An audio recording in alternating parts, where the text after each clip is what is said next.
Well, podcast episode, whatever, 38. How's it going, everybody? Rat and roll. So we going live. I'm technically wasn't going to go live, but I went live at the request of the Day of Death, 2 days of death with Witch Vomit and FETID and a bunch of other bands. It was like this lineup right here. I think I plugged this on here. Torture Rack, Mephitic Corpse, Hemorrhoid. So possibly Dylan or somebody will play, what do you call it here? Like a live stream or something. We'll see, you know? I mean, I don't count on anything on here. So this is basically Death Metal Podcast. We go on here live, freestyle a little bit, play music videos, I guess, of underground bands, if you can call them music videos. And then some music and talking about new death metal releases or old ones, or talking about the death metal scene from a person who fucking was there. You know, not like Metal Archives, you know, like this was, you know, for me, like my life was dedicated to going to shows. I made fanzines, distro, didn't have a band, label. I mean, I try to mess around with band stuff too.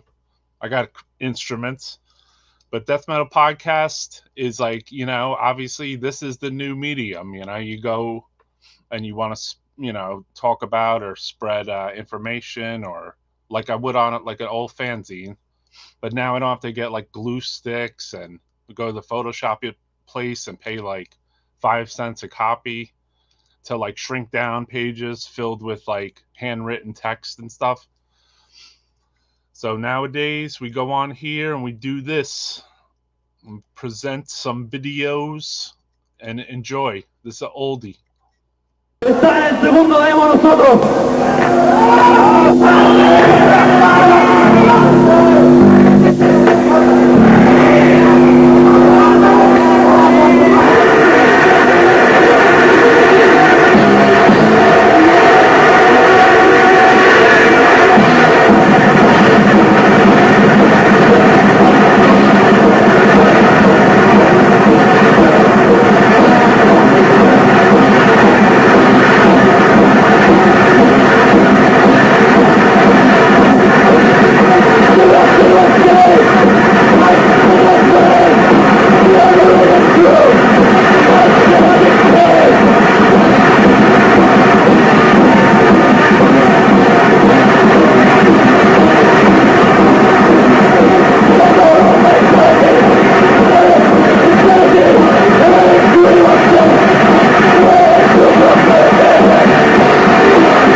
Metal Podcast, Pentagram.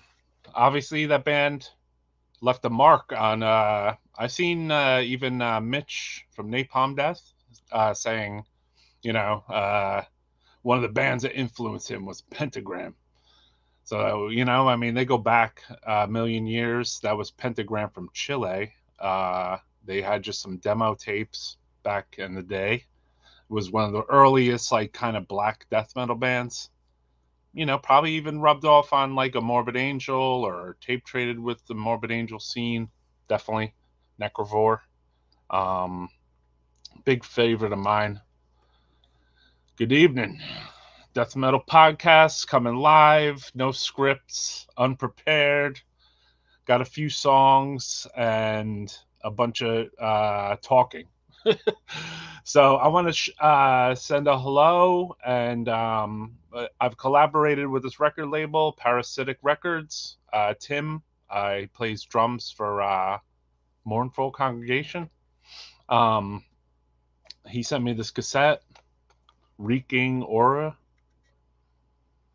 And it's cool to have someone that wants to, it's one of your friends that kind of says, like, you know what, Roy would like this, And I think that's cool, man. He doesn't, like, me and him have been friends for a long time. And then that's even why NECROHARMONIC collaborated with him to do some stuff. Because I feel like, the lifelong, like, friendships you build through death metal are, like, they end up being, like, really long, like.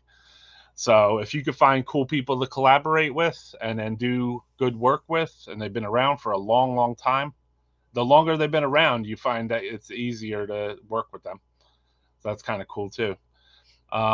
Just want to say hello to everyone that does, like, normally jump in here and jump in the chat and talk about death metal while I play video or whatever. And then, yous are all welcome to come on. We can have a 9-panel thing on here talking about, like, Slayer demos or whatever.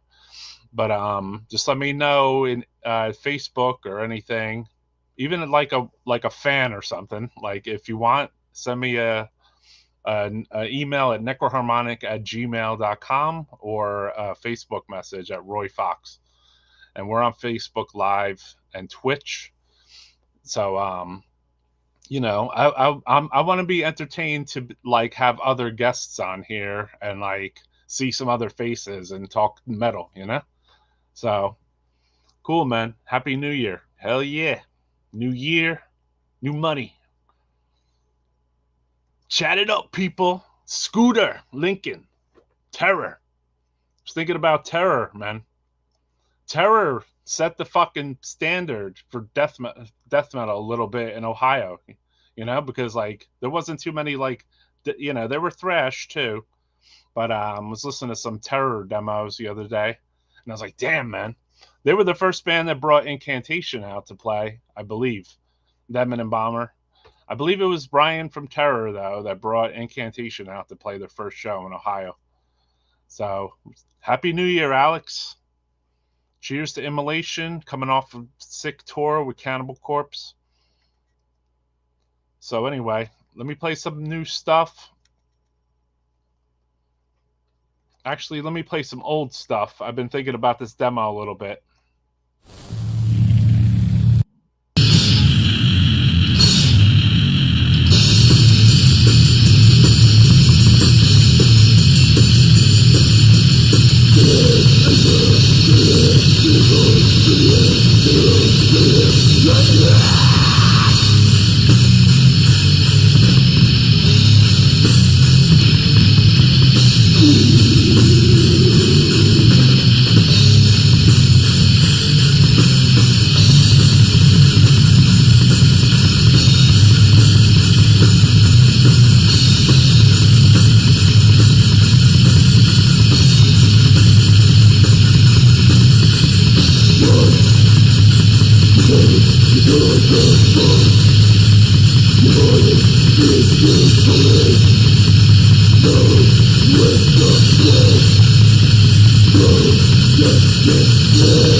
That's my podcast, Phlegm, the unreleased pre-demo, Masterpiece of Mutilation, which at some point some of the band members had told me that they thought that was the best.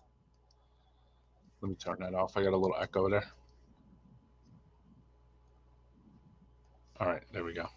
Sorry, guys. Is the Consumed by the Dead CD available from NECROHARMONIC? Has all their demos, yeah? It has all their demos, including that one, and then it has a whole entire live set recorded from 1991 as a disc too. Currently, it's out of press. It's going to come back into press. It's like sometimes I, can't decide with the old NECROHARMONIC releases, like which ones are the ones people want the most, Like, I'd like to, I wish people sent me like private emails or something, was like, please repress this. But there is people that send me those. It's hard to decide like which ones to reissue, because it's like there's so many of them and they're all good. There's a few that I would just not reissue just for the sake of like, maybe myself and the band are not to terms anymore. But yeah, so that one's out of press at the moment, but it'll come back. We're gonna do some Phlegm shirts. I like shirts, bro. You notice my Splatteria shirt representing Texas? It's going to be some Splatteria. Yeah, Andy from Phlegm still has copies. I saw that, what's his face? I saw that Dylan was going to release a Splatteria reissue with this shirt. I wanted to give a shout out and say that this was a sick fucking release. I played it at the top of the hour. I played the stuff from one band. I got this in the mail from Dry Cough Records. A hugely appreciated level. And I bought this. It's a Sewer Fiends Plague Patrol split tape. So definitely sick fucking release. I mean, incredible layout, incredible music. Try to support death metal instead of just trying to get free. Like I didn't get that for free. I bought that. So like, I don't think it costs much to be into the scene, basically, because I don't really spend that much money buying a few demos a month. Like, what am I spending? Like $10 here, $20 there, like $40 for the entire month or something sometimes. So like, that's not much, for a music that you're into. And then, in the end, you have some physical ass product, you know what I mean? Good bands, you listen to the shit. If you like vinyl, you collect the vinyl version. And then, I mean, really, if you're fucking shit stuck, you fucking sell the shit, you know what I mean?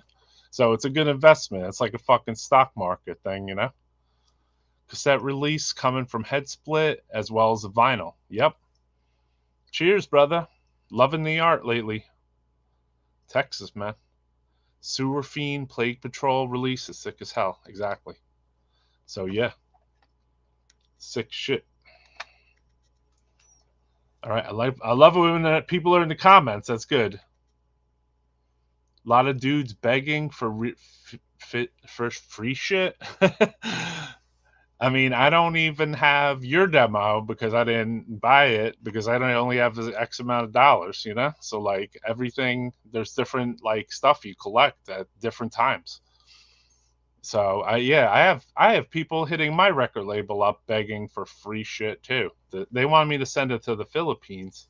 And I'm like, dude, like I am not sending a CD to the Philippines right now because it's the customers obviously come before like giving people free stuff. That's the most important. I mean, I guess people want to get promo and they do go and give, or they're on, you know, live streamy blogs and whatever. But you know, maybe they pay for that. So I get that. I mean, if you're trying to do that as a band, but I don't. I never gave away free stuff to anybody, basically, because I don't. I mean, I did at one little point, but I don't. I don't know. Like as time went on, more people wanted free stuff, and I just couldn't even afford to send free stuff because I was too busy making new stuff for people. So I saw, you know, a couple little things popping around. My man John Grave, shout out to him, was posting up photos of an old 7-inch, which is a pre-Immolation. And also, I can't even see myself on the camera. But I wanted to say, I bought this Immolation shirt, and this is fucking amazing, on the Immolation tour. And they got these in their web store. Here, let me see if I hold this. Sorry. This is a fucking sick-ass shirt, man. I have to say, like, this is one of the coolest death metal shirts I got in, like, a bazillion years. And I think it was a tour-only shirt, but I saw it. I think they're selling them in their web store or something. It's super brutal. Ever thought about? Yes, actually, several people have hit me up and asked to make. They want Death Metal Podcast shirts, so we're definitely gonna make those. Would you guys buy a Death Metal Podcast shirt? That'd be crazy. I'll definitely fuck with that. I love making merchandise, so I'm a merch freak. It's fun to make some stuff. But yeah, my man John Grave was talking about this band, Pre-Immolation. Check it.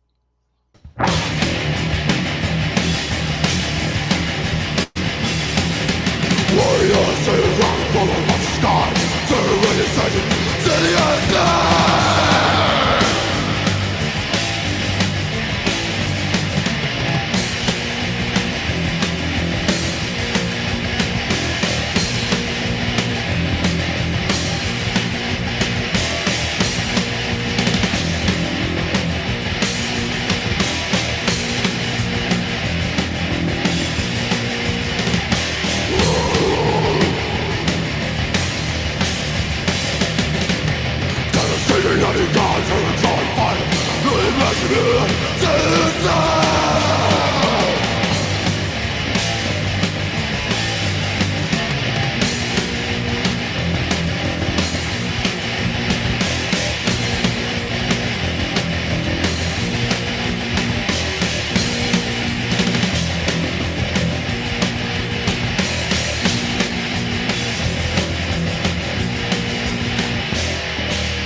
Rigor Mortis, which is pre-Immolation. So that was a part of like a Stepping on Angels old compilation CD, but it was a 7-inch on Seraphic Decay with Rigor Mortis stuff. This is an old Rigor Mortis lineup photo, actually. So this was like original drummer, original singer Andrew Sakowitz, and I want to say it's not a mirage, but one time I went to a show at this place called The Bank in New York City, and I believe Immolation played, and Andrew Sakowitz went up on stage and he sang like an old Rigor Mortis song. It was really a pretty epic little moment, you know? Like, not too many people know what was going on because they don't know who Rigor Mortis is.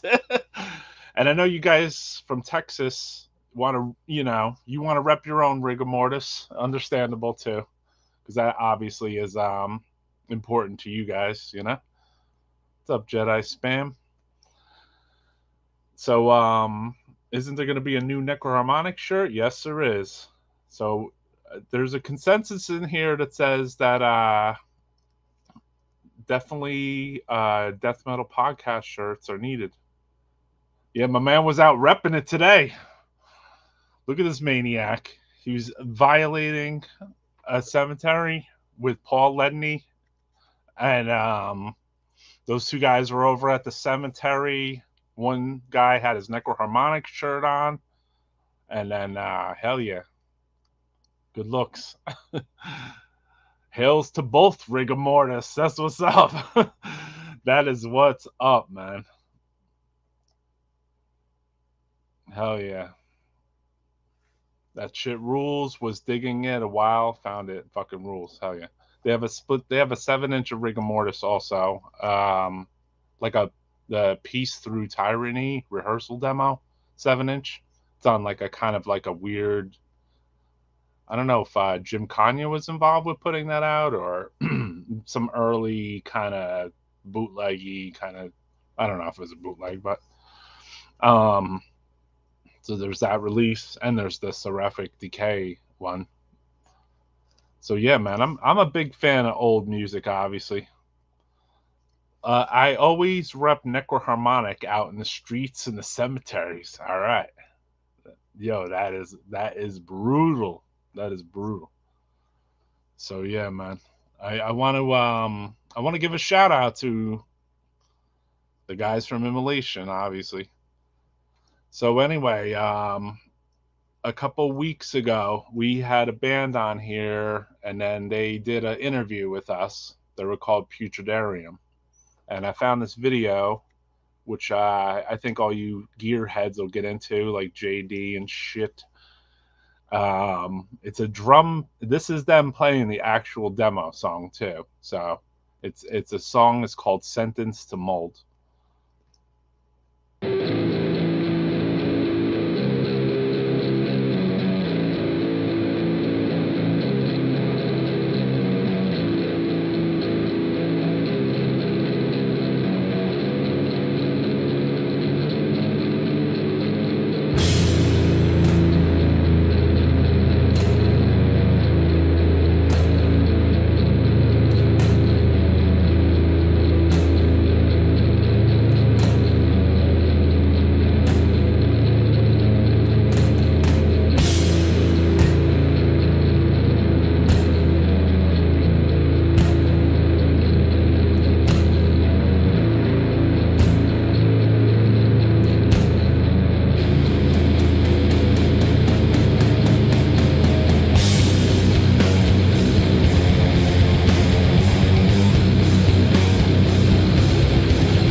Yeah, 5 answers.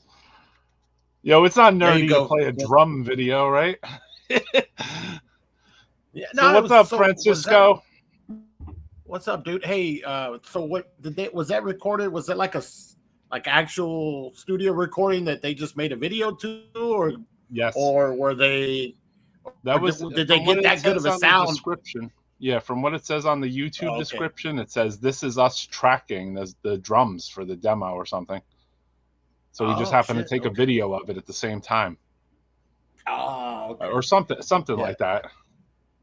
Pretty brutal, I mean, right? the sound is good. Yeah, it sounds good. I was like, wow, that's a rehearsal fucking sound. That sounds great. Yeah. They're tracking the drums, but he took a drum cam of it. It's are we nerdy for watching such cool things, or I don't know. I mean, I don't give a fuck. I think it's cool because you get to see pretty much them jamming in the room, right? You know, like yeah, you get I to like see that. a band, I like the sound of it. It sounds a little different. I mean, I like behind the scenes like studio stuff myself. You know what I mean? Yeah.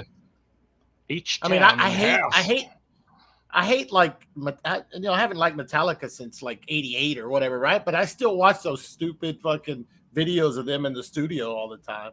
Yeah, you know, I like that kind of shit. I like that kind of shit. Hell yeah, heavy metal parking lot. Yo, so this is their demo. This is that band's demo. I'm gonna go full screen here. That was released live on Death Metal Podcast. CD out. They do have a CD out. But this was their latest demo put out on Head Split. So definitely cop the CD, get everything. Hell yeah. I don't have the CD currently to show here, but we played the drum video. So Francisco, you've been getting busy with your demo. Yeah, dude. And a new release. Yeah, it's finally going to be out. Maybe in I don't know, 6-7 weeks or something like that. Towards the end of February, on Goat Throne Records. And I know I was representing NECROHARMONIC, but I just got a package from Aaron from Goat Throne, and this is like a new Goat Throne Records like T-shirt design. So yeah. I heard you giving it to him. You're like, everybody was wearing the Goat Throne shirts, but where's mine? You know? Like I'm the one that's online 24 hours a day. Yeah, he gave me one of those. He made the Dark Throne logo, but it says Goat Throne, obviously.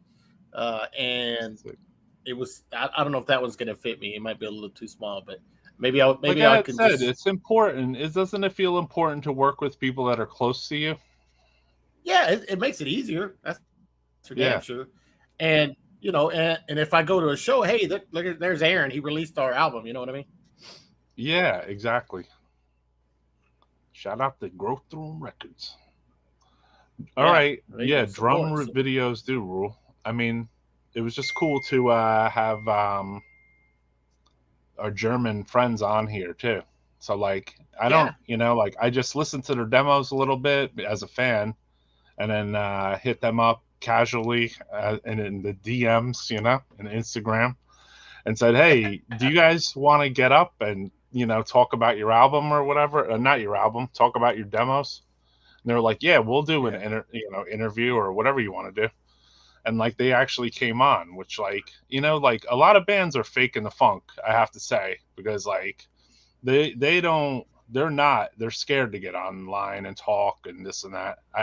I mean, I don't want to say a lot of bands, but I'm just saying like the amount of bands that I hit up versus the amount of bands that actually like follow through, it's way low, like there's only X amount of bands that like actually follow through.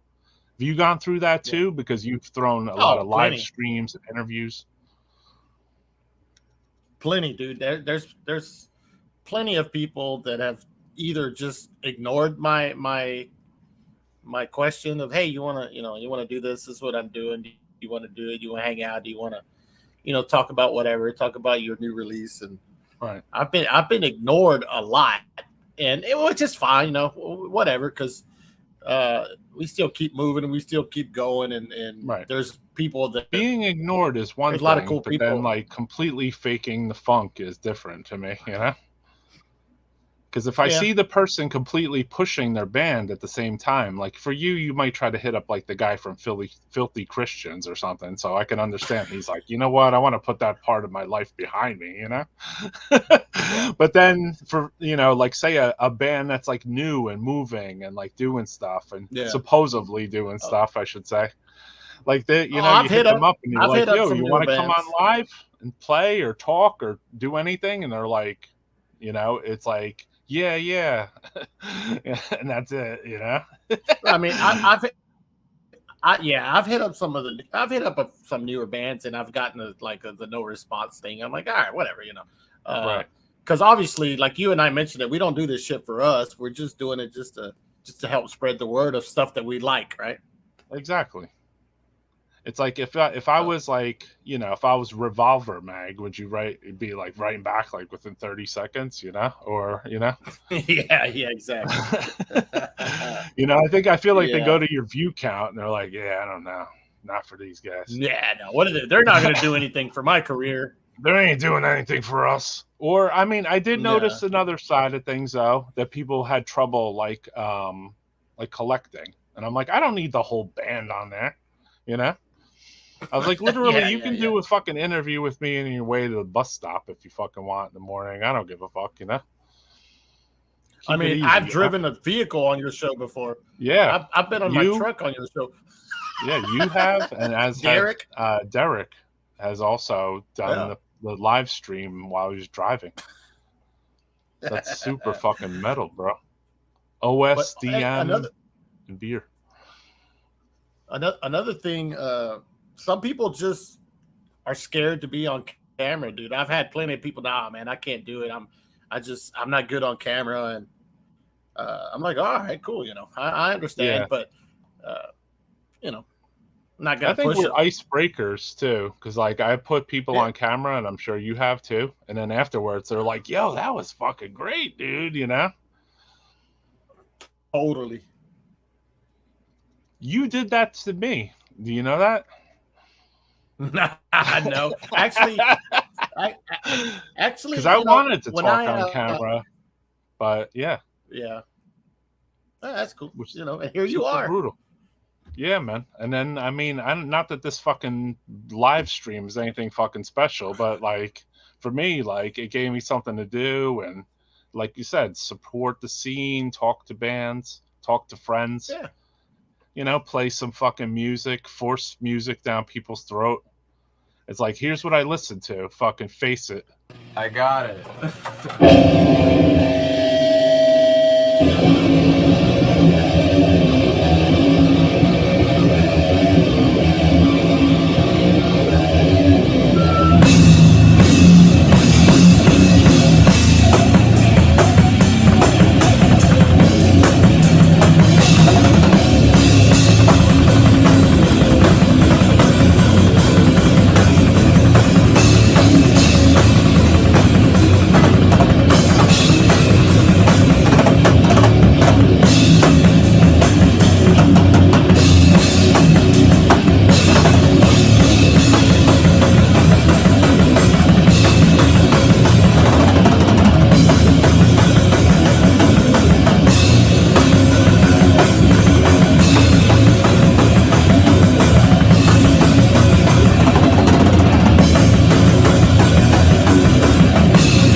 dirty.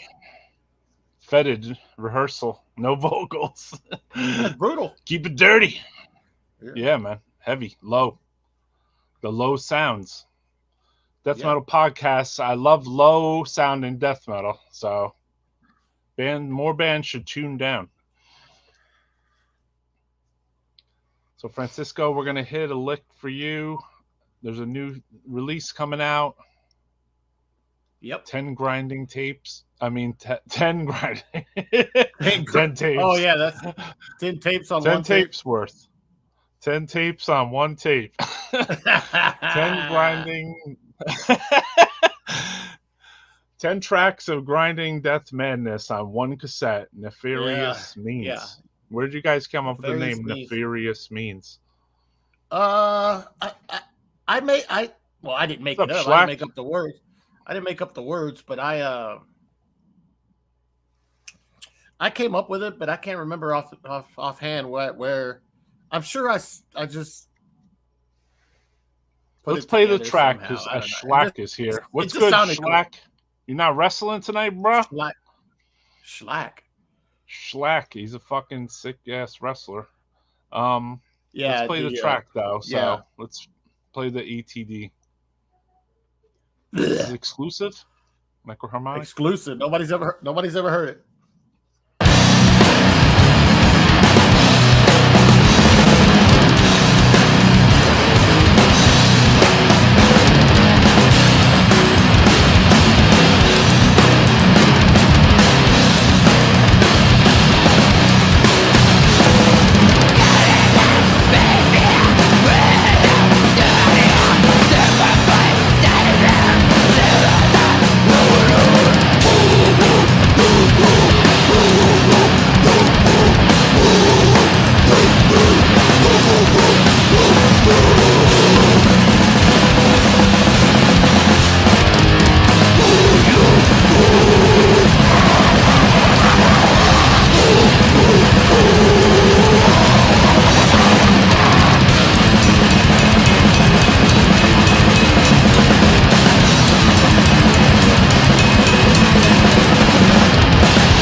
Yeah, that artwork's so crazy. Yeah, that song. Yeah, dude. That's that logo is done by our friend Evil Dave from San Antonio, and he's actually working. We decided just to put the logo. I thought it would be cool because the logo itself is like a piece of art to me. I think the way it turned out, right? And so I told Aaron, "Hey, dude, what do you think about just putting the logo like landscape and then putting the title?" He's like, "Yeah, that's cool." So I think it turned out cool. It's a demo, right? Dave, the guy that did the, it's your demo. I don't know. Yeah. I guess. It looks like a fucking demo. Yeah, I don't know. And then I don't know what it's just our first recording, and the CD and LP version are gonna have different artwork, like a collage, and shit like that. But You made your yeah, demo look like your demo, though, in a weird way. So it's like old school. That's the way it should be. And the well, I art's mean, sick. Nice and I'm old, dirty. right? Schlack. Yeah, so Good look, Schlack, for tuning nice in. and dirty. Good Yeah, Lord. and I sent you that one because I sent you that one because it was more death metal than Right. some of the other ones. Okay. I think. I So remember that track because I remember that riff at the end. You have that like I don't know, I want to say a Splatteria type riff. You know what I mean? But it's not quite. Maybe It's your own riff. the bow. That's I mean that's total like yeah. oh yeah. But there's Not I mean, not as so far much as that like the either riffs, though. Like some of that bass that you know, like there Yeah. was like yeah. the there was the undertone of it was a Splatteria. Maybe that's what I'm thinking of. Not so much your riffage. Yeah, maybe. Yeah, like I yeah. don't No, like no, it, but just yeah, that undertone. I mean, totally. I mean, that's Yeah, one but of your they influences, obviously. oh yeah, totally. But yeah, dude, it turned out cool. Somebody mentioned the drumming. The drumming is unreal on the whole recording. JD is just fucking just amazing on the drums, man. And so he was here in the chat earlier. I don't know where he went, but JD rules. And then Charles, who's in CEMETARIAN with me, he's on the bass, and then Robert, old friend, is doing the main vocals. I'm doing some of the vocals. But yeah, it's just total grinding death, sickness. Cool. We have another guest join us, like 20 minutes or so. Oh, really? Oh, cool. Yeah. Cool, He's cool. in a band we played earlier. He's in the. Oh, cool. He wasn't in the actual band there, but he's in a band we played earlier. That's the best way I could say. So, but yeah. So if you dug it, hey, I appreciate it. That's cool. I'm glad some people like it. You know. Yeah, JD kick ass on guitar also. Oh yeah, he's I ridiculous. saw JD on guitar today. Yeah. Yep.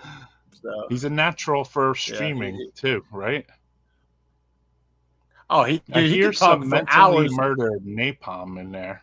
Me too, man. I definitely hear that.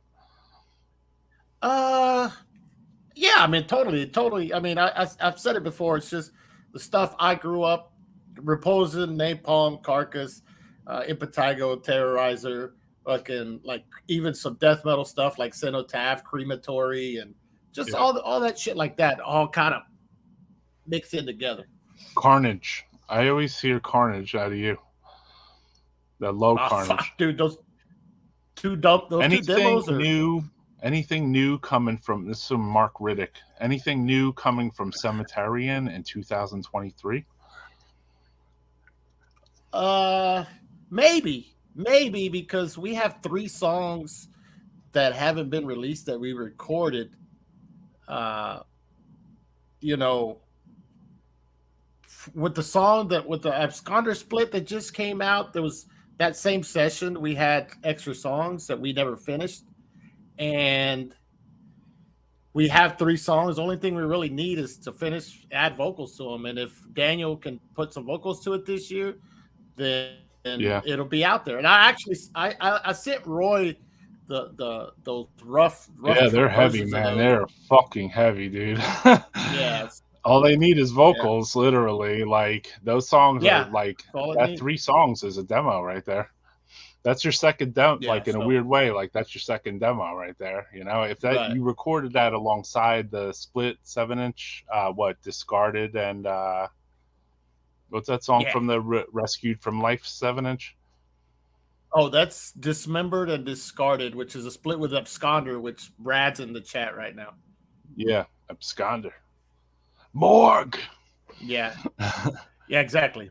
Morgue. But yeah, I mean, all right. If I plan on getting those vocals recorded, so we'll see if it happens. That would be cool. That was awesome. I can attest that I've heard the tracks and they're fucking sick, dude. Killer. Thanks for the update. Thanks for tuning in, Mark. I appreciate it. We got to get you up here. We want to have an interview with you on Death Metal Podcast. The split with Absconder was good stuff. It was. This like turned into your like an interview with you, Francisco. You played one song, you know. Well, that's because I never talk about my own stuff on my show. I know. I do on here because I get forced into it for some reason. He was going to say Repulsion. Definitely. You definitely feel some repulsion on your fucking... I know you're a huge Repulsion. Didn't you go see Repulsion when they played that, like, the This Is Grindcore or whatever? Did they play? Or was it just Terrorizer? No, they played here. I did. I forget that. Yeah, the Jesse Pintado fest. Yeah, Repulsion did play that, but yeah, and then they played Houston like at the small venue, and it was unreal. It's when they had a what's his name, Cole Jones on drums at that time. So, but it was great. It's fucking Matt and Scott Carlson just playing the classics. You know One time I got to see Repulsion in their kind of classic form. So, like, I was at a Michigan Death Fest in 1992, and they had Dave Grave on drums, and I guess the original guitar player was like a 3-piece, you know? I don't know if it was... I remember I was, like, hanging out. I was hanging out with Dave Grave, and I went with Dave Grave and Bill from Exit 13. I think Matt from Relapse as well. We went and we smoked out a bunch of weed in Dave Graves' fucking camper or whatever. It was super fucking brutal. And then I got to see Repulsion live there. I've seen them at I've seen it at the Day of Death as well. So I seen Repulsion twice actually with the original lineup shit. They're fucking amazing. Yeah, dude. that's fucking rules. Yeah. Let me see. Oh, what was I going to say? Somebody asked something earlier, but I can't remember. Oh, or you mentioned something. But Mark Riddick, it would be cool if you did a death metal podcast design. Yeah, we were talking about a shirt on here. It would be cool to talk sometime. Looking forward to the split with Absconder. Daniel set one aside for me. Yeah. Oh, cool. We're talking about Repulsion from Michigan. They're a classic grindcore band. Yeah. Cheers to Twitch. I like Twitch users too. Yeah, I mean, I leave the Twitch running, you know? Yeah. I'm going to try to play that Crippler stuff too, Schlack. I just have to download it. In the meantime, I got another track for you guys. Hopefully I don't run through all my music too fast. Check this out. It's a classic band. I'm going to move into it past the intro part, but I was listening to this a little this week. It's black metal, death metal.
Oh. No, we are here. We got a new guest. What's That's going not who on, I was man? talking about. We got Carl Necron from Pious Levus. Or as Fraser says, pies leave us. Pious Levus. Pies leave us. Yes. What's going on, Roy? What's up, Francis? How's it going? Thanks Good. for coming Good. on. Hey, Appreciate it, brother. no problem, man. We're like the unholy cult fucking three, you know? We need to start a band, maybe. Shit. Oh, you know what?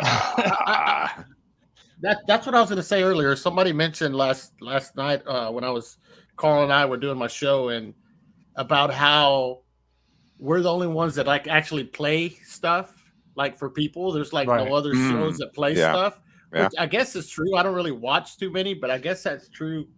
And the reason we do that is because, or the reason most people probably don't do that is because, well, Copyright. I'm not going to make any money. Yeah, well, now I'm not going to make any money off my fucking stream if I play copyrighted stuff. But us three here, we don't give a fuck. I don't care. Yeah, getting the music out there, right? So that sick jams, man. So that we're not worried about fucking fuck the music. I mean, like bullshit. Fuck the copyright strikes. I'm just worried that I'm just worried that they'll want to pull my video down. But me too.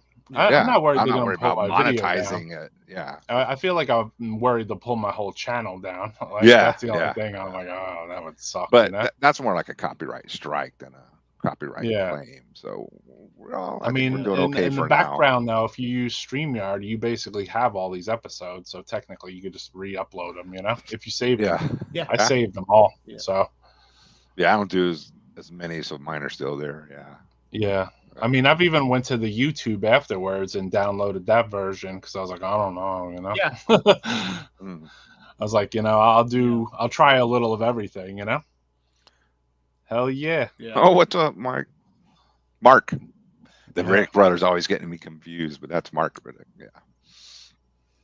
Roy, here in old Chicago demo you should play. It's called Pain. The demo is Torture Emporium. Ex-eye gouger and pulse manslaughter and way under the radar. All right, yeah. Sometimes we'll try to play that. I like to play the weird fucking shit on here. Obviously, that's a good demo actually. Yeah, I was digging when you were playing the Decapitator demo or whatever. Decapitation. Yeah. Going way back. I like that demo a lot, man. I used to love that. Well, it's good. You know it's good when Fraser doesn't like it. So, right, he's like, "What's this bad sounding shit?" This shit wasn't recorded. Yeah. I can't understand what the hell they're saying. You know what's starting to confuse me about maybe Fraser as a collector, or like maybe CD collector, obsessive CD collectors. Like, I see so much like coming through their hands, but then I'm thinking to myself, I have trouble just listening to just a couple CDs and a couple tapes in a short amount of time. So, like, how the fuck can you listen to all that stuff you're buying? Are you saving it for a later date, or are you just buying it just to have it? It might be a little obsessive compulsive, just something to do. Just go to the record store and pick up some music. I'm sure he listens to it, but I don't know how much you can absorb. And I see what you're saying. Yeah. Like I have trouble absorbing my own collection in a way. So like, because I'm still trying to listen to old stuff, and then, like I do get new stuff. I know Carl, like you get some new stuff. I got it all sitting here. Yeah, man. Francisco, gets some new stuff. He seems like he's a little more jaded than us two.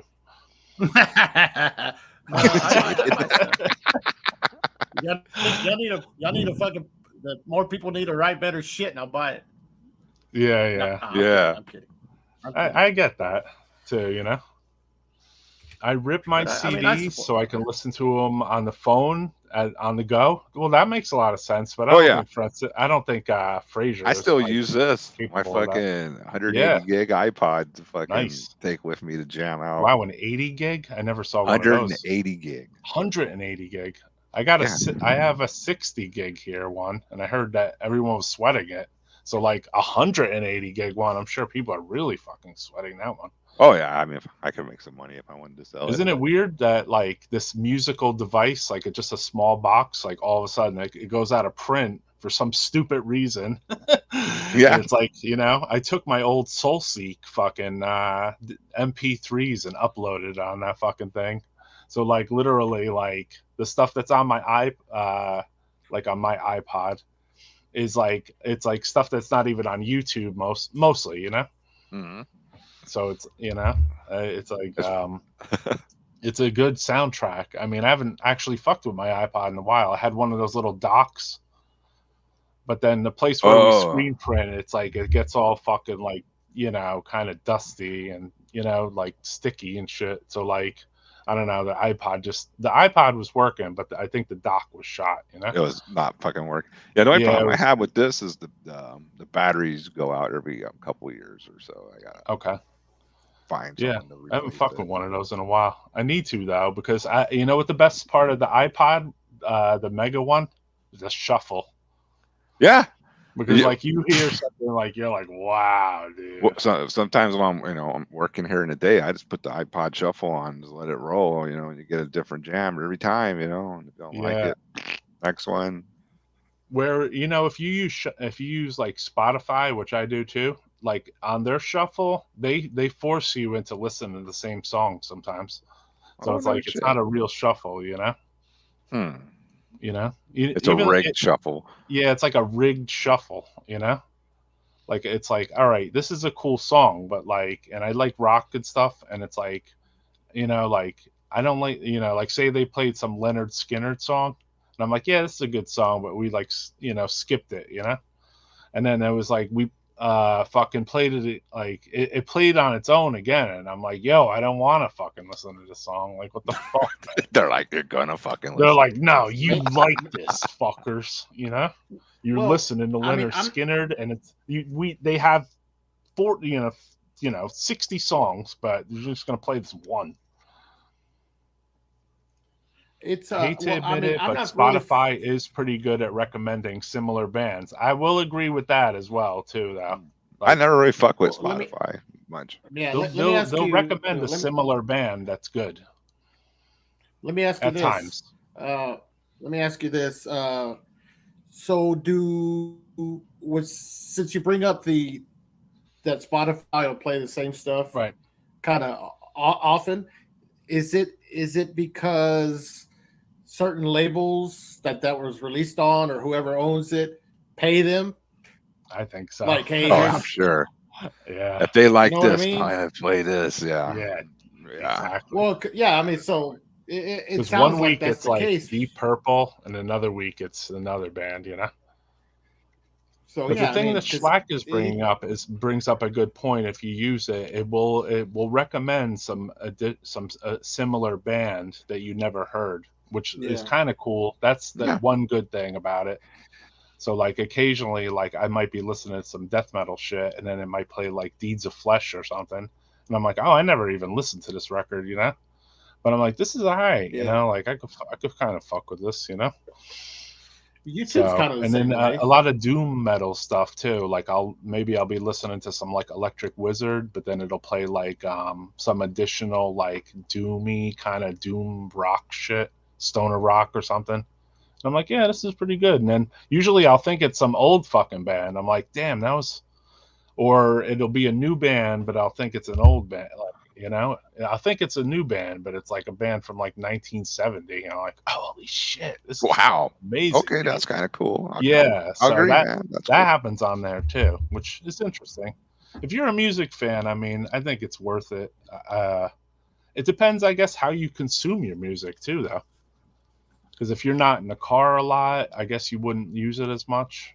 Or if you can't just blast it at your house, you might not use it as much. I don't know. Oh, I got the house to myself during the work week, so okay. So you can, yeah. For me, like I'll play my music as loud as I want, whenever I want. I try to, and you know, like as long as like, you know, to a point, you know. And then I don't have like ridiculous loud where I'm fucking with the neighborhood or anything. Yeah, I'm not quite fucking with the neighborhood, but I would wonder at 3 a.m. Because sometimes I'm on my sampler and the bass on that thing is like boom, boom, boom, boom, you know. So yeah, I bet you the neighbors have to. I don't have many neighbors, so luckily, fuck the neighbors anyway. I'll fucking. I would play fucking drums at fucking 3 a.m. I don't know why I get souped up in like the middle of the night like that. Oh no, shit. Fucking, you know, like blast beats, like Terrorizer or something. You know, that'd be fucking awesome if I could do that at 3 a.m. All right, I'm gonna go blast some Terrorizer at a rehearsal studio, but like doing it at my house is like it seems a little off kilter to be doing it so late. Obviously, you know. Do you have drums at your house? I did. I had a whole set up. And one time on the 3rd floor of my house, there was like a whole kit set up with its rack and everything. And because we were going to throw a New Jersey Death Fest 1. So we wanted to make sure like all the parts were there, you know. And then Raj from Mortician was over here, and he went over and he hopped on the drums and he started fucking playing them, making sure everything was like kind of kosher, you know. Mm-hmm. And I remember it was a pretty epic moment for me because my kids came in the room because it was so fucking loud, dude. Our entire house was shaking, dude. Drums are loud. You can imagine if with Raj on double bass in your house, he's a bass fucking drummer. Awesome. And he's up there fucking just like, and I could just see like the windows and the whole room shaking. Shit. It was so like loud. A badass. Yeah. It felt really great though. And the kids were like, what is this? You know, blowing their mind. And they're looking at Raj because they already know him because like he would stop at my house and he'd be like, "Hey kids," you know, and like play with the cat and like eat food, and me and him would go work.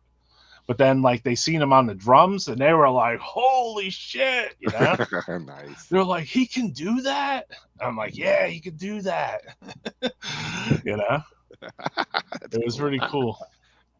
Yeah, I have drums right behind me. You know? Yeah, I know. You cover. I remember seeing drums behind you. Yeah, behind you the, could the be like JD. fucking curtain. You go on those banners are like illusions. You just you know, you think you guys are right up against the wall, and it's like actually like. I know my shit is covering my tapes actually. So yeah, I mean mine's right beside me, and so is the other one. But yeah, and if you and JD go on together, he can play guitar, Francisco, and then you can hop on those drums over there.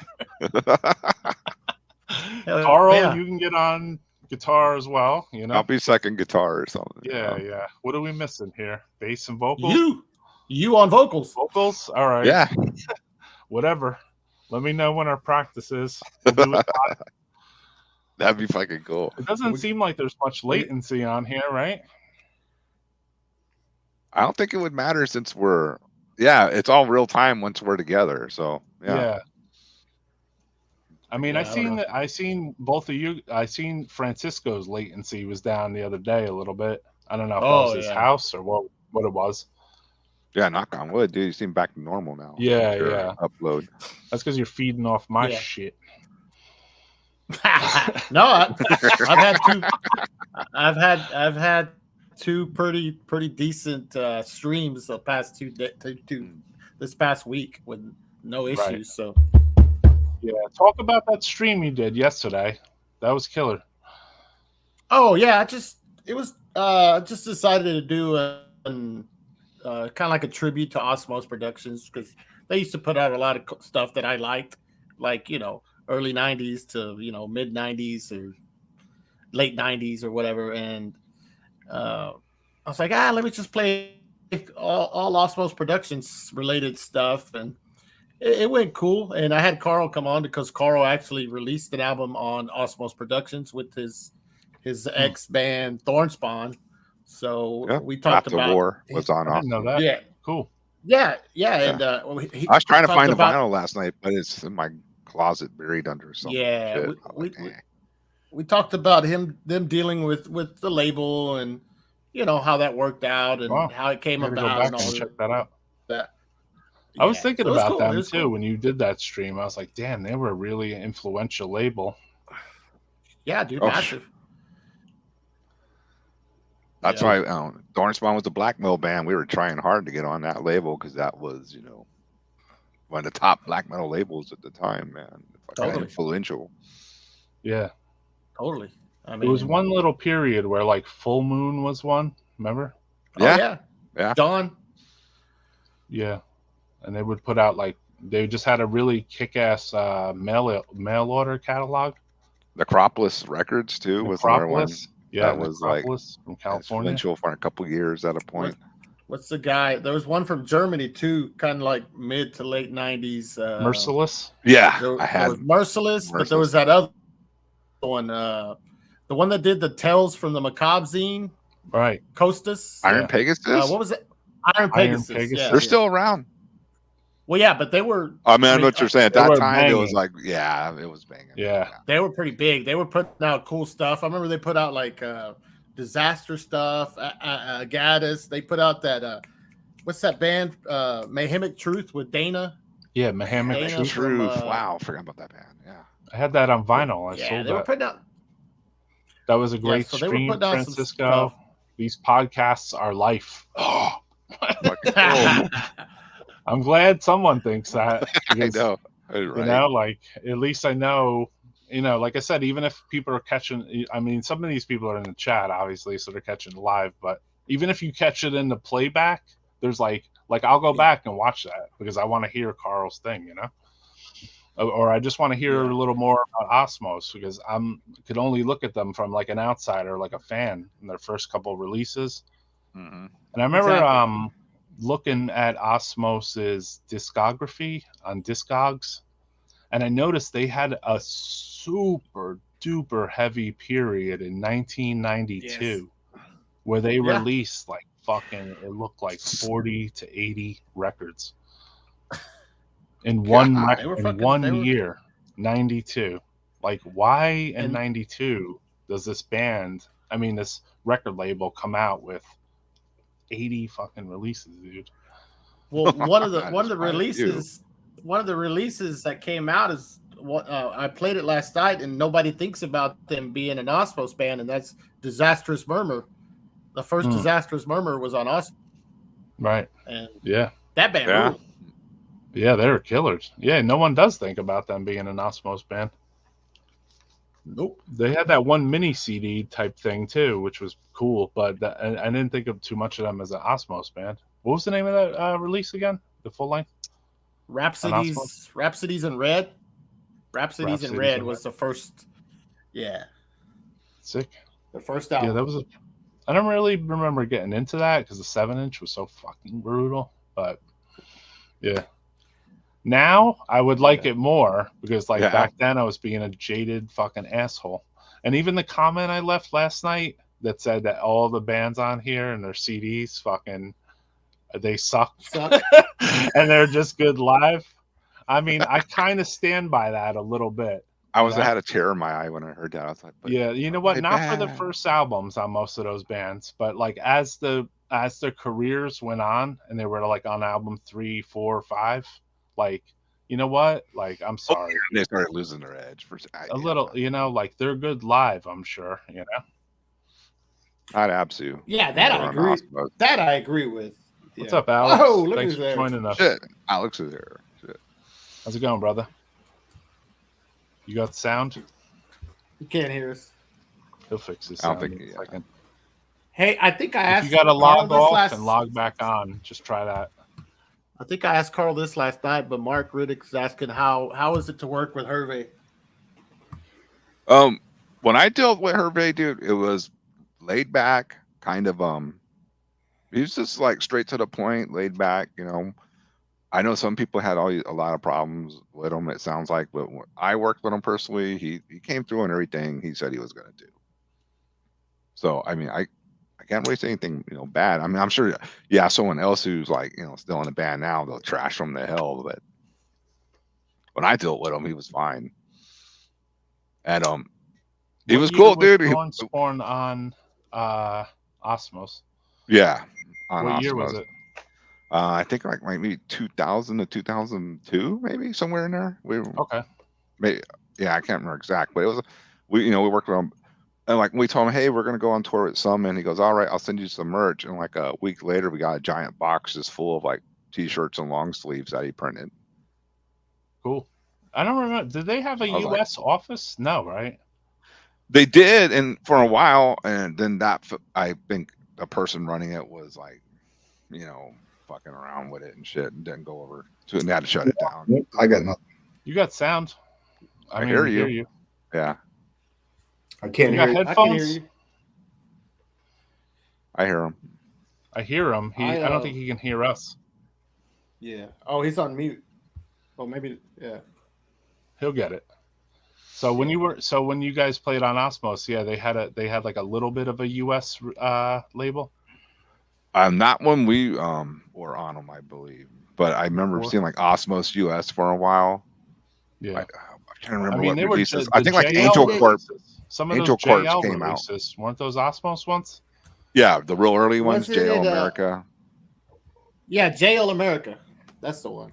They did a lot of the early Cove releases with them here in America, and then there was nothing. And then I think they had something called Osmos America. Really? Oh. Yeah, and I think like Angel Corp's Explorable came out on that, and maybe a couple other releases, but then it fell apart, the American office, for whatever reason. Interesting. Especially when you have such a fucking sick ass fucking label, like how it makes no sense. Apart, I don't know, but it'd be great to hit up Roy Fox, bro. Right. At least we still have. I traded with Osmos. I had like Fester, Winter of Sin, and like Impaled Nazarene fucking tapes and shirts and shit back in like 90, I guess, 2, or something. I know I didn't buy them. Wow. So we must have been it was 93 maybe, because that's when the Ceremonium 7-inch came out. So I would assume that's when I would have traded with Osmos. Yeah, Francisco was telling us. Tell him about what you were saying last night. Old letters. Yeah, it's a letter from Hervé. Can't see it. There you go. But yeah, it was that, and you got sound, Alex? No sound? You need headphones. You got headphones, bro? I'm gonna send them a text. Red Stream Records. That's another one I read. Didn't they? I think they worked with Osmos too. That's right. They did. They did the Absolute Terror release with them, right? Did they? No. I'm guessing at this point, but I thought they did some stuff with Osmos. Well, what's crazy? Red Stream was Pat from Exit 13, wasn't it? Well, I know the guy's name was Pat. Yeah, I think it was Pat from Exit 13 that ran Red Stream. But Red Stream was putting out some. They had a cool distro too. I remember.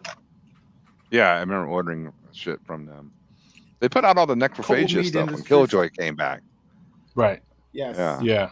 True. Yeah. Red Stream did. Red Stream's killer, bro. Pat was killer, dude. Satan's Bake Sale. Fuck yeah. I've heard that in a long time, Mark. That's one you should play on your show, Francisco. Dude, I've played them like 100 times. Yeah. I've played them so many times. You got to turn it off Zoom mode and then turn it on to StreamYard zone. Try it. Here, I'm going to tell this guy try a different browser. Satan's Bake Sale. Satan's Bake Sale rules. One of my favorites. You played them on the show before, Francisco? Satan's Bake Sale? Oh, hell yeah. Oh, yeah. Dude, that was early on, too. Damn. I know I played it early on several times. It's cool that somebody mentioned them. Yeah. Yo, I've been getting into this band lately a lot. Yeah. Typical cop out is, writing about nuclear wars.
Holocaust, 20 years have passed. But planet Earth has been reduced to a garbage-strewn radioactive desert, inhabited by humans devoid of all hope for a future.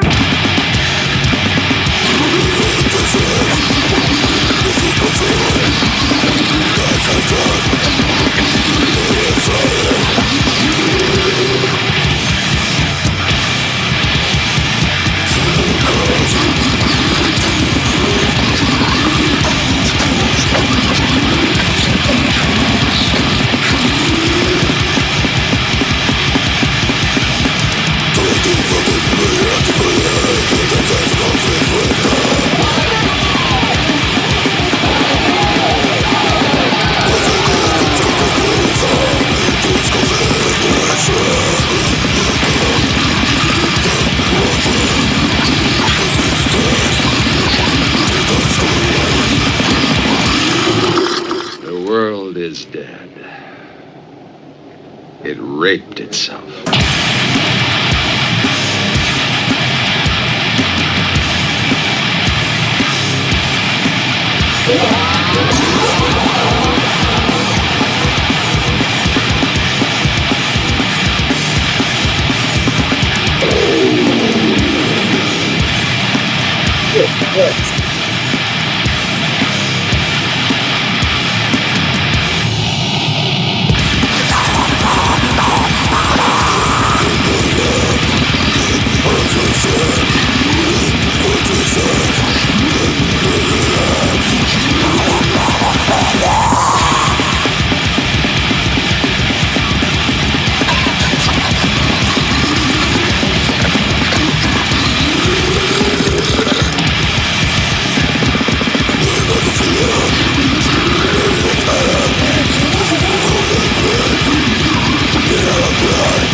Just like napalm. Hell, it is napalm. Carcass clone. He said it was a Carcass clone. I don't remember Carcass sounding like this in a while, bro. Yeah. All right, we got you, Alex? I think so. Do you hear me? Yeah, we got you. Oh, yeah. Right. You hear us? All right, cool, man. Carl. Thank you for joining us. What's up, brother? How you doing? Good. How are you, Alex? Good, man. Good How you guys?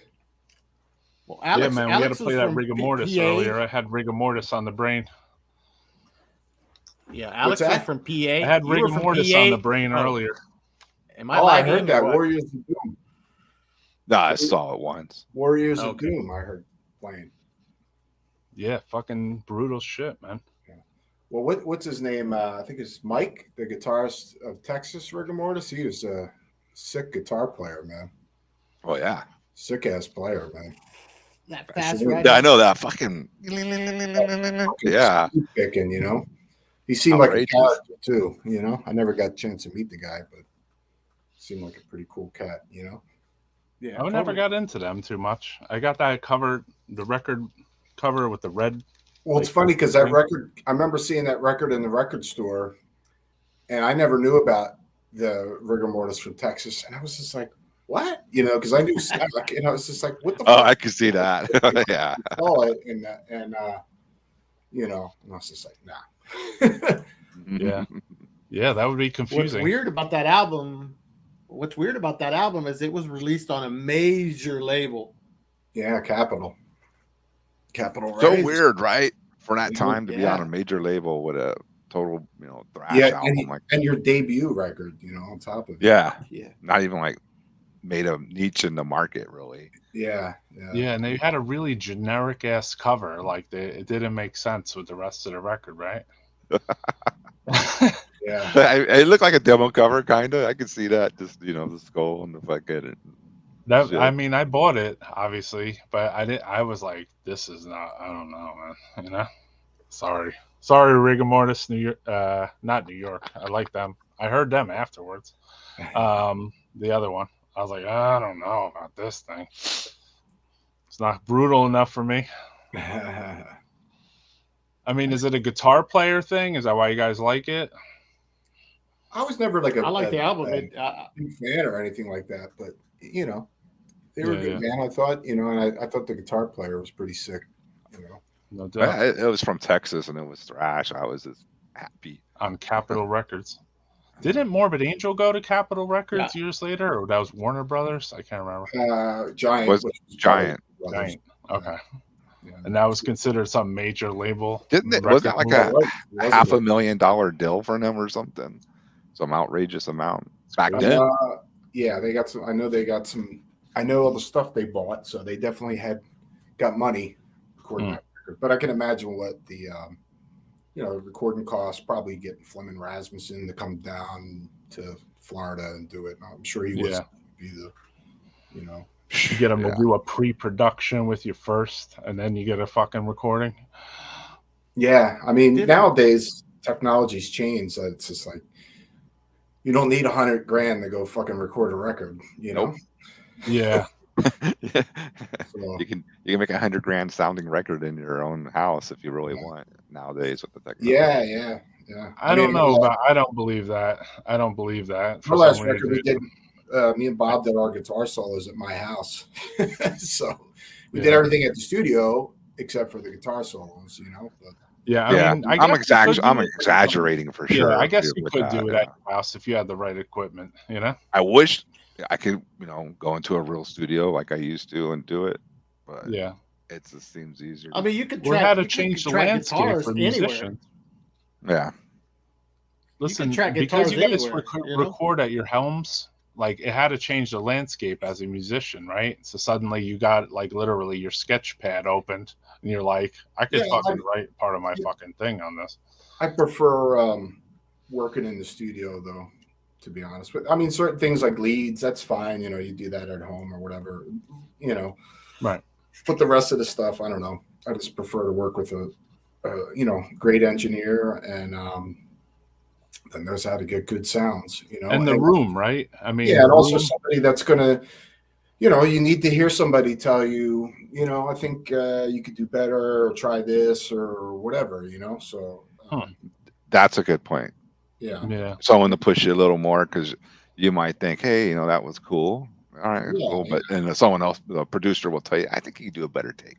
Yeah, you know, me and Bob did that with the leads. Like, we both kind of coached each other. Like, I think you should think in this, you know, or try this or whatever, you know. So, you know, it's good to have somebody tell you things suck too. You know, it's the truth. Yeah, you're not in your own echo chamber. You know. Yeah, I think something with the bigger studios, like, I guess, like, I always think about, like, the way they arrange their cabinets and their booths and the size of their ceiling, that the control room is separated. You know what I mean? It kind of, like, creates, like, a different, I don't know, like the Beatles, you know, Pink Floyd. You put the fucking bass cabinet in the fucking bathroom, you know? You know, but if I would, you know, was worth millions of dollars, I might get a studio and record tape reel to reel, you know. I think that would be cool. Wow. It gets us a good sound, the reel to reel warmth. It's a different art form, you know, recording and mixing, you know, when you're sitting there on the board actually, and just like, okay, ready right now, you know, hit that delay or whatever, or jumping on that part or whatever, and just like sitting with the knobs, and you know, you had to do stuff like that, you know. And you know, it wasn't as easy to just jump in, and you know, you had to play through stuff. And you know, you think about all those records done in the 70s, like Black Sabbath and Deep Purple and stuff like that. You know, it's like, you know, those guys went in, they fucking rehearsed like a motherfucker and went in there and killed it, you know, because they had to perform it. Yeah, you couldn't break parts up with computer programs. Let's push this over a little more here, or back here, and all. Cheating like you can nowadays. Yeah, that's true. I'm still not a big fan of, like, I'm not a fan of cheating, you know. It's like I still play through the shit, and you know, I mean, sometimes you're like, let me jump in on here or whatever, but not fixing a guitar part or something like that, you know. I'm not a fan, you know. Or you know, the studio engineers nowadays, they go in and, like, say there's that clean little break, they like take out like that extra. You know, they know how to do that stuff. But, but yeah, I prefer to play the shit. Yeah. So you always have that mindset. You're not a real band or a real musician if you got a fucking editor. Well, like how you gonna do that live, right? That's how I always see that. If you can't pull it off live, dude. How are you gonna do that live? Yep, absolutely, I agree. Schlack hit it on the nose. The flaws give a character, for real. Yeah, that's true too. Yeah, I like that. I always thought. Cheers, like Jimi Hendrix. He would pull the note until it made sense. Yeah, you definitely hear that on the old Black Sabbath. Yeah. Or listen to Venom. Yeah. Perfect example of mistakes, but I wouldn't have it any other way with Venom. Yeah. They did it well, bro. Super fucking pissed off, going for it. That's it. Yeah. It's what sucks? I was thinking about this. Like, you know how like Venom came around like 5 years ago or whatever the fuck it was. They had like the Demolition Man. And which one? the Venom Inc., I guess. Oh, Venom Inc. Yeah. Actually, I prefer that. That to me, that's more Venom. Yeah, so when they came around, though, I was like, man, this band is like 45 years too fucking late, dude. Like they should, if they were around like say like in 1990, 91, 92, even through 2000s, if they just stayed steady and just like it was Kronos, I'm sure they would have been a fucking huge band in the scene, dude. Well, like a lot of other bands, it's not just the talent or whatever that's in the band, but it's just the business decisions and the people you work with that you connect with in the industry. That's another, like Metallica was no doubt they were amazing and game changers, but they also made the right business decisions and connections. So that's also part of the deal too. Yeah. If that's what you're going for, you're going to be some. Yeah, because it even seems like even though Megadeth came on the heels of Metallica, they didn't get like the same fucking They weren't as good. And there it is. There it is. I love the first two Megadeth records, man. Dun dun. But I love it's not Chris Poland. It's not as good. Dave's it's not Ride the Lightning. No. Yeah, I mean Dave's a great riff writer, but he's not. There was songwriter Dave's riffs on Ride the Lightning, I bet, right? Yeah, one riff on Ride the Lightning, and I think one riff on Call of Cthulhu.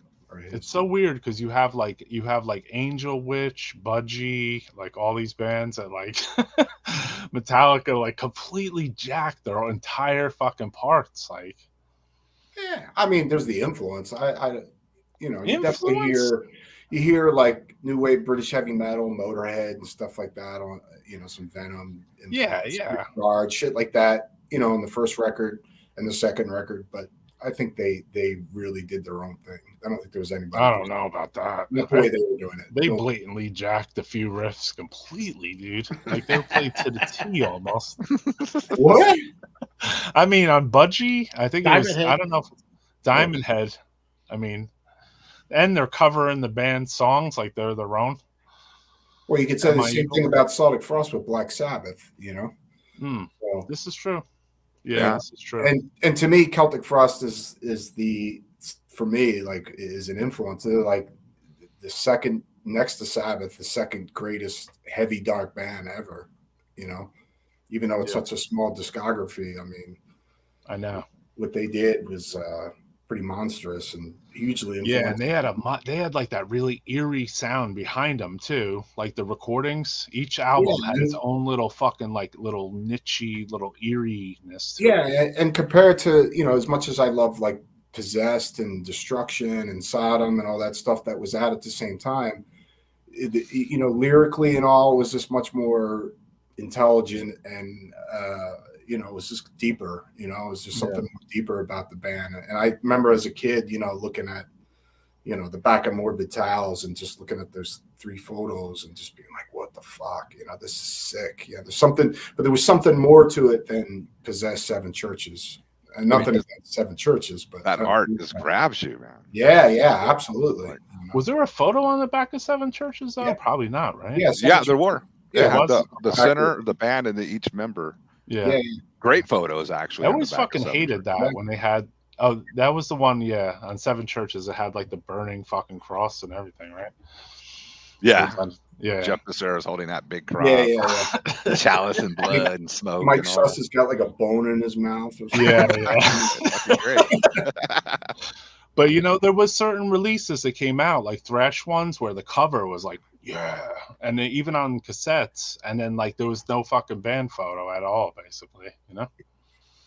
I see that happen a lot nowadays too. That's like a current thing. Like no one cares about band photos. Yeah, that's weird. It's like, okay, you don't have to have a band photo. I mean, if you're trying to let there's more access to find out what people look like. Yeah, if you really want to. You're trying to let the music do the talking, and you're like, let's not let our photo do the talking. That makes a little more sense, Yeah. But yeah, Celtic Frost is dressed up in like corpse paint almost. But I'm gonna lie on that a little because I meant when black metal was like the thing in the mid '90s, they had a kick-ass band photo. I would probably buy the CD. Right. Well, they would put it on the cover. Yeah. They would. I'm buying that. Like Immortal or something. They would put their fucking photo on like the front cover instead of like in the back, The Massacre Pro Fanatica split. Yeah. I'm sold. It's like great. I know that was, or the Hava head. She's just standing in like a fucking cornfield. Like, what is that? Paul.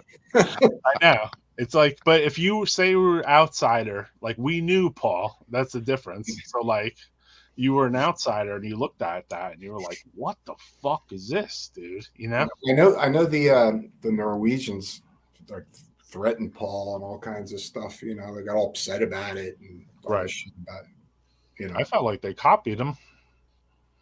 Not at all. He didn't sound Norwegian. So. No, I don't. I mean, not.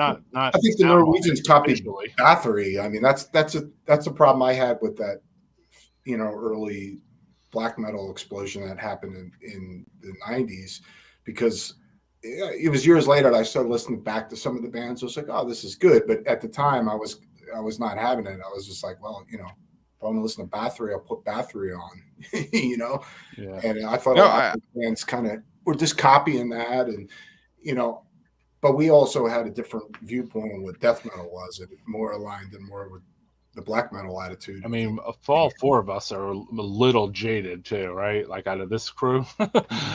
So I mean, this is a tough. I love. I mean, I always liked Mayhem. Well, I got into. I didn't like their demos like that, but it was pretty rough. The demo. And I was really Mayhem. Yeah, there's that 2-song Carnage. Yeah, the Carnage demo, the Freezing Moon. You're breaking up a little bit, Alex. We're losing you a little bit, Alex. Maybe log back in, log out, and log back in. He froze completely. Yeah, I think he's. Yeah, that happens. I mean, I like the early albums from those bands. It seems like the black metal scene started to follow like the Viking fucking half of the Bathory side, which I didn't. To me, it just got weak. It got weak really fast. To me, they started selling out. It's what happened. They started, hey, we just take up the edge away and we'll sell more records. And maybe it did. Maybe it didn't. Yeah. What about that cover you were showing last night? You were showing a cover of a black metal record. It was like a famous one. And the cover itself was like really fucking weak, dude. It just looked like a fucking canyon. And it just like Enslaved Frost. That's the one. It was a light blue canyon. Yeah. It was like completely weak looking, dude.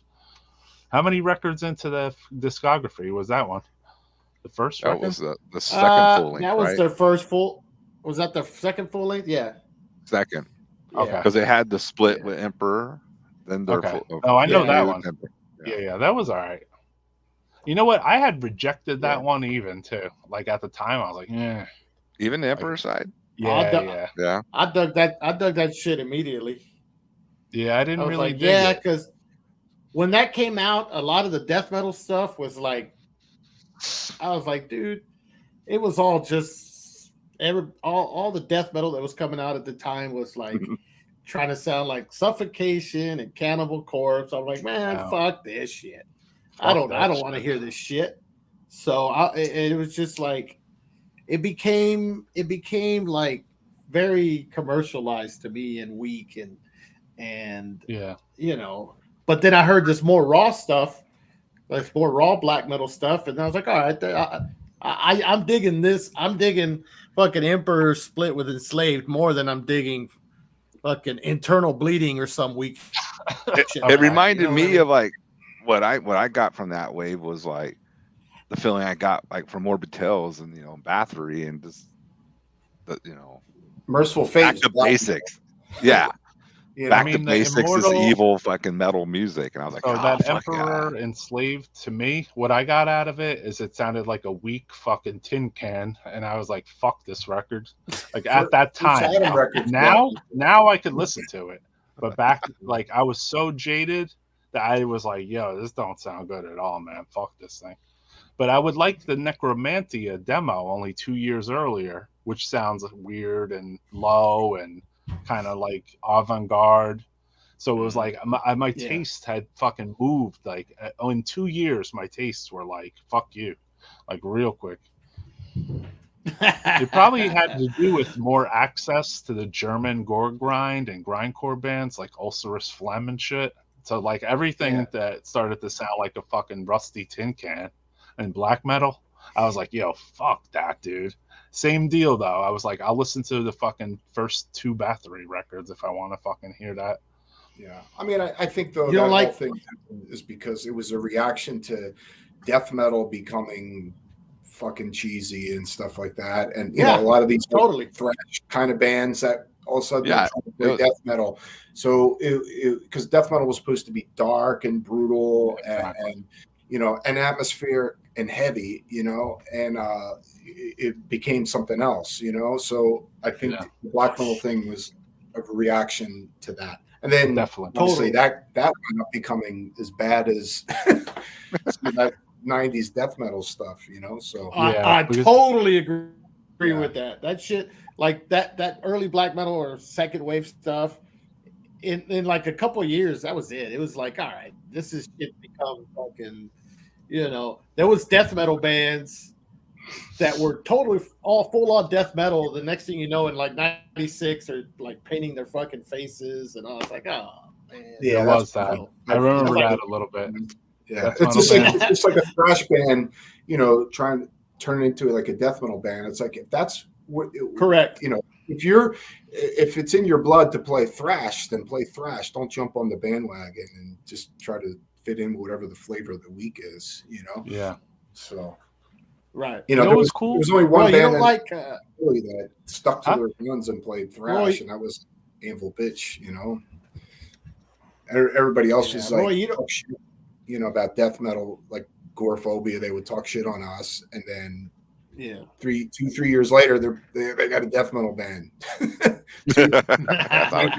We were fucking, you know, I don't know, you know, fucking noise or whatever to them, you know. It's like, Roy, you don't even like Under the Sign of the Black Mark by Bathory? No, I like that one.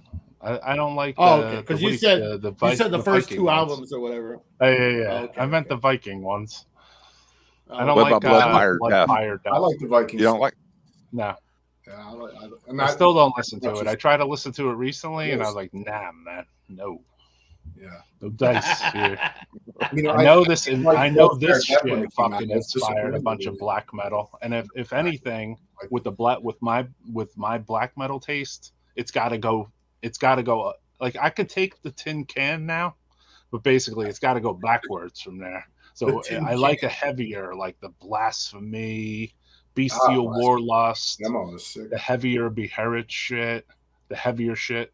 You know what I mean? Like the fucking Naked Whipper, you know, like really, you know, like Lord Nazarene. Impale Nazarene who's doing it. You know, like the really fucking charging ass fucking shit, not the fucking tin can fucking, you know.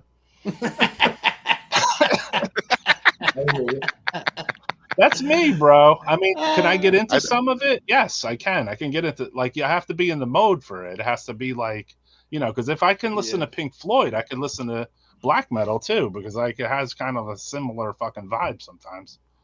The atmosphere, yeah. So it's like it has an atmosphere of.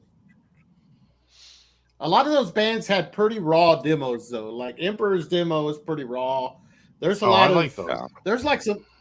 There's like some Celtic Frost kind of stuff happening on that one every here and there. All right, we're not talking. You know, that's a different game playing for me. So like, I love the demos. Even the Enslaved demo, I like better than the Enslaved records. You know. Oh shit, the Enslaved demos rip, dude. Yeah. So I mean, I like the demos because I don't know, they were better. I don't know. But and it seemed all like those guys had death metal bands too, right? You know what? Guys it's weird. Death metal bands. They were, and then Euronymous almost called out all the death metal bands, right? And he was like, "Yo, these guys are looking like Anthrax right now." Boy, do you remember Heffy? Do you remember Heffy from Norway? He was here he was being like a nanny or something from Norway. Okay. And he was going to school here. So he used to come to all the G. Willikers gigs, and he's the original drummer pre-Enslaved Phobia. That's what they were called, the death metal band. And then he's the drummer now of what they call Theater of Tragedy or whatever. But Heffy, I don't know if you remember, but no, I don't. He was talking about black metal. Enslaved was called Phobia, and right. So that was like, pre-Enslaved. So that guy was living in Philly. He was in Jersey. Damn. You see that? Jersey. Yeah. Created black metal. Jersey's the fucking hub for everything. I would say I would put it on Brazil a little bit too, though, really, to be really honest. Yeah. Well, yeah, dude. South Americans are just brutal. Dude. Yeah. Yeah. The pentagram. Brazilians were like that. Volcano. Yeah. Sarcophago, definitely. INRI. Yeah. That's like you could tell that Profanatica ripped that type of shit off. Blasphemy. Impel Nazarene, massive influence was that INRI album. You could just listen to it, the riffs and the drumming. It's just total Sarcophago. Yep. Yeah, I don't feel like I heard that early enough in my life, though. Yeah, I think I got into Sarf probably right after I heard Morbid Visions, and then I got a hold of the 87, I guess, INRI. So yeah, yeah. I first heard for INRI. I heard Rotting first. Yeah, I was kind of disappointed in that, but there's a record I heard, actually John McAtee turned me on to it like a couple of years back, and he was like, "You got to listen to this one record," and I think it's called Hate, right? And it's just Sarcophago, but it's fucking sick. It's just like a drum machine, and I guess Wagner. It's just Wagner and a drum machine or whatever. It's just so fucking sick. So check that out. Heavy ass fucking Sarcophago freak always. Yeah, I think he was the first person I heard Sarcophago from, just to be honest. He's like, I got into Sarcophago just because of the underground fanzines and tape trading or whatever. Yeah, I mean, I have to go by what I saw and when I heard it too. You know what I mean? So I kind of keep that realistic thing in my head, because like there was things I saw on Metal Forces and stuff that I was like, oh, cool, that looks cool, but I didn't really know what it sounded like, Yeah, I remember when Metal Forces did a feature on Sepultura when Morbid Visions just came out. That was like a big deal. I was just like, wow, fucking, they're in Metal Forces, Yeah. You know what was cool? Like when you would there was like those really shitty fucking mags back in the day, like Cream or whatever the fuck. But they would have like one fucking page in there, and it would just be about like underground shit. And sometimes like I would try to like steal just that page because I didn't want to buy the magazine. Hit Parader had a compilation a good one. Record, and it was all like, it was in '85, so it was all like underground cool shit. It was like Possessed on there, and like I don't know, like Exciter or whatever, you know, stuff like that. And you know, for the time, like seeing that in Hit Parader, you know, it's like picture of Possessed. I know. Yeah. Wow. But before there was even thrash, you know, Circus Magazine, Cream, you know, Hit Parader. I was all about all that stuff because the glory days of early hard rock and reading them but not buying them. What's that? I would read them, but I wouldn't buy them. I would buy them. Yeah, I always. Yeah. You know, I remember I said something. Me and my friends would trade around the Circus Magazine or whatever. Yeah, you traded around with your friends and shit. Yeah. I remember it was a big deal for like Motley Crue and Wasp to have their first articles in Hit Parader. Yeah, like, holy shit, Motley Crue's in here. Wow. Wouldn't they mix in like Rolling Stones and shit? If you guys remember. Yeah. So it'd be like there'd be like Rolling Stones articles, and then there'd be like fucking like Exciter ones in the same mag. Yeah, I remember Wasp being on fucking Hit Parader a lot, because that's where I remember seeing like Blackie Lawless like holding the bloody skull like all the time. It seems like they put Wasp in like every issue from what I remember. I think I first saw Wasp in Kerrang though. And I was like, oh, I got to hear this, man. I think it was the cover with him with the bloody skull, like you're saying. I was like, holy shit. Yeah. There was nothing extreme like that, you know, at that time in my book. You know, I was like, oh. Yeah, the more mainstream, you know, it was like seeing Blackie Lawless and Chris Holmes and all the blood and. Yeah, it was cool. Stuff. Amongst the hair bands, like coming out, you know, because like you had all those hair bands around. They weren't really a hair band. No, I mean they were like part of that scene, but yeah, I'm saying like he came out from the hair bands to be like, all right, we're a little more fucking brutal than these hair bands. Yeah, it was more metal influenced. Same thing with like the second Motley Crue record. You know, there's definitely a lot of more metallic, you know, influences. It's so weird. You can go back to those records, and at the time, maybe when you were listening to them, like when you first heard them, you liked them. Then there was a period of time where you just rejected fucking even knowing that shit. And then you can go back to it again. I know exactly what you're talking about. You know what I'm talking about? Yeah. No one's going to say, fuck yeah, Wasp, Motley Crue. Like, it's like a poser shit. Yeah.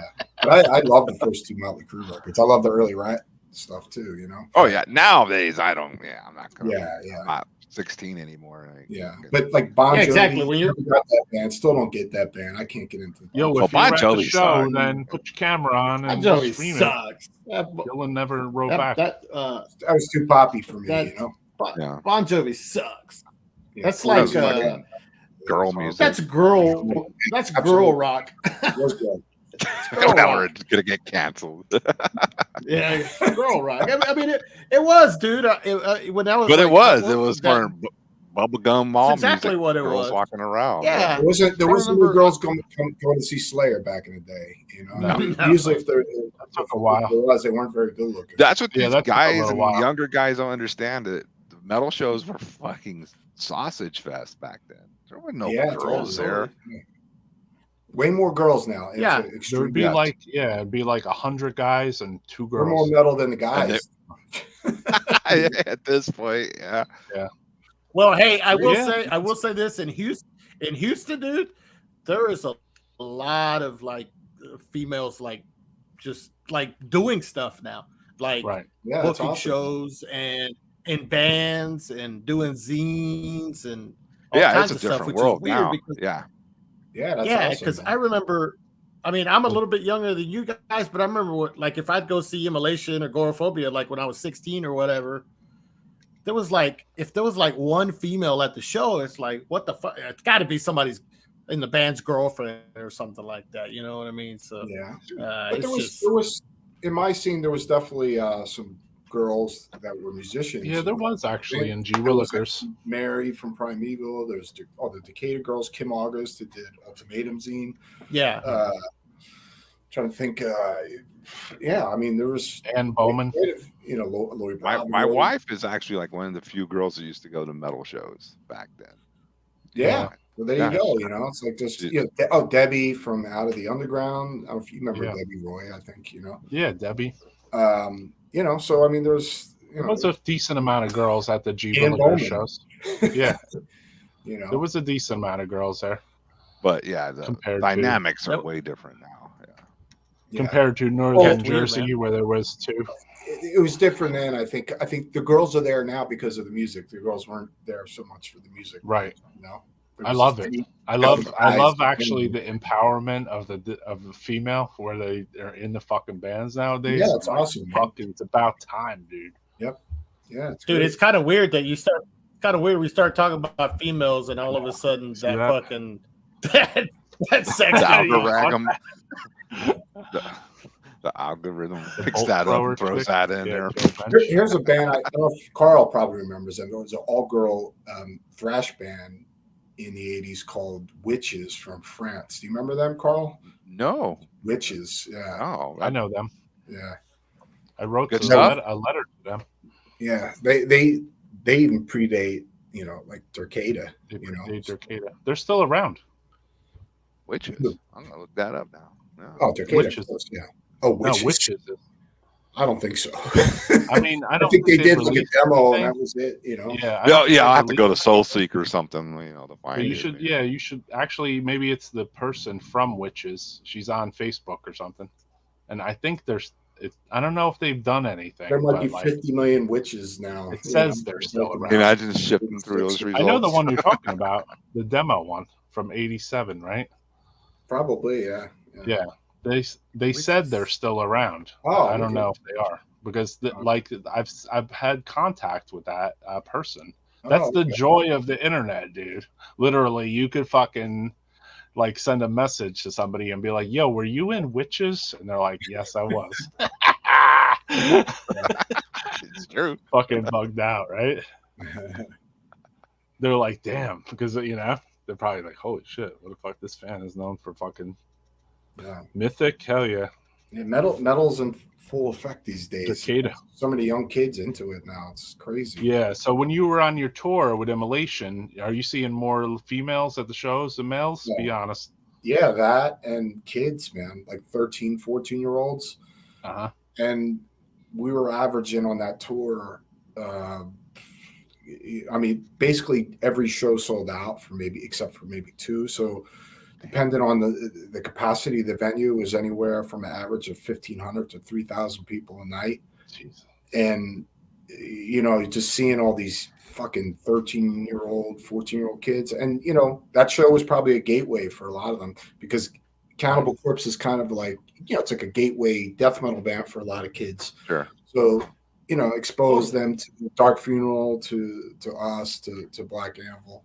Right. So, and they were loving it, man. They were all about it, and so that's cool, It's like, hell yeah, it's kind of like back in the 80s, kind of that tour reminded me of because it brings you back to your youth, right? Yeah, because you see that, I was one of those kids in the audience, like when I first saw Maiden or saw Metallica or whatever, like we were talking about Wasp Armored Saint and Metallica tour. I mean, I was just like, in my glory, Yeah, like, there he is. There's James Hetfield. Holy fuck. That's Cliff Burton, holy shit, Yeah. But we ripped the seat covers out and threw them at Slayer. Yeah, that was with the Rain of Blood tour, I think. Yeah, I saw that tour, but I saw I seen the video. Scotty Malone playing drums. That was with Wasp. Hey man, sometimes you got to go nuts. There were seats, so yeah, and it was fucking Slayer, Well, one thing the young kids bring to the show is something a metal show needs, and it's energy. Those young kids got all kinds of energy, Oh, absolutely, yeah. Shows were crazy. We just did. I mean, the pits and all was just fucking insane. It was just like right from the first note, just nice. Destroying the pit. There's no way, I'm going in a pit now. Oh no, I'll be crippled. Yeah. I'll be crippled. Yeah. But seeing the kids do that shit, I already got great. It's old enough for me to go on tour and get up on stage. Dude, I like. Yeah, nowadays I like if I'm walking downstairs or walking upstairs, I'm like this could be my last fucking step I take now, It's totally different.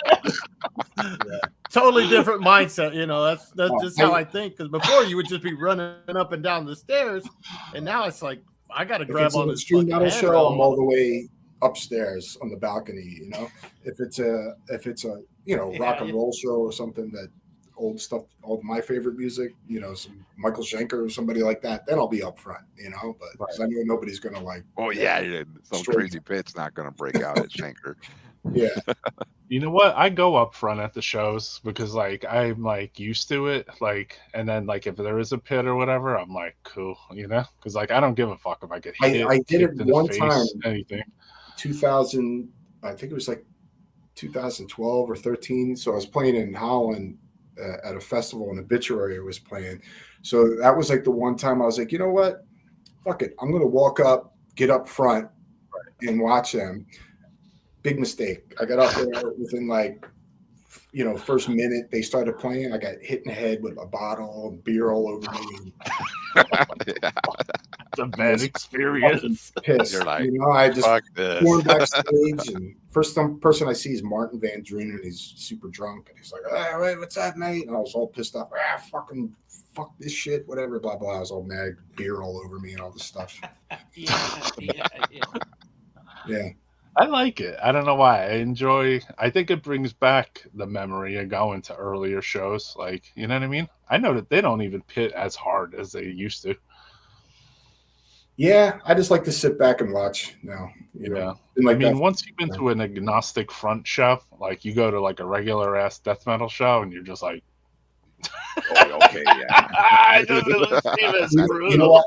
That's a different That story. one version of Venom, they played like 2 or 3 shows. This was in maybe 2006 or something, or 5 maybe. I don't know. So they came over. It was Kronos, and it was Kronos' brother on drums, and this guy Mike Hickey playing guitar.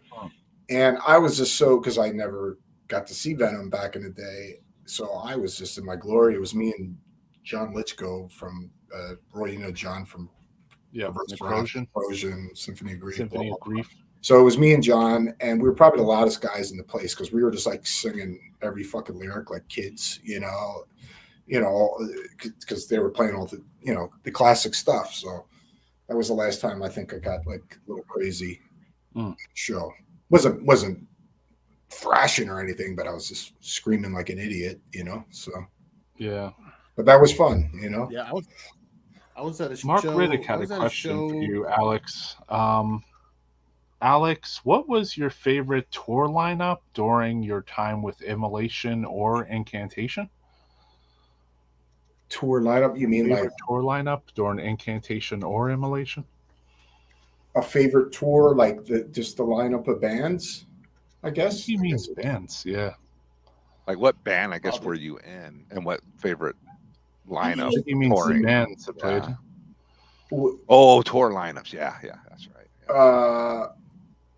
I think maybe the last tour I just did, because all the bands are good friends of ours. So you had like 4 bands that are, you know, real close friends, and you know, like especially the Cannibal guys, we go back since the beginning. So we've, you know, like, you know, and George and Eric and Alex, I've known fucking 30 something years or whatever, when we were teenagers, right? You know, just starting out. So it's kind of cool, you know, like all of us on the road and just having fun, and you know, Dark Funeral guys we're close friends with, and you know, Black Anvil. So it was like, you know, it was that was a lot of fun. Yeah, it's more knit. But a lot of cool, you know, packages too, you know. So yeah, that's pretty knit though. I mean, yeah, I remember like George was in the G Willikers scene, and you know what I mean, like, so he goes way fucking back. Yeah, you know, it's funny, George was talking about that. He was like giving the Black Anvil guys history lessons of our early scene. Right. I imagine reliving the memories, you know, of when we were stupid young kids having fun. Wasn't there when you were in Incantation? Wasn't there an Incantation Immolation like South American tour or something like that? Right? Yeah, it was like, it was very short. It was like a week. It wasn't even that. Oh, okay. It's like 4 or 5 shows. Oh, but that was in 2012. Right. Yeah. You weren't in Immolation then. You were in Incantation. I was actually saying to myself, I should be in that band. No joke. Right. You know, but yeah. That was fun, you know, because me and John and, you know, and Bob and Ross go back, so it was cool for the four of us, you know. Yeah. We're together. So let me ask you this. Cannibal Corpse is obviously the most well known. Like you said, they're a gateway band for a lot of people nowadays. And now that I know you probably toured with them before, but they're so big, so well known. Do they have do kids? I imagine like kids showing up, like these young kids, like early to fucking. Is there kids that show up early or like, hey, I'm waiting for them to see them outside or anything like that? Yeah. All our tour buses, they would just be waiting there.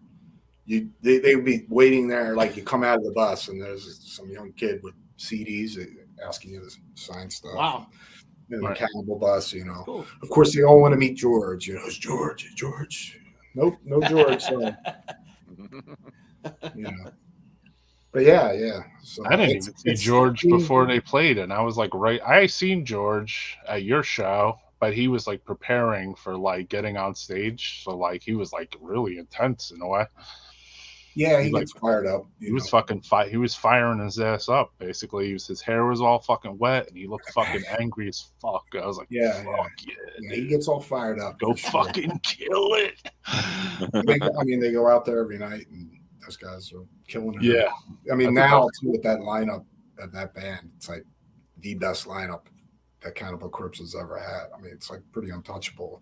5 of them now, and plus it's you have pretty. Yeah, it's a pretty healthy. Yeah, now, who is in the band healthy, now? All real close friends. So.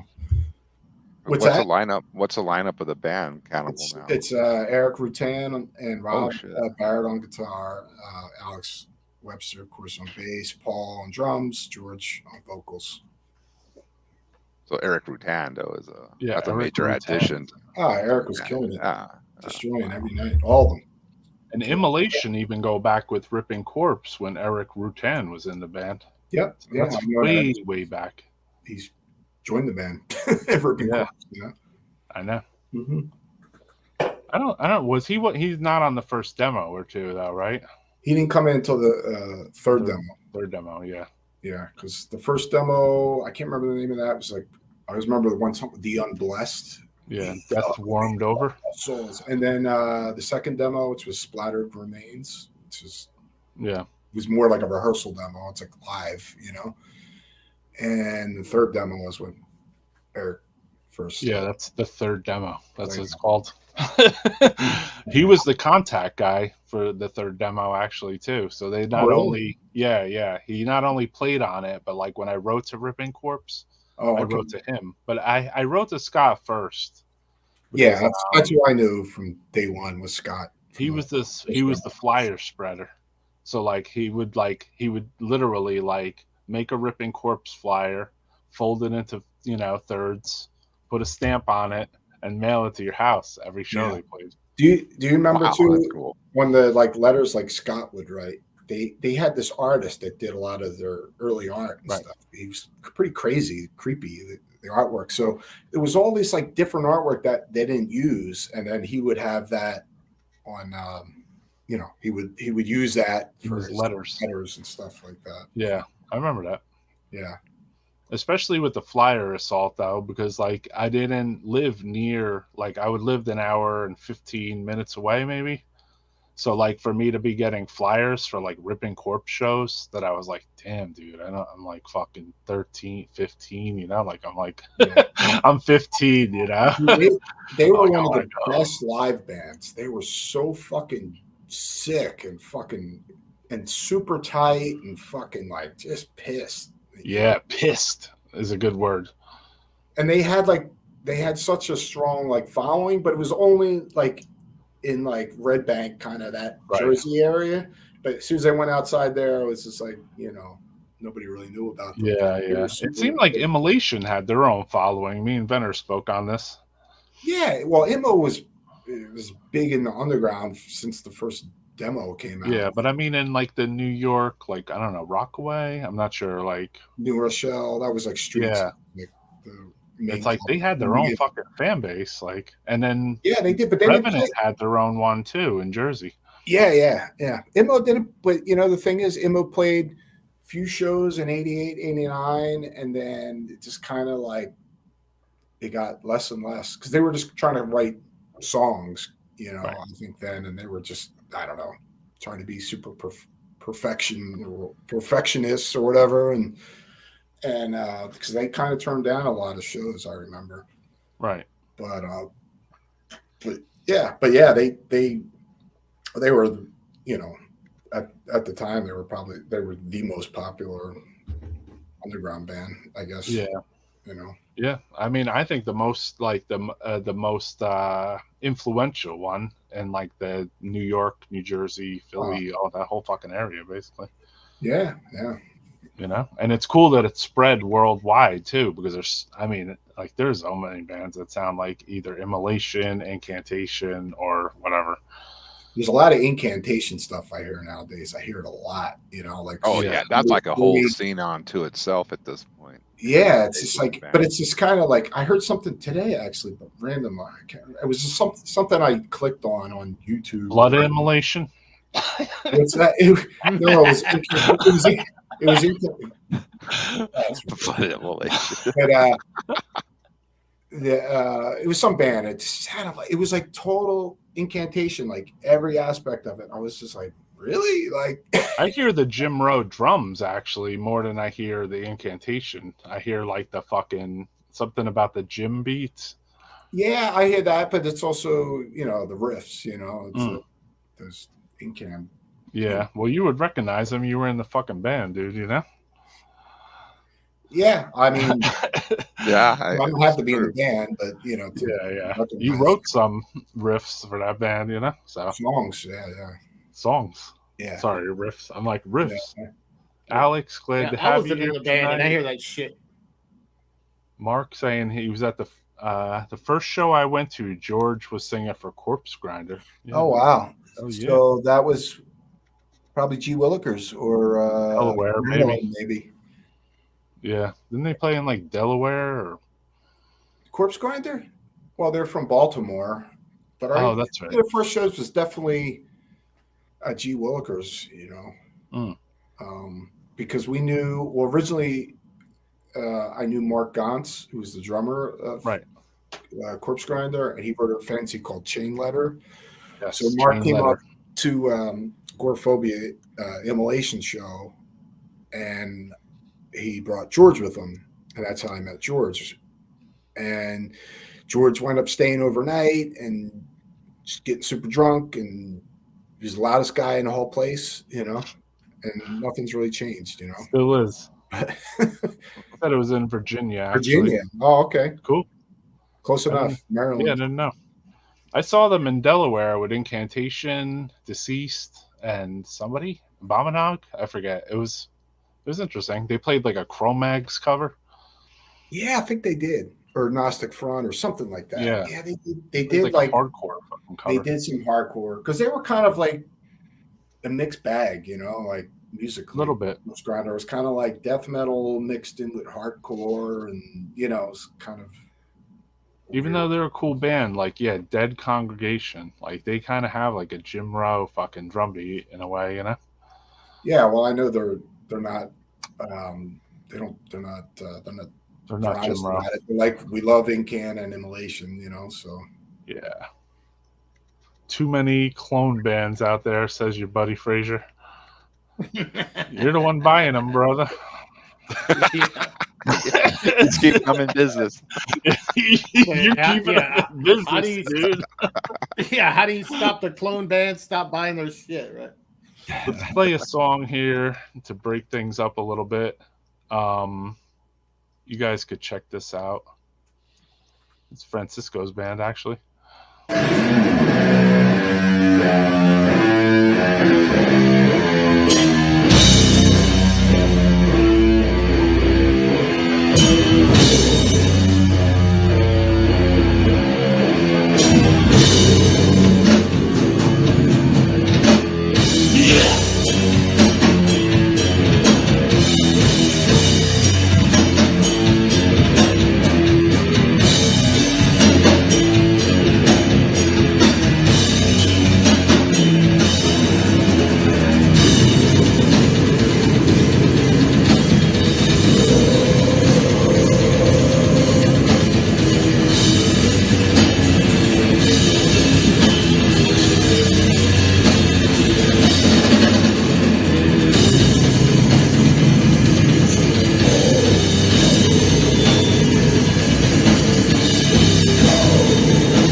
So back to the stream here.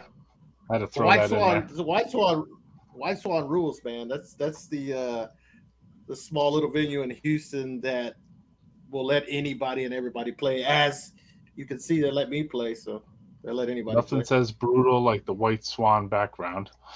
Hell yeah! That was cool. Great, kind of definitely old school. Very autopsy. I mean, cool. I like it. Yeah. My brother trying to stream the show. He said he might have to skip this one and go to the next one now. Dylan.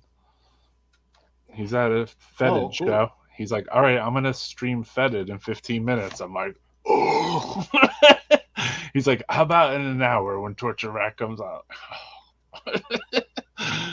Like, not that both bands aren't cool, but I love FETID, I guess. I'm showing rehearsal videos with them with no fucking what do you call it, No vocals. No vocals. Yeah. The Pious. All right, cool. Does that have a copyright on it? What? Gonna be down. Francisco's band doesn't have any, right? So if you play something, they just let you know, like it's like a generic warning, Yeah. Yeah. Well, unless you're live. Wow. I've got shut down live twice. Yeah, there's been times when you could have a full blackout if it's big enough, music wise.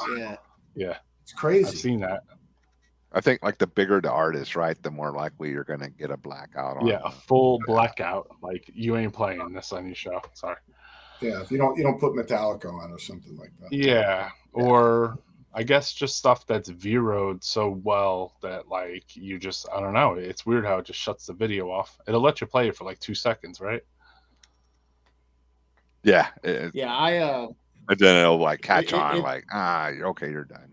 Huh, that's crazy. Yeah. How do they know? Like right away, like you're live streaming, like you're playing. Computer software doesn't know somehow. Yeah, it picks up the melody up on the image and the wave, and maybe I've always wondered too. Like, do they encode it with something? I think all of it. And then it actually picks up the melody because like there's I streamed a live. No, I streamed a demo on here that's like one of the rarest demos. It's like pre-evoking. It's like Nick Orlando's band, Funerus. Funerus? Yeah. So I put that on here. Something like that. Right. And one of the riffs is like, I guess like a pre-evoking one. And like literally like, what's it call it? Peaceville was like copyright strike. We own that. I'm like, really? Like, you don't own this? But maybe they do. I don't know, That's crazy. But I don't think so. I think it said the melody or something to do with the melody. Like it picks up on the melody. I don't know. How do you get rid of this fucking thing? Yeah, because I thought if I played like live stuff, it wouldn't matter. But I remember playing like Apsu, like live, like just some fucking homemade video footage from the 90s, and I got a fucking copyright strike because it's like there's like 3 sections where it recognized a part of a song, melody, like on Osmos. Yeah, it recognizes like, the melody of a song. When I did like live, like you would think it wouldn't be so spot on. What's funny? Like when I did the post Maryland Death Fest show, I was like, I'm gonna try to do this one without it like actually like catching anyone's melodies or whatever. And then like I heard I had like a video of Destruction. And they were playing Mad Butcher. And they played the how that melody is just like so out there, like it's completely the most recognizable. It's crazy though, like a show like yours where they you get blacklisted or whatever for playing some band or whatever, but meanwhile all the artists like myself are getting ripped off royally, nowadays. It's like on like stream numbers and prices that you get for every time someone listens to your music. Like Spotify, I listen to Spotify all the time, like every night. It's a great thing because there's everything's on there, but at the same time, I don't make jack shit. I mean, it's a great promotional tool, but I don't see anything from any of my music. Yeah. It's weird that they couldn't at least give the bands like just to like shut them up, like just like 1 penny at least. And if there was 4 members, like give them like 4 pennies, But they didn't even want to give the bands a penny. That's crazy. Some coupon. I mean, you have to be like Metallica. You have to be like I wouldn't get one free. Well, even bands like that, I'm pretty sure it was like Smokey Robinson or something that he took them to court years ago, and he had like so many fucking streams on there or whatever. But even with what he had, like millions of streams, he got fucking ripped on, So turn the camera the other way. Sounds like shit already. Hold on. Is that Fraser? All I see is his eyes. Face the camera the opposite direction.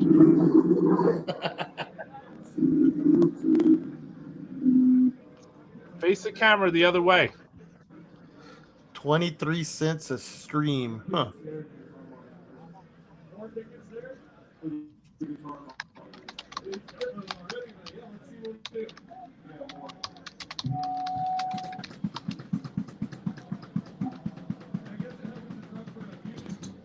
That's what I have to do when I stream these stupid shows.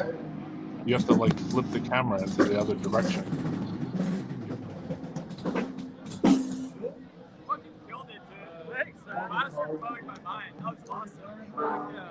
Six step, bro.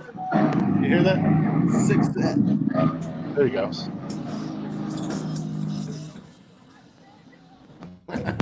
He's trying to flip it like through the thing, like to click the buttons.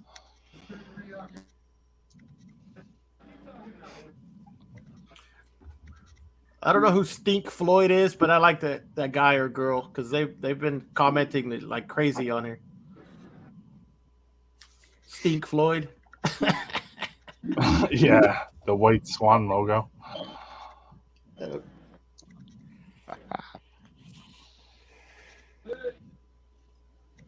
23 cents a stream? They don't even give you that much.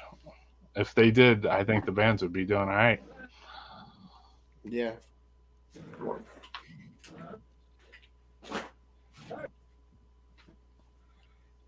All I see is his fucking forehead.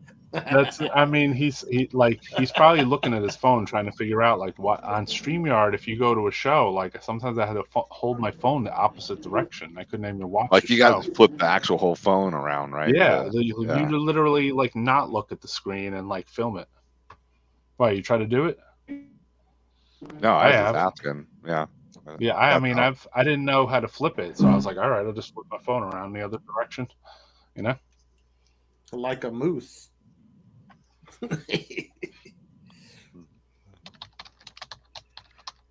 Yeah, but hell yeah.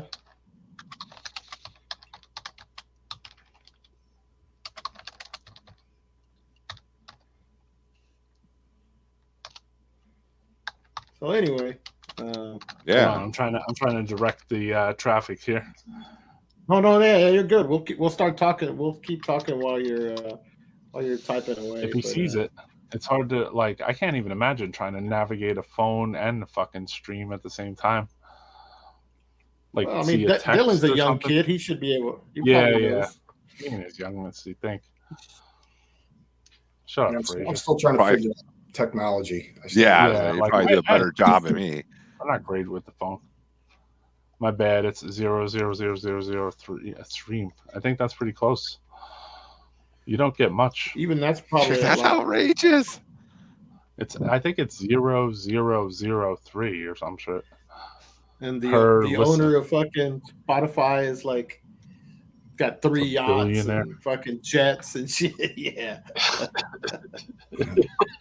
He was an early mover on SoulSeek. He like downloaded like everything, Roy, is that a Scuderia shirt you're wearing? Yeah. It's just like nice. Yeah, we didn't get to. Unfortunately, Paul was supposed to come out with his niece. Actually, she's on the metal and stuff like that. Okay. He had something happen last minute. We saw him earlier this year. He came out to the Houston We went out to eat and stuff. Damn. And he seems to be doing pretty good though, or better these days, I should say. Yeah. So, more mentally with it. Yeah, hopefully I'll see him. We'll be back out soon again. So all right, Andre is here. I'll see him then. You know, Andre from Germany. Albany, I'll tell you that though. Happy rot year, rock stars. 3:49 here. Woke up, fall asleep. Bye. Hell yeah. Yeah, this is a later stream than normal, right? Yeah, that's why I on like later. I had to wait for my daughter to go to sleep, you know. Yeah, I try to do that to coincide the show thing, but you know, obviously it's difficult when you're at a show to figure out like how to do this too. Well, I saw you going on later, and you asked me like a few weeks back, and you know, I was on the road, I couldn't. Yeah, that was like, and I was going to bed pretty much earlier. I don't know where you're at. Sometimes I'm just like, you know what, like I flick random invites to I'll flick them to like 10 people when we go live. And I'm like, if they come on, you know? Yeah. So I don't, you know, like, I don't expect. Come on, it's Roy Fox. I got to come on. You know? I mean, I don't expect it, but I just figure if you feel like you're in that moment and you feel like you're in a wacky situation and you feel like you could do it, like, do it, you know? Yeah. Like if there's two bums fighting in the street. All right, here we go. Like in Houston? Yeah, like that Houston street scene. I remember that. That was awesome. All right, there you go.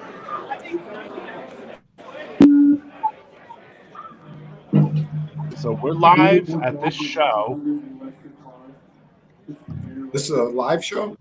Yeah, this is live going on right now. Oh, okay. In Portland? Bottom half. FETID in 2 Portland. days of death. It's 2 days of death. 2 days of death. Twice. The hell is that? Oh. This is FETID, yo. No, but that. Oh.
Yeah, we like it's difficult to get a fucking connection at any show, literally.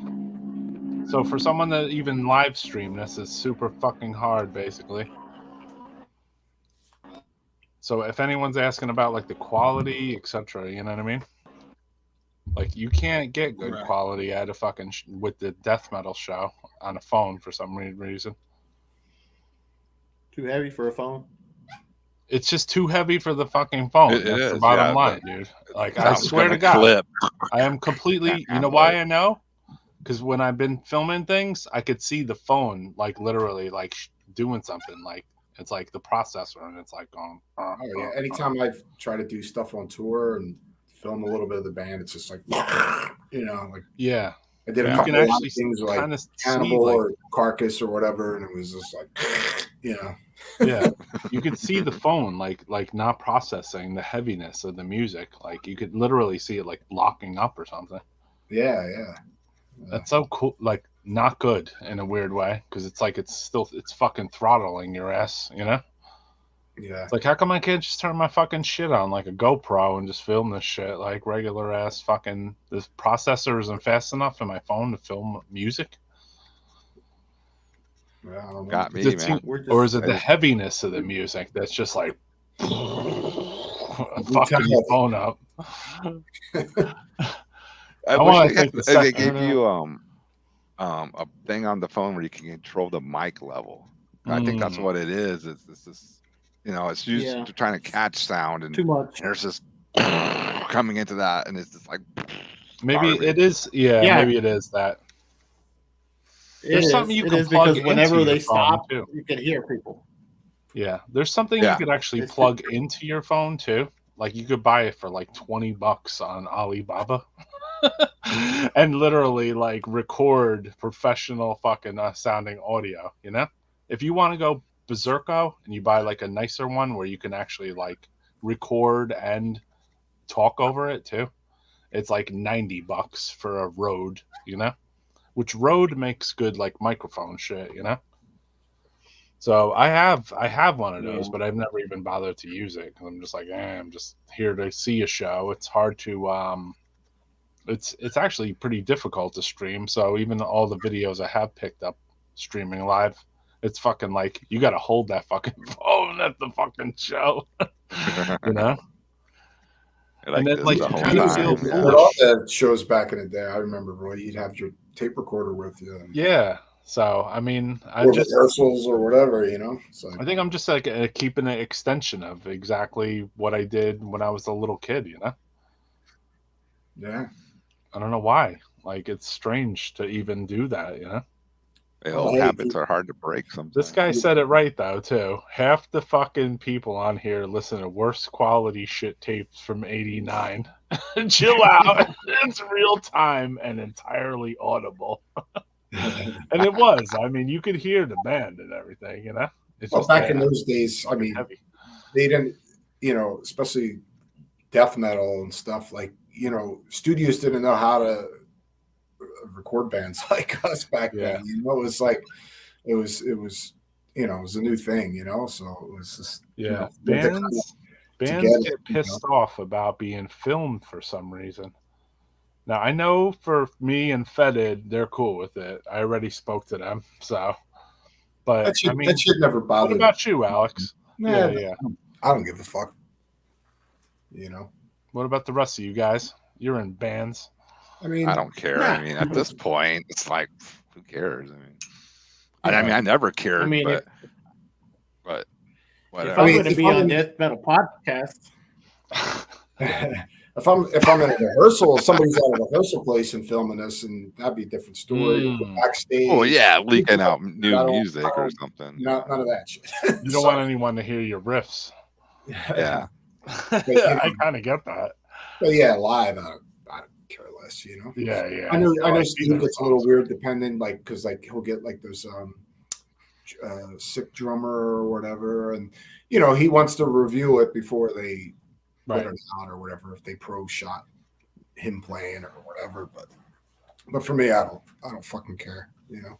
Yeah. I was at rehearsal with Mortician actually before they played the Maryland Death Fest, and Sam was like, "Yo, don't." You know, because it was had more to do with like maybe I don't know, just they were not in a being professional, like, you know what I mean, as far as like the you know it's certain things that's not for the public. I mean, even you know, I remember a couple times people had like video cameras or whatever, and you'd be like sitting like, "Yo, dude, what's that about?" You know what I mean? Like sitting there having a conversation, you got a fucking camera on you. It's like, yeah, that's awkward. Like, what are you doing? Yeah. Out here, that shit, just talking. Yeah, I don't know. No one ever really does that to me. I must not be famous. You're famous. You're famous. Come on, man. That Morbid Angel rehearsal footage is classic. Hell yeah. Oh yeah. I know exactly what you're talking about. Those fucking garages or whatever. Oh yeah, I saw that. Yeah. There's a bunch of, I think there's old from like '87 when what's his name, Wayne Hartzell and David Vincent joined the band. I'm pretty sure there's rehearsal footage of that too. I don't know if I ever saw that, but I'm pretty sure it's on YouTube. Yeah, you've seen it. Yeah, I seen it on YouTube. It's the footage. It's, you know, that rehearsal tape. It's pretty much that same session. It's just like a video kind of version of it. It was like where they do like you still have a shitload of Morbid Angel rehearsals. I don't know what's what. Blasphemy and all that shit. Yeah. It's just like the one from like '87. But yeah, you've seen it. David Vincent like has his back turned pretty much the whole time. I think so. Yeah. I don't know if I've ever seen it, but I might have. I might have it on VHS or something. It's like everything have like certain things have switched from like the VHSs into like YouTube or whatever for the better and for the worse. Like I've seen like completely horrible quality video that I have on VHS. It's like way better, you know? Yeah, and the thing about VHS, it sucks. It's like having a cassette tape. It's like it's so fragile, you know. Like John Verka, you can imagine his VHS collection is insane. Right. You know, all the videos that he has, and you know, I know he's tried to he's starting to, you know, put it onto disc or whatever to try and save that shit. You know, right?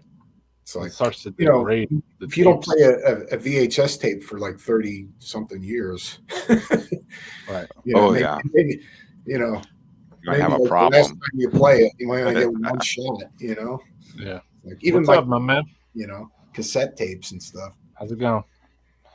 I just got that Celtic Frost box set, and it has a cassette from the Celtic Frost rehearsal. You know, oh yeah, one of their early rehearsals, and I'm not even gonna play that shit. You know, it's like, you know, it's like I'm afraid to play it. It'll fucking, my luck, it'll get eaten.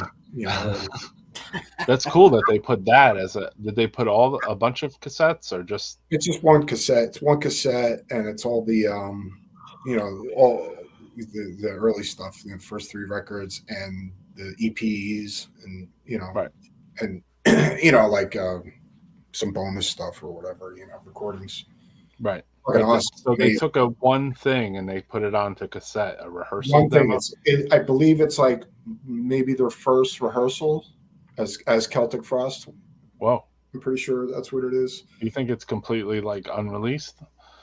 No, probably not. I have, dude. I used to have. I had something from them too. Yeah, those rehearsals, Celtic Frost rehearsals. You know, live stuff, interviews. I remember, like, I think it was actually me and Chris Gamble. Like, we had one tape of Tom Warrior, and I think it might have been like from World War III Fest or whatever. It was like an interview or something. I just remember, like, we're just like sitting, you know, in the little fucking radio, like all like, you know, trying to hear his voice, you know, Tom Warrior's voice for the first time talk. Right. That was so important to us too. Like if we had like either the radio or some kind of interview-y thing on a cassette tape or whatever. It was just, I remember like there was a guy I traded with in I think he was in Detroit. Ron Holt was his name.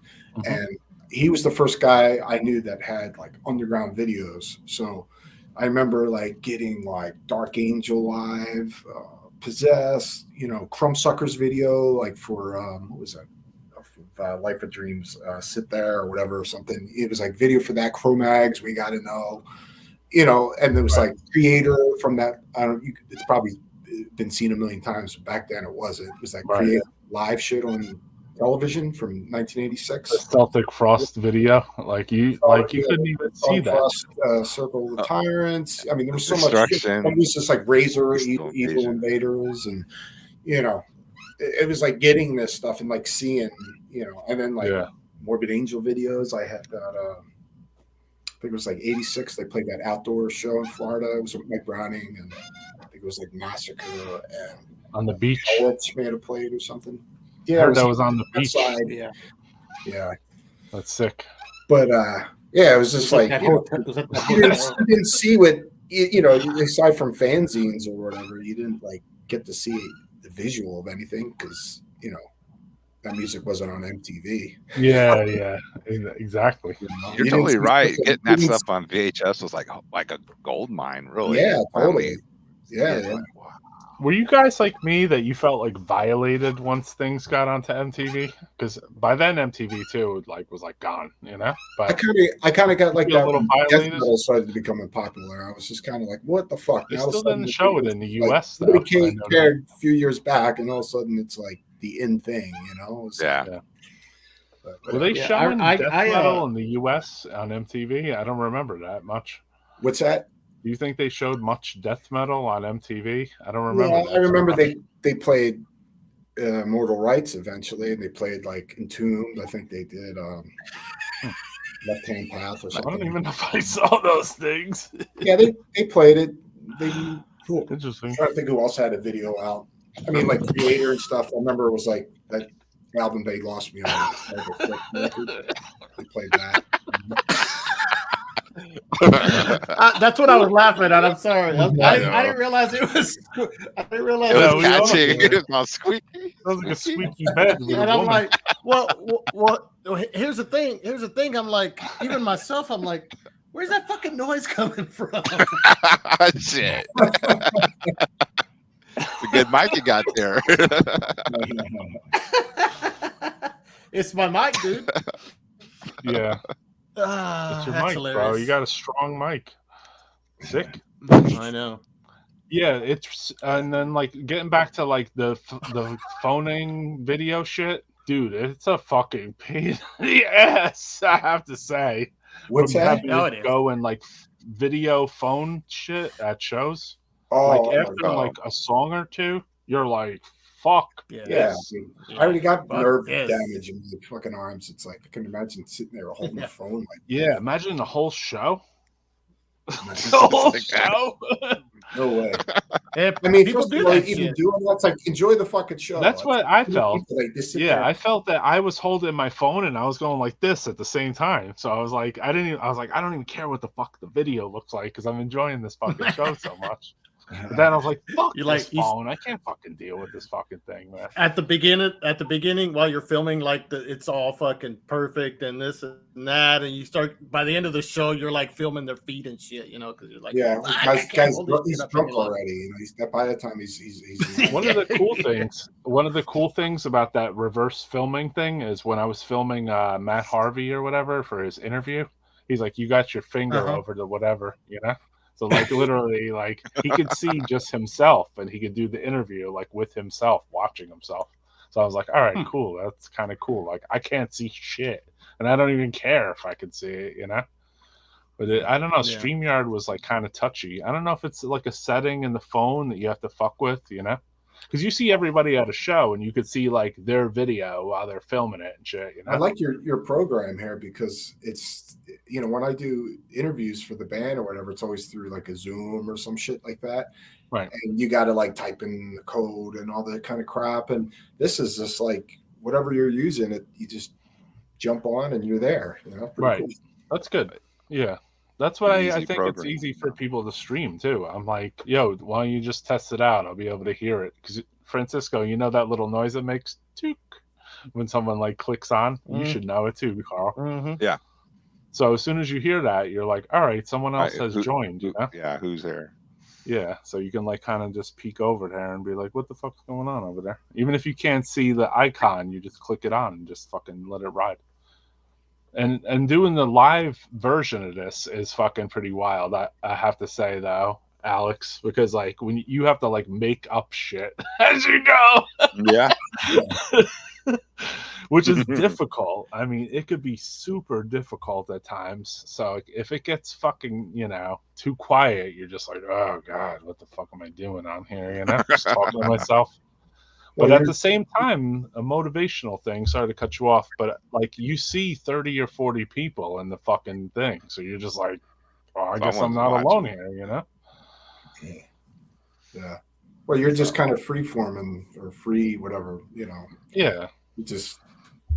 I don't know if I picked that up from like Joe Rogan or one of those guys because they seem like they're doing it. But he has a fucking Jamie over there too, you know? Like, I don't know. He's probably got certain questions, but he's great at what he does, so he's pretty sharp. I don't have any questions at all. I mean sometimes I come with like a band's like discography if it was like massive, like Immolations. It was so massive I was like, I have to look at this like a couple times and be like, I've actually thought about doing a show and a couple people are telling me to do it, but I'm not. It won't be like death metal or anything. It'll just be about guitars and right, playing guitar, because I'm a guitar nerd, so that's all I really care about talking about. So most of the time, it's like when I do get like an interview when they like ask me about like equipment and certain guitars, I'm like, then I get excited, and then they're just like, if you're asking me about 1989, I'm just like, I got to talk about this again, or yeah, gotcha. That's why I got you so amped up with Matt, right? Oh yeah, that was cool. Matt Calvert, by the way, Carl, he gave me your new CDs because. Yeah, that was cool of him to do. Thanks. Yeah. Awesome. Cool. I didn't get a chance to put it on yet, but see if I got the freaking thing. Still kind of getting adjusted to being back at home. Sure. And my daughter keeps me busy. Well, you don't have to, because here we got it. What's that? Oh, there you go.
Cool, man. Sick. Hell Fucking yeah. brutal. Hold on, let me turn that off. Carl, that guitar, that BC Rich, is that like a custom shop or something, or that you're playing there? Or It's an NJ Extreme or something. It's like the War Beast. You've had that for a while though, right? I think I saw you play that guitar. Yeah, I have had it for a while. Yeah. The Warlock and a Beast put together and to get the War Beast. The War Beast. You and Mike playing together again, you know? Yeah, I'm happy about that, man. Yeah. Killer. We got that. You know how it is when you fucking got that connection with the other fucking guitarists, Absolutely. man. Yep. Sounds sick. Yeah. I told you I told you on your own show that I like that middle part where you have like that little melody going underneath where it's like the Abominations, the Desolations fucking riff. Like the slow down part? I don't know, it's like a guitar solo. It's like behind the fucking music. It's like oh yeah. We talked about that, yeah. Yeah, I really what happened dude. there was I played the first solo and we're like, well, let's do another take. It's kind of funny how that happened. And when I did the other take, well, he didn't mute the other solo. So we heard it, both of them played together. We're like, that kind of sounds cool. Let's just leave it like that. I don't know how the fuck we're going to do it live, but you know, let's do that. And it came out cool on the recording. Fucking vibe, super cool, bro. Like, I don't know. It just feels like an old. Yeah, a lot of whammy. I don't know. I mean, I don't know. I'm just coming from a fan, like listener point of view, you know. But I'm like, yeah, dude, this sounds like so fucking occult and evil sounding, you know. Yeah, well, me and Mike were definitely going for, you know, late 80s very death like metal, 87-ish kind of vibe, you know. Yeah, dig it.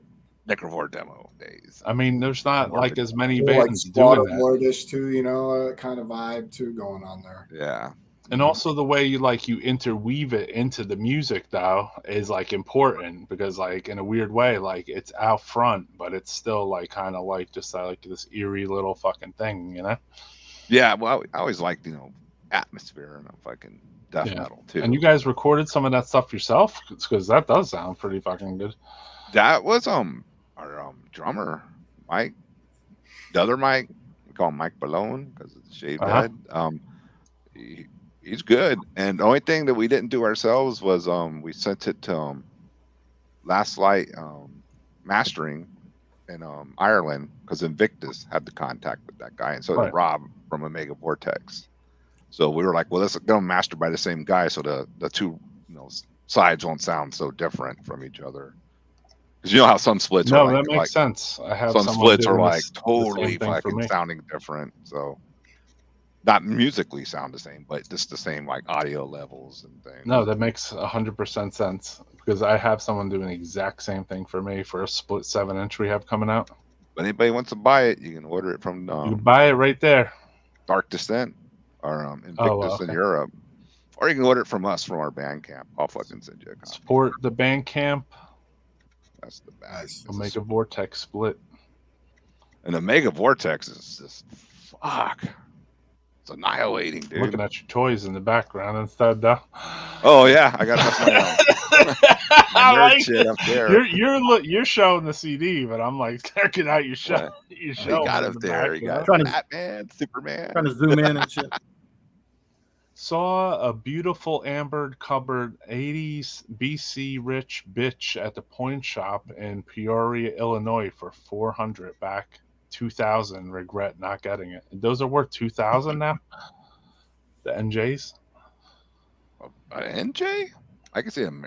Well, I guess so. Yeah, because the guitars have shot up in value. Well, you noticed that too, Alex? Yeah. Good. And American mades are outrageous. American, like, expensive outrageous or expensively? I mean, cool outrageous. Well, they're cool, but they're expensively outrageous. Yeah, the USA ones, because BC Rich went through some really bad periods. So, to get one of those early, handmade guitars, from Bernie Rico or whatever, it's pretty rare, to find one of them. So, is it with those two that there's not that many like neck through bodies or something? I wouldn't say that. I think because they were just handmade in the shop at BC Rich back in the day, because you can get NJs that are neck throughs now, right? Some. Like that one. I forgot. And it's not here. It's on the Pious practice space. But I think it's called NJ's Extreme or some shit like that. That's cool. It's the two label pieces. on the neck. It's two like combined. You said that's kind of cool. Yeah. It's a warlock and a beast, war beast. Yeah. And Alex, you're sponsored by a guitar company. Mm-hmm. Yep. So, I mean, obviously you use their stuff exclusive. Yeah. How's that work? Do you have to like go on stage with their guitar, or when you're or is it just kind of like an understood thing that's what you should do? I don't know how that works. Nobody's ever said anything to be like what I can and cannot do, but okay. ESP is my favorite guitars, like period. So I can play ESP for the rest of my life, and I can give a shit about any other guitars. They make all the guitars, the best guitars to me, ever made. So it's no reason for me to, but I do have other guitars. I have Gibson, Fender, Jackson, Charvel, which I love all those companies too. But, I play my favorite guitars, so there's no reason for me to do anything else. That's cool. And I got a really, great relationship with the company and stuff. They're super supportive of me, and it's a very family-oriented company too. So, yeah, I won't endure something just because they're giving me free shit or offering you. I'd rather pay for something than pay and play what I. Can't sacrifice your fucking morals ever, like literally, No. Yeah. Who would want to? Your endorsement actually has to mean something, like you really believe in the product. I mean, obviously you have to sacrifice your fucking morals. Yeah, for free instruments. It's like I stand behind, the product. So yeah. I had the Hanneman ESP, like the Gibson looking one. That they were. Oh, really? The Les Paul style. Yes, the Les Paul. Rare to find one of them. Yeah, because he made that. They were going to put that out as like an ESP version, not just the LTD. But then he passed away, and I guess I don't know if that whole thing got shot down or what. Because I had one for a while. Yeah. Had a Kaler stock on it. Yeah, Kaler. Well, yeah, that's what he used. Yeah. I got to play one of his actual guitars. Well, damn, how'd that come about? My friend owns all his stuff pretty much now, his guitars and his amps, his Marshalls and stuff like that. Shit. So he brought it out for me to play. It's actually the ESP that he played on Seasons of the Abyss video. It's that guitar. Amazing guitar, Played that felt good playing it. Like I was going to ask you, you get to touch all the actions and everything? Or are you like, ooh? Yeah, I mean, I even own one of my guitars is used to be the guitar player of Tanks, so it's pretty cool, That's wild. Did you play Slayer riffs on it? Do I play Slayer riffs on it? Oh, no. Did you play Slayer riffs on his guitar? No, I didn't. I was just. But like, did you get to handle it? Yeah, I got to play it. I played it. You got to play it? You didn't do no Angel of Death? But I was going to ask, like, did you feel like an action on it that you're like, oh shit, like I learned something? Played amazing, yeah. It's fucking custom shop, That's ESP. cool. Yeah, great guitar. Yeah, that's cool though, because you're a player, so like obviously you're gonna like when you put someone else's guitar in your hand, you're gonna like feel their action, right? Well, I believe that there's magic in certain instruments, and I think when you have somebody great that does great things in there, there's some magic on there. It's like, I think it's a cool story with like Kirk Hammett owns Peter Green's original guitar from Fleetwood Mac. So it was like Peter Green and then Gary Moore got the guitar from Peter Green, and Gary Moore did all his solo stuff and Lizzie, shit like that. And then now Kirk Hammett has it. So it's kind of cool, like there's some kind of magic in certain instruments, and yeah. That's just my opinion. It's like certain people, like Bill Steer from Carcass plays these old Gibson melody makers, and they're vintage guitars. And I said to him on tour, because I got to check out one of them, and I was like, dude, I would be paranoid as fuck to fucking check in this guitar on an airplane, And then he said to me, he goes, yeah, but guitars are meant to be played. I was like, There you go. Right. So he brings his 1961, 2 of them. He brings with him on tour and plays them fucking things, But right, but there's a magic in some older instruments, I think, He gets 2 fucking tickets, one for him and one for his guitar, and he puts it in the seat right next to him, Yeah. He's like, nah, this. he checks them in, but No, you know what I mean, though. Yeah, I wish I could do that. You wish you could do that. Dude, I'm so fucking anal about my guitars. You can ask Bob, he'll tell you. I mean, I could kind of understand that with somebody's like has some kind of special, Yeah, I'm just like with every little aspect to everything. It's got to be perfect for me. My friend has the 59 Les Paul. Wait, my friend has a beast race. If he's got a 59 Les Paul, that thing is worth a lot of fucking money. Yeah. It has a big. You're getting close to $1 million. Some of those guitars or melody makers were cheap back in the day. Student guitars, I own. Yeah, that's true. That's true. Yeah, and when Bill got his melody makers, he got them before they got too crazy with the with the vintage market nowadays. So he got a pretty good price on those guitars. That's cool. Yeah. I mean, are they but Bill Steer, are they fucking using these things? Like, who the fuck is buying them, Like he said to me, he's like, Kirk Hammett writing fucking Metallica on that goddamn guitar. Kirk Hammett's bringing that guitar, But that sounds whack as hell. Kirk Hammett's probably got people guarding that shit, Yeah, that actually sounds kind of whack, actually. It's like, okay, it would be cooler if he had, the Seasons of the Abyss one, Yeah. You'd be like, all right, you know what? That might be. If there was any Hanneman guitar I would want to own, but his wife, his own guitar she didn't sell was his original Gibson Les Paul. That it was like his first real electric, and he wrote and played Show No Mercy up to Hell Awaits, I think, with that guitar. Yeah, it's fucking brutal. Had the blood splatter on it and stuff like that. Yeah, that's brutal, man. I mean, you guys completely that guitar I would want to play. Pay attention to that shit. Yeah. As fans, for me, I don't play guitar, so once in a while something will stand out due to its stickers or something, But other than that, I don't really look at the models too much. I mean, I looked at the Ironbird. I'm sorry, the Iceman when I was younger. I've never owned the Iceman. That's one guitar that's on my bucket list that I have to get one day. I'd like to get an older one too.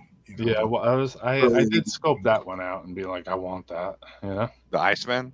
Yeah, I got one sitting right back here. But yeah, it was eyeballing that up. I was like, that seems like a fucking metal ass guitar. And then I didn't even realize it afterwards. And I saw that Tom G. Warrior was rocking one. I was like, Yeah. That was kind of like how I felt. I mean, Paul Stanley played them originally, but well, maybe that's where I seen it. I don't know. Yeah, Tom Warrior, that made it super evil.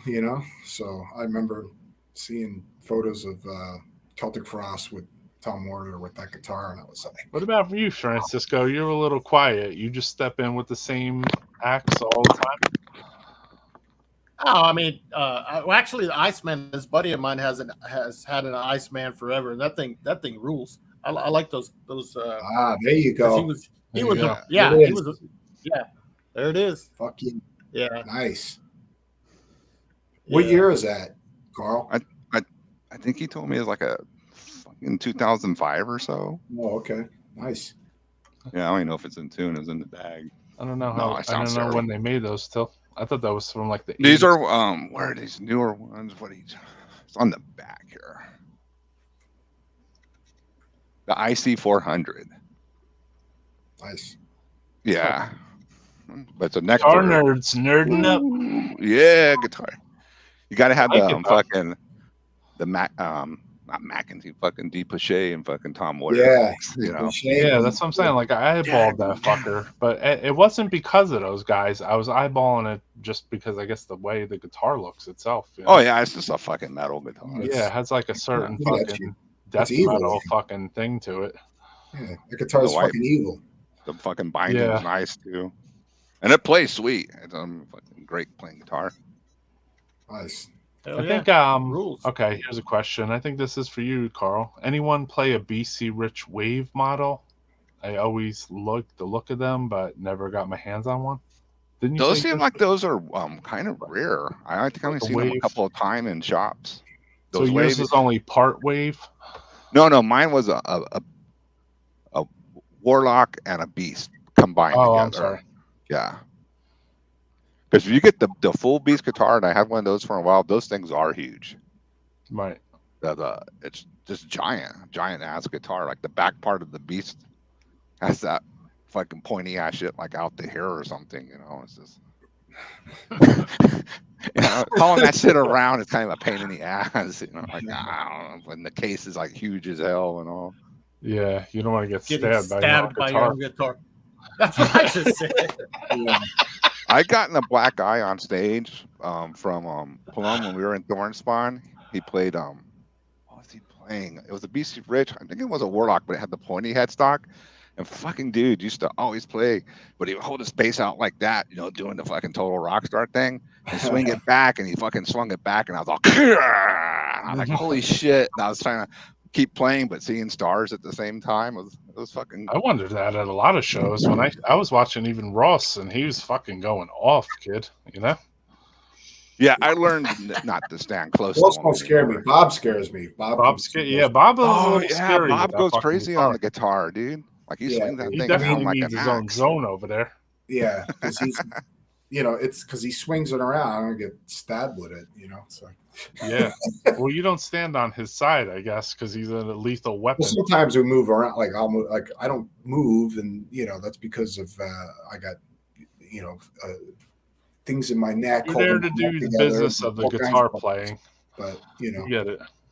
But yeah, Bob, when he once in a while will cross, on the stage or whatever, and he'll go on my side or on his or whatever. But yeah, you gotta watch him if you get close to him. It's like I bet.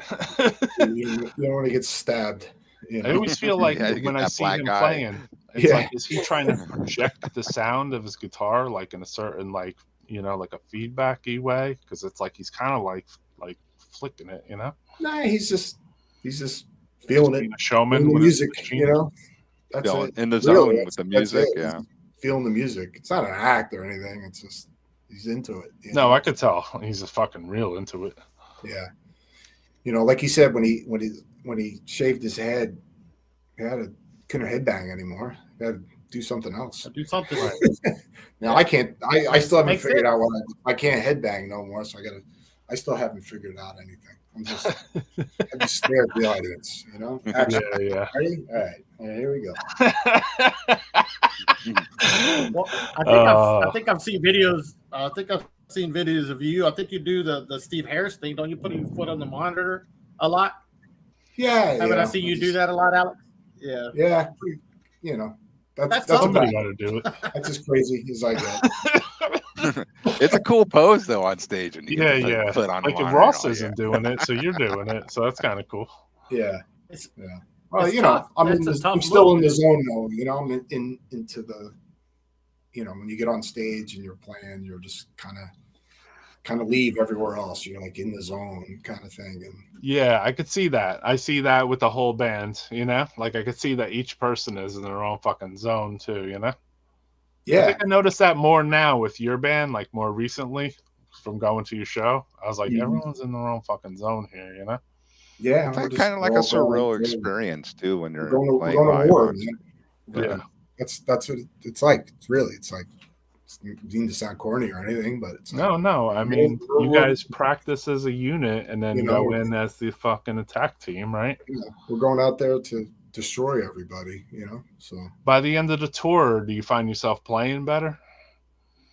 Yeah, I mean, of course you're playing every night, so you kind of bound to happen. This past tour we didn't practice before, and we were playing a bunch of songs we hadn't played together really, so it was kind of that was a little rough, getting the kinks out for that, but yeah, I mean, it's like when I saw you said you played the song. You're like, that's the last time we're playing it, dude.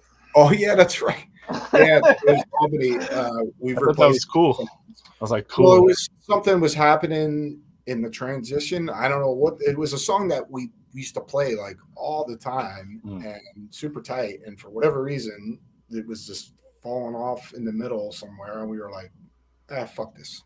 Yeah. I thought it was cool because I was just like hanging out with you guys. And you guys like were conversing amongst each other. And I heard oh, that's funny because there was that night actually. Yeah. He's like, we're not playing that anymore. And you guys were all like, yeah, we're not playing that anymore. Yeah. That was cool. Yeah, I pick up on little things, and I laugh at those little things because I guess that was a crazy show because like Albany's not like a normal spot. It was like the biggest show they ever had there. Yeah, it's whack. But I mean, if anything, maybe it'll bring additional death metal shows there. Yeah, which it has already. So I mean, that's good. I mean, will it bring shows that I want to see though? I probably not. But I mean, I hope it does. Yeah. I mean, I wanted to see that band Stabbing from Texas because they were hopped at the bottom of some fucking brutal death metal bill. But other than that, I mean, like, I don't know. Maybe I have a different taste in metal that, like, I don't really want to see, like, certain bands. I don't know. Yeah. I want to watch underground bands that I think sound heavy. And then, like, there's a bunch of fucking fluff in front of it, that, like, crowding up the rest of the show for me, Yeah. It's crazy because you're probably more in tune with, the new scene than I am. But it's funny because you're kind of, when you step out of that whole thing and you just kind of realize there is this whole movement going on of these young kids. Right. And I guess I'm one of them. Cool. It's just, we're old. Am I one of the young kids? Our scene was like them in the 80s. That was our thing, So, but yeah, it's pretty cool. It's like when people like tell me about a band, I'm like, who? And then I'm just like, oh wow, all these kids are all about it, And I noticed more with demos though. Like I noticed that like 1 or 2 songs are memorable compared to 4 nowadays. So like if there's like a new band, like I might like 1 or 2 of their songs. And they'll be like a little more catchy, even new band albums. But I noticed like they don't have the staying power of like a 7-inch with 4 songs on it, or like a demo with like 3 songs, where like every single song is a fucking. The whole thing's a ripper, yeah. So kind of like the newer demos are kind of like, there's a song or 2. It's all right, Different times. I mean, just any kind of musical movement or genre, it's like the originators, and then you got everybody that follows that. But I try to give it a chance. You know what I mean? Like I said, like, it's stupid shit. I'm trying to be that way too. I mean, it's like this fucking tape right here. Yeah, Malignant Altar Gaushadar, Yeah, got it for like $10. Right? It's fucking heavy as fuck, dude. Yeah, it doesn't have too much music on it. There's so much stuff. Like our sound girl, she's in her 30s, but she's in tune with everything that's going on. And she knows all the old stuff. She's all about it. She's got great taste in music, and she kind of like shut me down one night on tour on the bus, and she's just like, she's like, I don't want to hear this old man fucking crap, whatever. There's a lot of fucking great young bands out there. They're doing good stuff, and this and that. And I was like, okay, all right, I'll check it out. I won't be such an ignorant bastard, Yeah, but, you got to listen to the shit. But yeah, there is. I will. Francisco's like, I get stuff. Take some of the recommendations. I mean, you never listen to anything on this live stream that you're like, you know what? That Mortuous is pretty fucking hard, dude. I thought that that CD you put out was pretty cool. Ancient Death. Yep. Yeah, it was cool. Yeah, we're gonna have an interview with them in a couple weeks. Yeah. What about you, Francisco? You jaded ass fuck. Let me tell you a couple. What have I heard that's like new, but it doesn't have like, and they're like a young band. I'm trying. He's struggling. Well, I mean, there's some local bands, and somebody tells me, hey, if they're from Texas, you're gonna like them. I was like, that's not the case. No, I hate a lot of that's Texas true. bands too. Because it's like this. I mean, I'll have to say one thing before I'm going to preface this before you say your answer. Like, is it like because the flyers are so fucking brutal, dude? Like, I mean, that's a brutal flyer. That is some fucking black death metal shit, huh? And all those bands rule. H.R.A is a new band. Yeah, but it's great. It's just, I mean, because I hear you mention like bands. There's a lot of bands from Houston that people are like right now are like, oh, this band rules or whatever. But I just keep my mouth shut because I'm like, hey, you know, if you like it, you like it. But if somebody asks me something about a certain band, I'm going to tell them what I think, right? Yeah, so am I. Yeah. That's why I told you guys about Emperor and Slaved fucking split, because I mean, I'm just being completely honest with how I felt at the time, you know? Yeah. I don't think that is. But I mean, I don't care how many scene points are up against me or you know, like. Well, yeah. The only thing that matters is if the music moves you in any way. So who fucking cares? You know, exactly. I mean, it's like, you know, I mean, most of the time I'm not listening to death metal. You know, I listen to most of the music I grew up with. You know, from the 70s and 80s. You know. Yeah. I feel like that's not enough. I like all kinds of stuff, you know, like outside of, you know, metal, you know, it's like I like psychedelic music. I like a lot of experimental rock music and stuff like that. And, you know, you like what you like, you know, and like, you know, like a band like Pantera. I never liked Pantera. I never got it. People like it, whatever. Who fucking cares? They like the band and does something for them. You know, I like them. I mean, I don't like them all the shit, but I like one record maybe. Yeah, never 1.5 records and just a couple songs, and that's it. Like, but I only like them because it makes me think about like Budweiser and partying and just some little era in my life where I did something, and that's it. And it's like, all right, it reminds me of that. There's definitely like certain records that, like, if I put on like Ozzy Osbourne, Dire of a Madman, that'll bring me back to being a kid. Right. Yeah. Perfect. This record came out, and you know, hang with my buddies outside with the boombox and whatever, you know. Yeah, exactly. There's there's stuff. I'll listen to stuff, but then when you happen to listen to something that you listened to when you were a kid, and it's like then you realize, okay, this is what I want to listen to. This is what I grew up on, and it just like Alex said earlier. Yeah, it still sticks with you. Like if I put on Def Leppard, High and Dry or whatever, you know, like that record still blows my mind every time I put it on. Someone's saying to put Womb on instead, though, which sounds good. Maybe I'll play High and Dry for a little while, you know? I don't know who that is. I don't know who that is. That's Worm. That dude's been making. Oh, yeah. He's been making about as much since his Fraser. Go away. No. Yeah, there's Womb. No, this is Chris from a band. Oh, is that? Okay. That's what I was trying to figure out. Is that Chris from? Yeah, I was like, who is it? There might. Okay, because he knew the hamburger story, and I was like, that's gotta be that Chris. You may want to make a guest appearance. I was like, well, when I saw, I was like, what the hell, hamburgers? He said he was gonna eat first, though, and then he might make a guest appearance. Carl, you want to say what's up? So yeah. Fucking, I should play something now because I really have to. You know what, guys? I'm gonna split because it's 2:00 in the morning, and oh shit. So, but it was good talking to you guys. It was cool. Yeah, bro. Come on, man. Yeah, come on.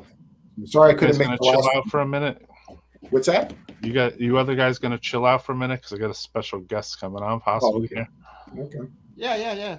That's cool. All right, cool. Check this out. You like this, Francisco?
Finland death metal. Let's say thanks to Alex for coming on. That was cool. Yeah. Talk about Immolation, talk about other shit too. I mean, it's not just about him fucking talking about his own band, you know? So it's talking metal. Guitars. Talking guitars, exactly. Guitars, I like all that shit. Francisco, like I said, you're just a little quiet on that. Are you brand specific with your guitar? Oh no. I just let them talk more about it. I have a Gibson SG, which I like a lot. That Gotcha. I use. It's a pretty versatile guitar, and I like it. Yeah, it does the job. Pretty for me. Brand specific, it seems. You know, you're like that's your happy machine. You know. Well, yeah. I mean, I'm not really a guitar nerd or anything like that. So if I have it, here we go. Here's my special guest. Holy shit. VAZ from Black Witchery. Shit, I'm special guest, all right. What's up, VAZ? Me, look, I don't know. Shit, I'm getting dizzy. I can blast. No, I can do blast beats. No technology, man. Fuck that shit. Fuck out. We're good. We can hear you and see you. Oh, sorry, there's the fucking camera. I'm looking out here. I'm like, there you go. I thought the camera's on that side. Oh, whatever. How's it going, brother? What's happening, motherfuckers? Carl, what's up, dude? I thought that was you, man. I was like, man, is that fucking Carl? Yeah, I am here.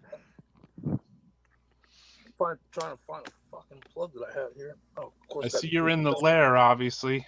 It's in the war room, looking for different countries to fucking stomp on, you know.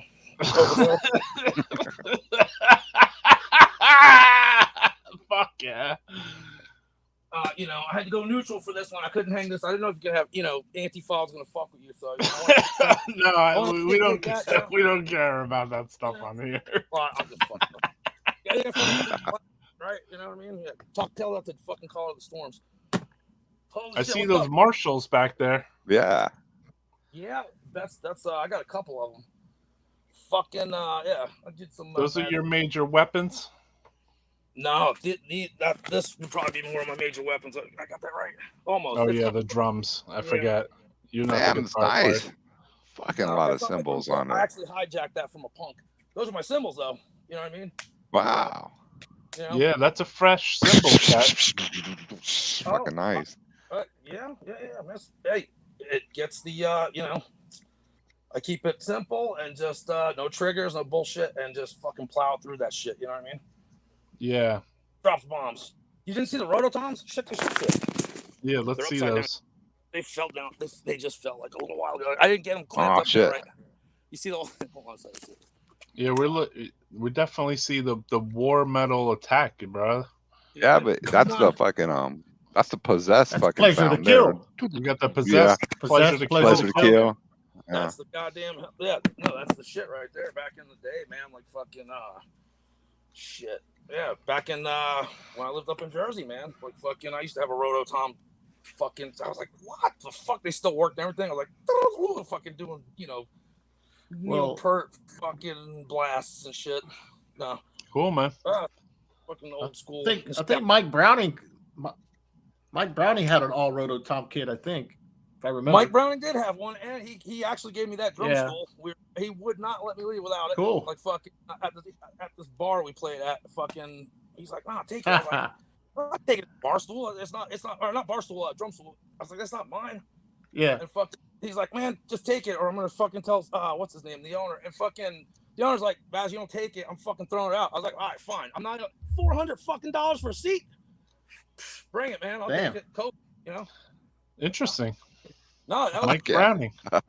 What does he have any specific reason he wants to use the same seat as him, or? Oh no! He's like he invited you into the cult of fucking black. You know, like not that you weren't already there, dude. You know, but we're a harsher. You know, we go down. We're coming from the crypts below. You know, the Vatican got the secret shit. We're down the coming. Yeah. There I had an office chair that was that's what I used on wheels and shit.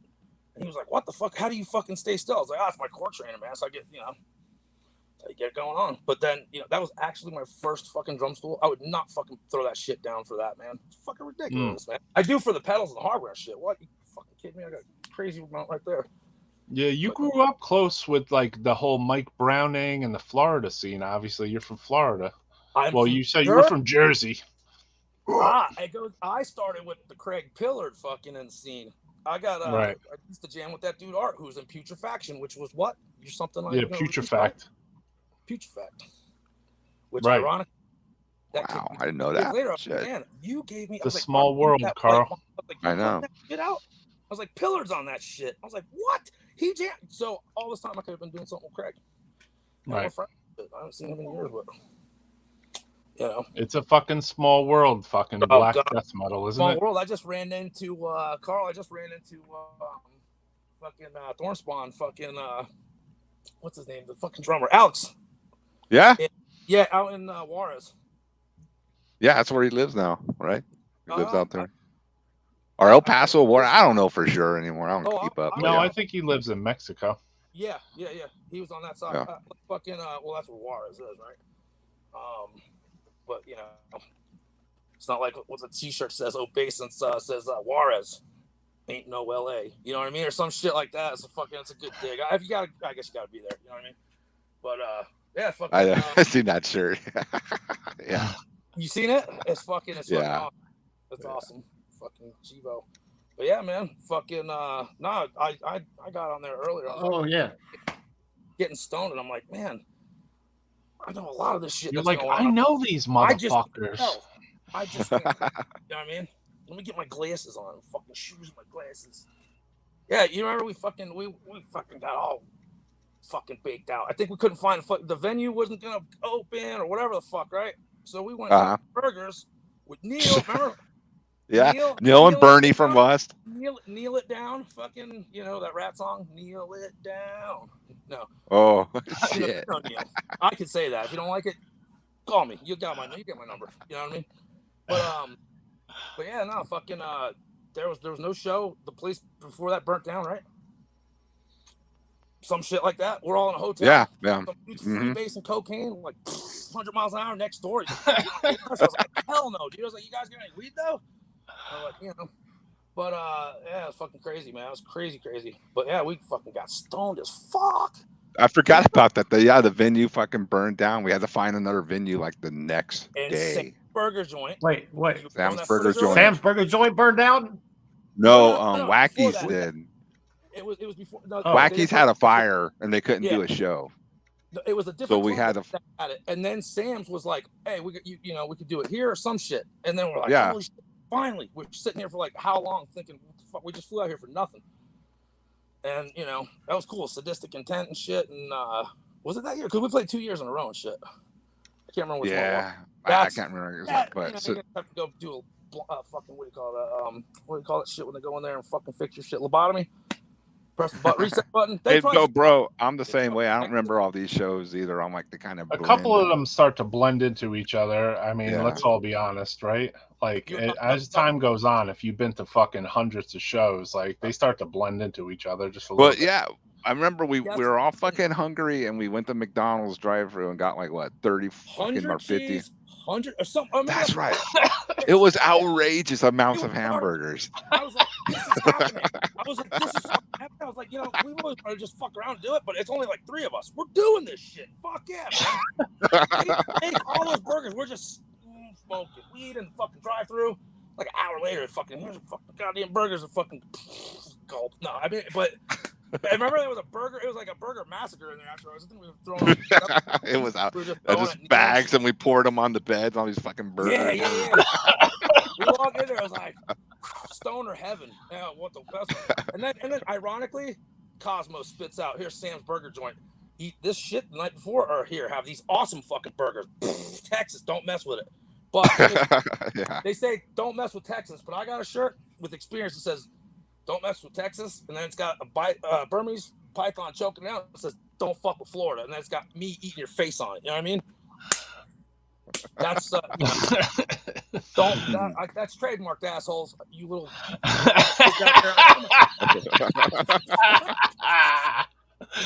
So whoever made your burgers was probably pretty fucking pissed off if somebody came in there, ordered 100 fucking burgers. They're like, you know what?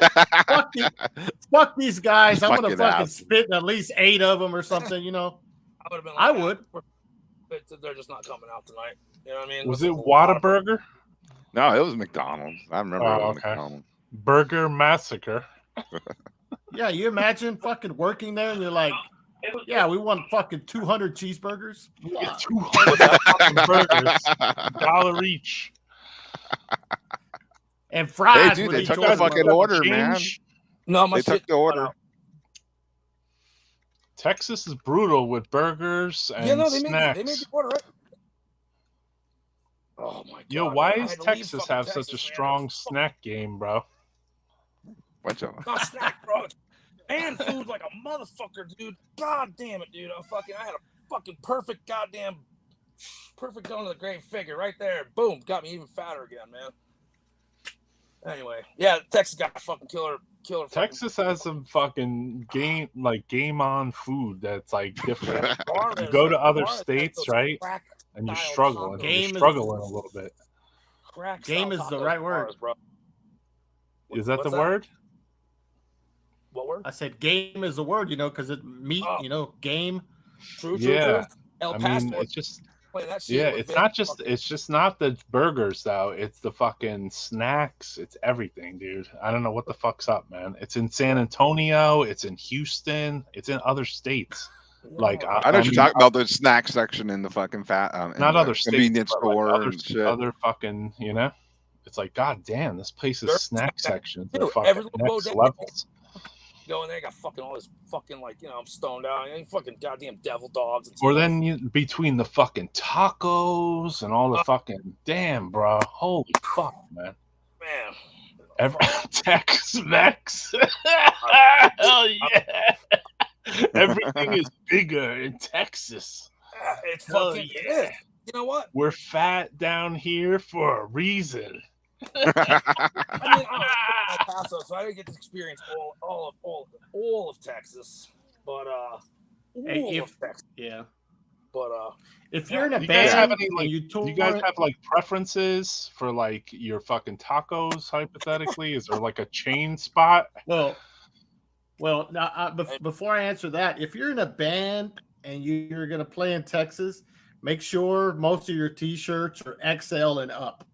Just a little. Yeah, don't show up here's fucking with a bunch of smalls with mediums. Right. You won't sell any XL and 3XLs. Exactly. We get the weirdest request, but he's right. No, it's like I mean, large, easy, brother. Cheers, Justin. Large. Oh shit, my friend Skywalker. What's up, Skywalker?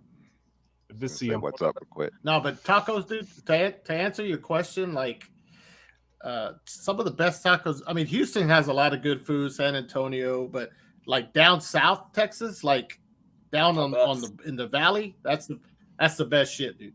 Yeah, because it's shaped like a taco. Fucking like that's the mecca right there, dude. It's like fucking right there. It's good shit, man.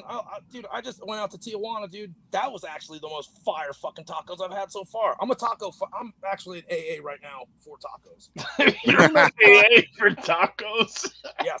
I'm not bullshitting. I just ate burritos. I'm not allowed to have tacos at the moment. I could do burritos. I got the green chili. I do live in the green pepper chili world, fucking some shit like that, right? It's the green chili capital of the world. There you go.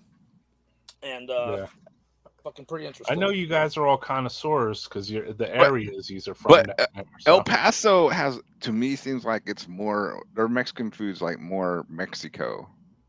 Am I wrong? I was cheating. I was going over the fence, not the wall. That little fence they got there.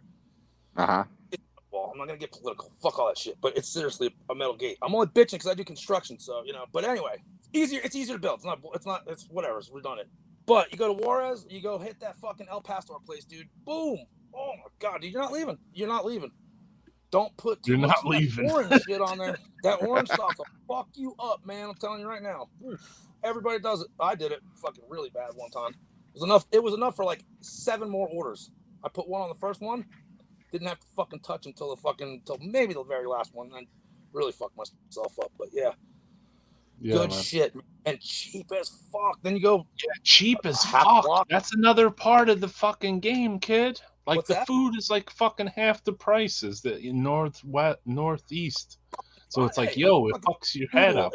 With my black metal career, it's like, yo, I want to live here, man. But then you feel like you're like, damn, I would get fucking fat if I lived here. Go down there, Vic. Definitely will, man. Dude, it happens. Yeah. Margaritas, bro. Fishbowl margaritas, fucking Lamborghinis, flaming Lamborghinis. I know it sounds pretty gay or whatever, but fire! Fire in the hole.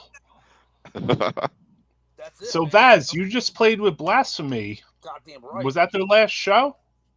You know, I saw they were playing in São Paulo, Brazil. Oh yeah, well yeah. I was just talking to Eduardo actually. Fucking, he sent me a Happy New Year's 2 days later. I was like, man, that's such a Vaz move because I would have been like, oh shit, I forgot to do it. And then like a week would go by, maybe you'll get one. You guys, everybody will get one. We're in contact. I forgot about everyone. Happy fucking New Year's, everybody. But yeah, like fucking what was the question? I'm kind of burnt out here. Blasphemy. You were at a fucking Blasphemy show. You opened for them. Right. I just got my fucking cape, Hogan. Put the fucking cape on. No, this fucking thing right here. I saw some clips of the show from both Black Witchery and Blasphemy, and it was fucking pretty sick. I don't know. I was so fucked on Mescal, bro. I felt entities next to me when we were playing. People said it was awesome, but I would like to see a little bit of it just to, because I'll be honest with myself. I'm sure it was good. We don't practice. We don't have to. We can't. We don't have to. We can't because of our living situation. But like we usually get a dry run. That was like, bite the pillow. We're coming in dry. I fucking showed up hungover as fuck, man. I didn't even really do anything. I was just feeling like shit. And we did pretty all right from what I could tell. Entities play instead then? I think I needed some extra help, or maybe they were my security. Maybe someone thought they were gonna try and get on stage again and shit, Fucking I had to jump off in Germany and beat the fuck out of this dude. But I didn't really get to beat the fuck out of him, but it's cool. It was on YouTube in 5 minutes, and I was like, wait, what is that? YouTube? Like that shit because I'm not a computer motherfucker. That was back in 2016 or 17 or some shit. Right. Shit like that. But yeah, I allegedly nowadays. I use a symbol to help someone down, and it's on the internet quick. Man, we were doing DMT, and I'm like, internet? You just said that shit's on the internet now. She's like, yeah. I'm like, thanks for ruining my trip, man. Fuck, But it's whatever. On another note, it's interesting to watch that when I got home. I mean, it comes up. You type in, you start with BLAK, and it's in my search history. It's gonna come up with fucking whatever I've seen before or whatever. It's always like right there. I'm like, oh shit, you know what I mean? That's a fun one to watch. You just go right to that one section, boom, and it's like fucking all right. You hear one wrong cue, and it's like you see the laser beam shit. I stand up, hit him with 2 fucking sticks, drop that fucking clown right there in the front row. He was trying to he was trying to pull Ryan and the guitar off his guitar and into the crowd. And we were doing a song, it's kind of a little fucking thing for fucking Tragenda. He died and shit. So I thought it was highly, a little bit blasphemous to do that at one of our gigs. Disrespectful. Yeah, you're a real fan, you fucking shithead. You know what I mean? So, me being from fucking Passaic, motherfucking New Jersey, transient to Florida, man, at this point, now you're fucking with a goddamn maniac at this point. Now I'm in New Mexico. I'm almost a retired Jerseyan at this point, full maniac. Just, Right. Can't hang with the death hammer. It's very hard. You got a volcano in your backyard, I saw. Oh, what's that? You got that volcano in your backyard. Yeah, no, I do. I got a fucking Yeah. That thing's brutal. Heavy shit here last night, man. What? The fucking moon? Those mountains, man. There's some Native American shit coming through. I wish I was tripping balls too, man. That would have been so bad.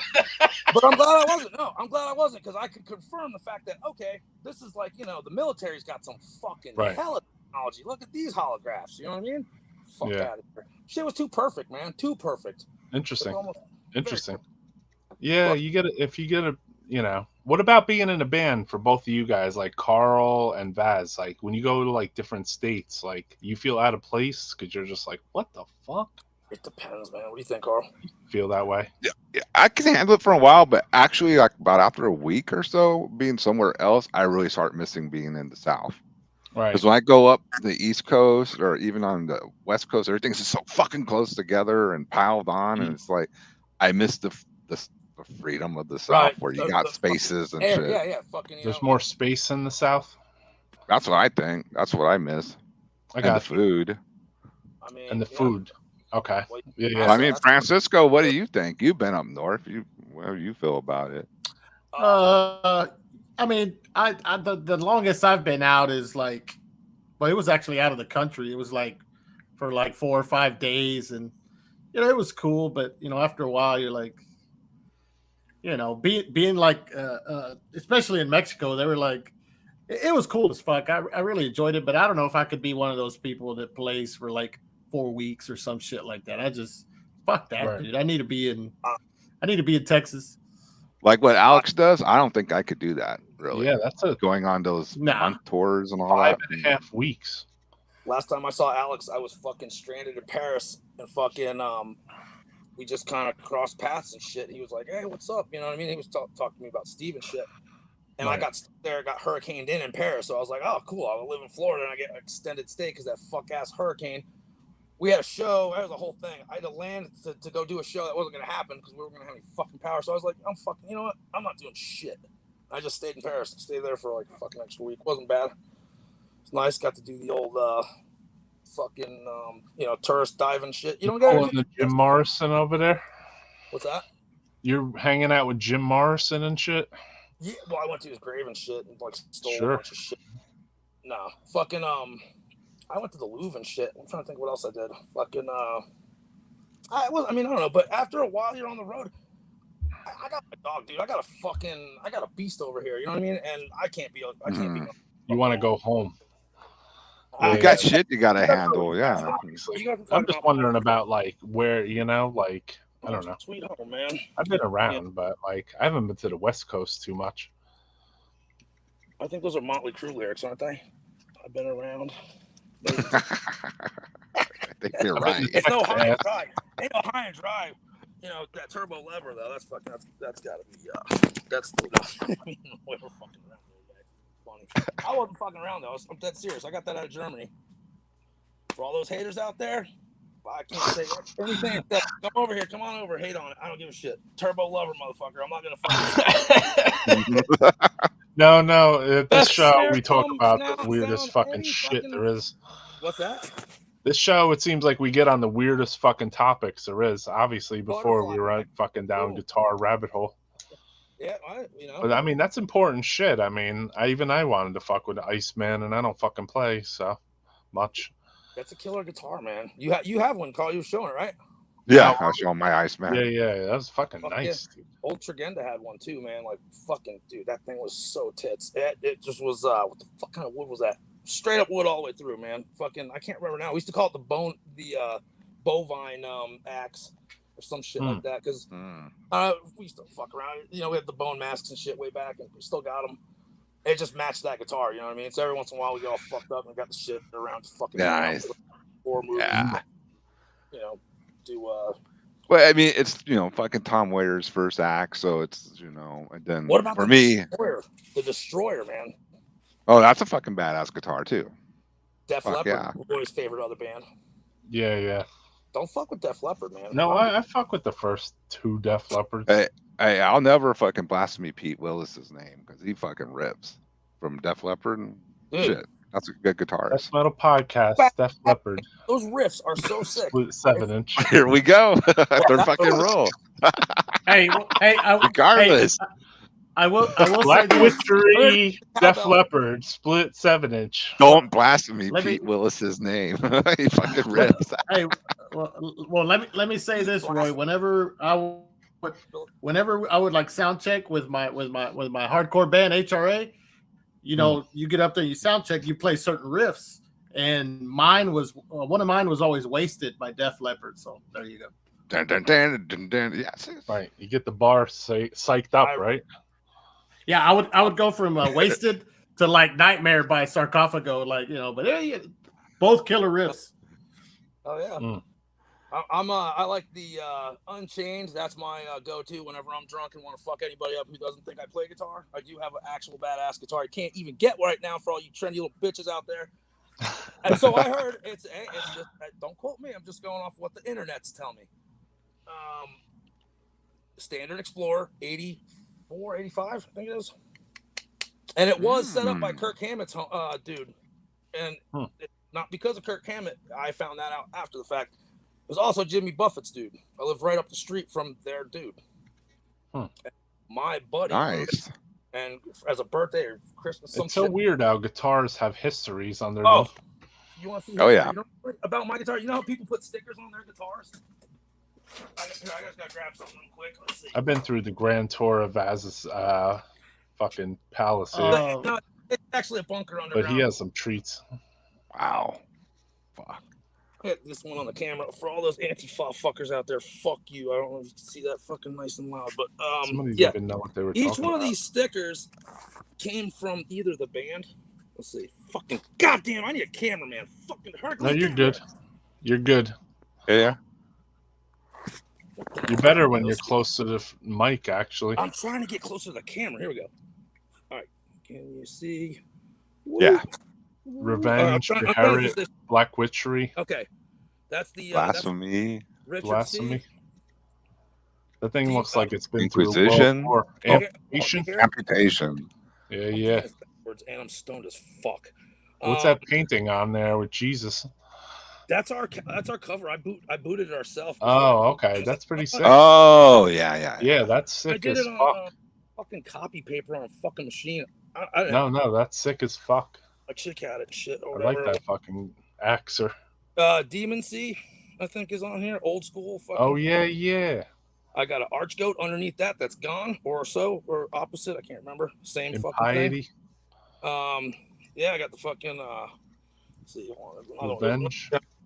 This one right here, Conqueror, Death to Mankind. Fuck you, that guy. But killer fucking sticker. And I had two of them. That's right, because it was that's some of the newer metal. The newer that's fucking what's that band from Germany? They're not around anymore, I don't think. Sick, brother. NECROHARMONIC. NECROHARMONIC. Hell, kid. Oh, let me tell you right now, this thing has been to hell and back and back. It looks like it. I like it. I don't play riffs above number 5. I'm sorry. I don't hit 6. It's for. It looks well worn. I don't want to get you censored, but for those people who can't play that kind of stuff, no, it's not warped. This thing is fucking laser tits, dead ass accurate, fucking Delta Force, on like a rifle. Fucking serious. This thing plays like a fucking gem, hidden gem. Yeah, no bullshit. Yeah, it's cool. This fucking. So Jimmy Buffett used to fuck with that thing? No. And dude, you think Nocturnal Culto has not played this guitar? Tell me he hasn't. I'll put money on it. No, I don't doubt it. In Norway, bro. No. I'm just asking if Jimmy Buffett fucked with it. He wrote Margaritaville. No, because it wasn't him. It was his dude. His. Oh, I got you. It was guy, his setup guy. That's sick. His guitar tech guy. Pretty sick, dude. Yeah, well, that thing had a backstory on it. Well, people fucking they're saying, "Oh, you can't get it," because I guess all these fucking what is it? The fucking I'm not a fucking enthusiast on the shit anymore. I just get what I get. If it's good, yeah, that's understandable. I'm not an enthusiast either. I just make people talk about it on here. No, I mean, isn't that kind of funny? Like even though I don't know what the fuck you guys are talking about sometimes, like I'll lead you into like weird guitar fucking stories and shit. I'm not even a huge enthusiast. It's just that I find it interesting in the death metal scene because different sounds come from guitars and obviously it's the player, but pedals, guitars, amps, drums, recording styles. It's all like relevant to what we do, right? Yeah, pretty much. It's like the fucking root of fucking everything. So it's like it's interesting to see and talk about. Like I said, like before, I was saying like guitars have fucking. It seems like all these guitars have like backstories on them. Like Kurt Hammett. Kurt Hammett used to touch this one. Hammock or whatever. Fucking like Alex was saying earlier. He's like he thinks there's magic in them, and from this guy to this guy, I'm like thinking, this motherfucker, who's gonna be the inheritor of this motherfucker? Yeah. Oh shit, yeah. Oh yeah. It's gonna be that fucking on fucking they're gonna pay good money, or they're gonna fucking they're gonna start their own fucking complete cult. I'm going down with the ship. I'll burn with that motherfucker. I'll burn with Jesus for that motherfucker right there. No, you gotta come out of my fucking dead hands. You can have it. Yeah. Past the Hercules, you're all right. Yeah, that's what I figured with all my demos. You just plow me in with them. I mean, you imagine that sight? Make the coffin out of the demos. You know what I mean? We'll fucking yeah. Just plow, like throw me in, and then just plow all my shit in, dump and them then in. Plow over me too. Well, if that's the case, 6 foot's not going to be deep enough, dude, for all the shit. Yeah, I know. I'll have to get like a fucking watery grave or something. Shit. Maybe burn me like a 666 feet. No, maybe the Viking thing where they put you on the boat and shit. Yeah, like, put me on there with all my stuff and just put me out and burn me. You could do like the that Lost Island fucking shit, you know, put a little fucking a little palm tree map and shit to it. And, yeah, with the little basket that goes down into the like crazy hole. It goes a reel of some some fucking other tape that it's a decoy, throw them off and shit. Yeah.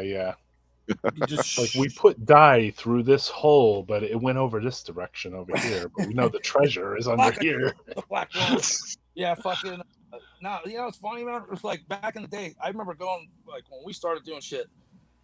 I'd go over to Steve's house and shit, and fucking he'd get so many tapes from so many motherfuckers all the time. But he actually got into the shit. You know what he liked? He liked whatever he didn't like. Well, that was floater metal. You're like floater metal, yeah. Well, it was not heavy enough, so we throw it in the pool. You know what I mean? If it did not sink, then if it sank, then I'm like, Steve, you might want to double check that one. It's still floating, or on his door. But it's like it's a little history for you guys there. But interesting.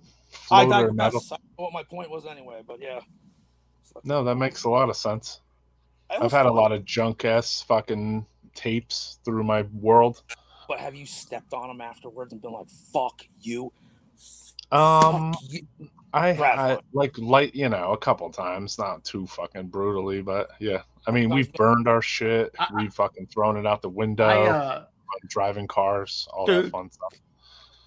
Dude, I remember getting a bag and filling it up with tapes. It was like this was around when like death metal started getting like really big and like fucking weak and popular or whatever. And I was like, man, fuck this shit, dude. I was like, I was total hardcore Mr. fucking underground death metal or whatever. And then so I put it out in the fucking on the side of the road. I literally like all these fucking tapes. I'm like, fuck, I wish I had them now, kind of thing, And because I didn't give a fuck. I was like, fuck all the posers, fuck all the weak shit. You know what I mean? And then turns out this dude is like, he's like a garbage man, city garbage man, and he's a friend of my brother's. He goes, hey, dude. My brother tells me, hey, Alex, the garbage man, he said he found this bag of tapes or whatever. You might want to take a look at it. It was my fucking tapes that I had thrown away. So let me see him throw them in the crusher. Ah, there they go. Ow. Yeah, exactly. Yeah. The crusher. I never got him back. But yeah, I did that, dude. I was like, man, fuck this underground shit. It's all Craig Pillar pulls up and fucking gets his garbage truck and crushes them for you, Ooh, that would be hard. That's harsh. I would be cool though if you were throwing it out. That would be brutal.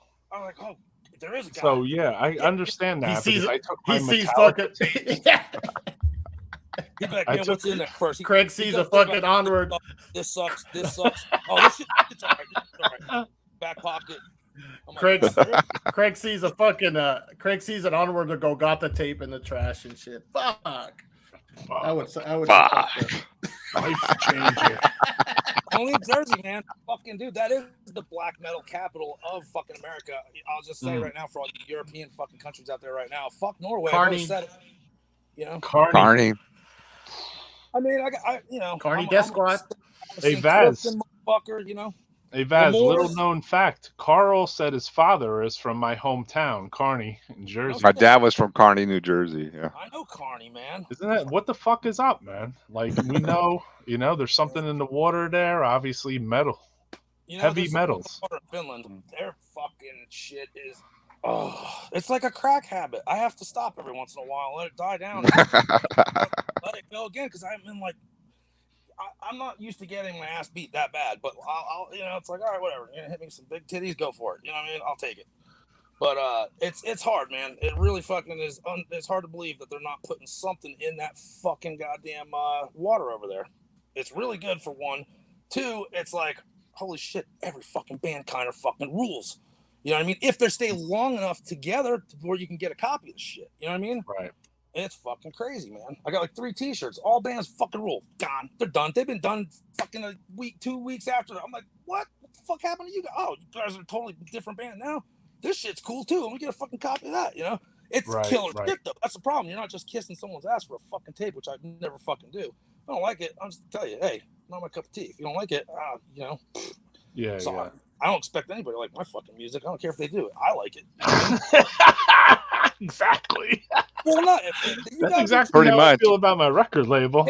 Well, I'm like, I don't care who likes this. Yeah, I like it, so fuck you. I just do it on the side. You know, I really like to just be gay. You know, oh sorry YouTube, I didn't want to get a rainbow flag. At Well, you. I'm just saying, like, I mean, for myself, like, I just try to. I was saying, you know, we try to do what we want to do. I mean, that's the whole ethos of fucking metal, isn't it? When you want, you know, after do what that will. Within respect, I treat people how I'd like to be treated. Yeah. Sometimes it doesn't come across that way. I'm sure, you know what I mean. I'm not perfect, but fuck, call me out. Let me know I'm Jersey. I can handle it. Fucking, I'm Florida. Fuck. Yeah. Well, you're Jersey and you're a Florida man as well. That's a you got two fucking. You got 2 strikes. I got passport only, no ID. You don't have no idea where I am in the world. That's why I'm on the map, actually. Yeah, you got 2 strikes, kid.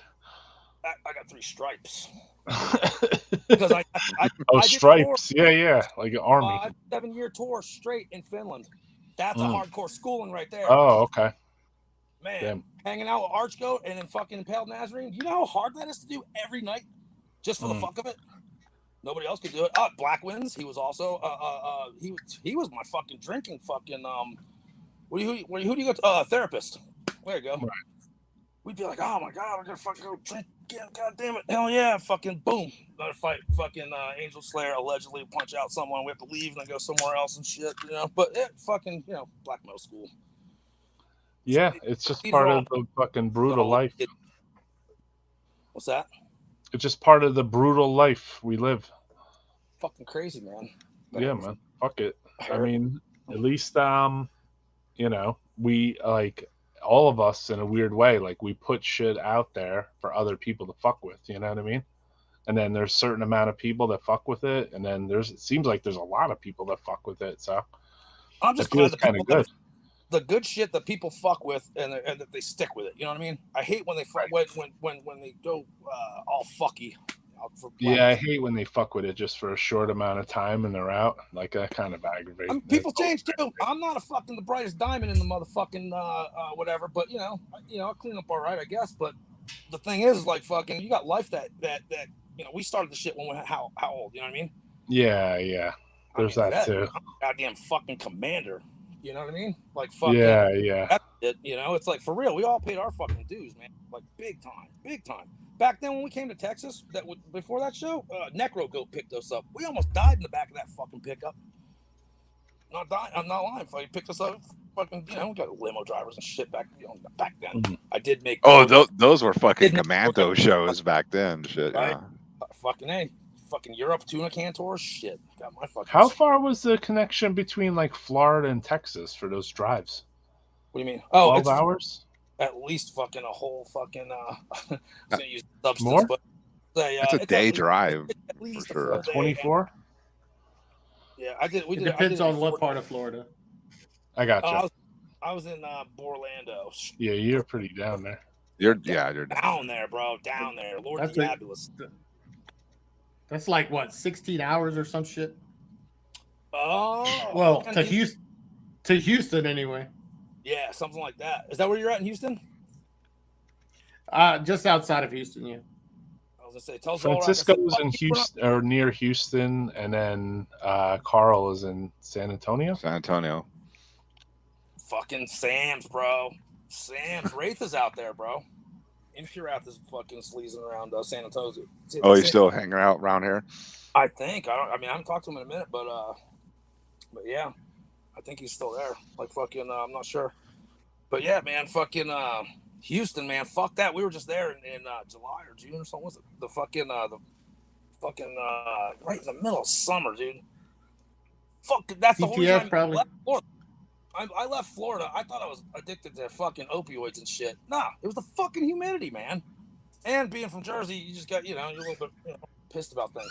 So it's like, I can't believe that shit. The humidity there, that's a hell of a time to do that fucking goddamn festival. Was that was that in El Paso? Was that in that was in Houston, right? That yeah, the DTF. That was Houston, right? That sports Destroying Texas Festival.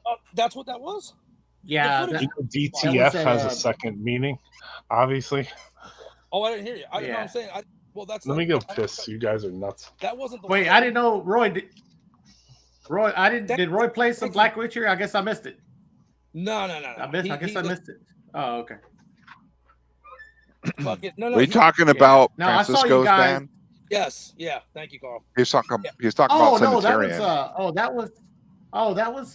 was at the White Swan, little bar where they have shows at quite often. I mean, I actually saw Verathron there, and they were fucking amazing there. Dude, they are badass, bro. They fucking honestly, I mean, Verathron. I said Baratron, my bad. But Verathron also homies. Oh yeah, no. Yeah, they that show I saw them I guess it's been 4 years now. 3-4 years now. It was one of the best shows I've ever seen. Dude, he gets down when he's all up commanding that shit. Fuck, you're waiting for demons to come off and fucking shit, man. Played with him a few times. Yeah, Stefan was badass. Yeah. They were fucking awesome.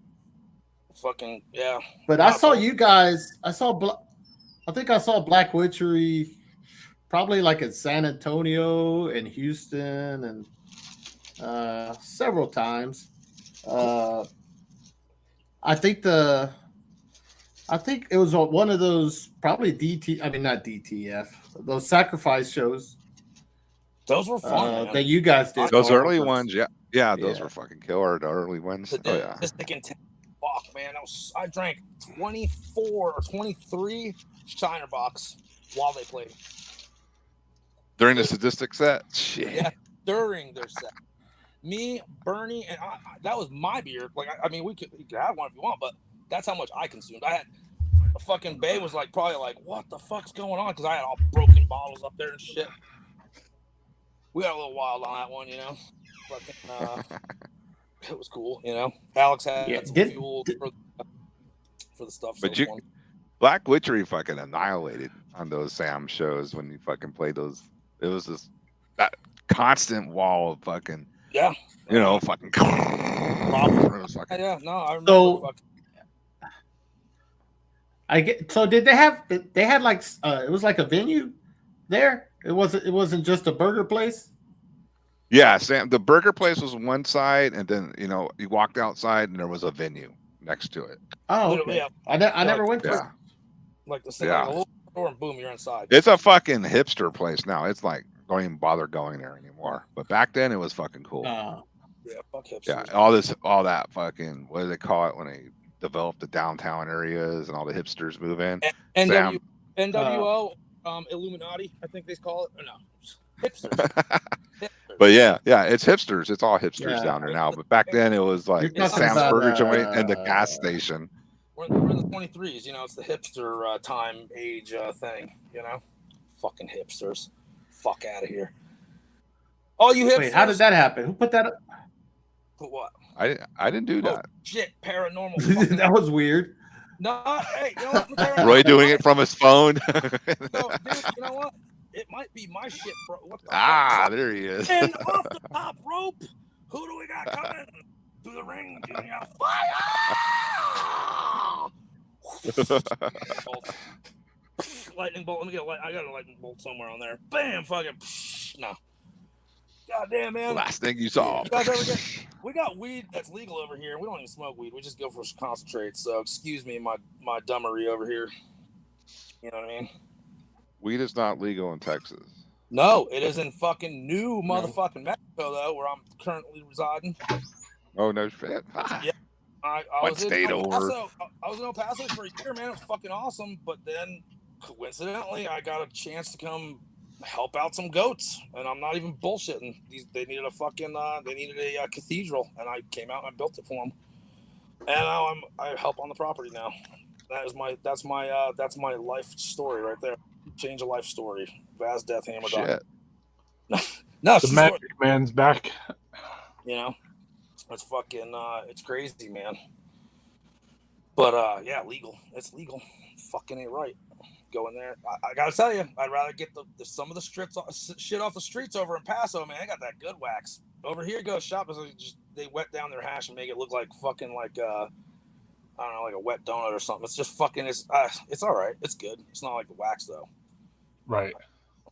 You got fucking Tino and Tino and Chivo over there getting fucked up. Oh yeah. And Vic, my attorney Vic. That's what I was just doing. Vic is your attorney. One time I got so high as fuck. All right, Stephen Goldberg, you got so high as fuck, you felt like you were gonna die, but the good weed, God, I was tripping. Yeah. Where's this? I wish that I'd like feel that, but it's like it hasn't happened yet. I'll go to El No Paso, weed has ever made me like feel like I was weed. I don't smoke weed anymore. I take it and smash it before I do that. I'll concentrate that shit, man. I can't smoke weed. It's like I've been doing that shit, smoking campfire for 30 years, dude. I can't do that shit. I need to get bitch slapped. You're at the dab stage right now, right? Only dabs, and I can't. Yeah. Endorsements, but you know, they're good. Yeah, they're good. I mean, what's your dab? What's your like chalice of choice? Is there like can you give a recommendation to another human like me? I have one that I'll use for DMT also, and that thing will blast you the fuck off. I don't know if I'm ready for that, but dude, if you like tripping, I'm telling you right now, it's way better. It's fucking way cooler, and people blow that shit out of proportion. Yeah, I haven't been. No, it's not that I don't like it. I love it. So I'll put that past me already. I just don't do it as much. Like I smoke weed and whatever, hash, wax, you know, but I don't like shatter. But like I need better contraptions, you know what I mean? I just use the simplest shit, man. I have a little fucking glass piece. It looks like a little fucking crack pipe or whatever. It's not. It's for fucking dabs. And like fucking, you literally just heat the tip. You're like, boom, boom, boom, done. No packing, no grinding, no bullshit. Everybody's like, but I feel like I'm smoking crack. I'm like, yeah, fucking retard. You're smoking crack. It's fucking marijuana, you dumbass. If that's yeah, I hear you. I've smoked wax like that. Like, you know, you think I smoke wax like that sometimes. I had to put some in my freezer because it was too hard to get off the fucking paper or whatever. Right. And it does get you pretty baked, you know. I know you two guys don't smoke, right? Who? I know Francisco doesn't smoke or drink. I'm completely lost, but it's entertaining. I don't know where Necron's at.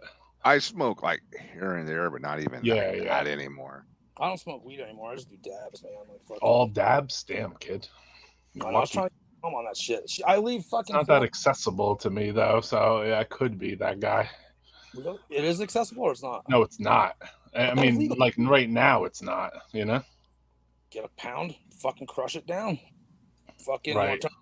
Yeah, I don't really. Even a pound doesn't make it like accessible in my life. Oh, I went to Vegas like last summer and like got those little pipes, I guess, with it already loaded in there, and those vape pens. Yeah, and I haven't smoked in like years, and I just was like stoned out of my mind because I don't smoke. So I was just like, "Fuck, I'm stoned as fuck, man." Yeah. Heart, man, it will fucking put your dick in the dirt. If it's podcast, 90% distillate. No, if it's a distillate part, man, that'll fuck you up, man. What good stuff properly, man.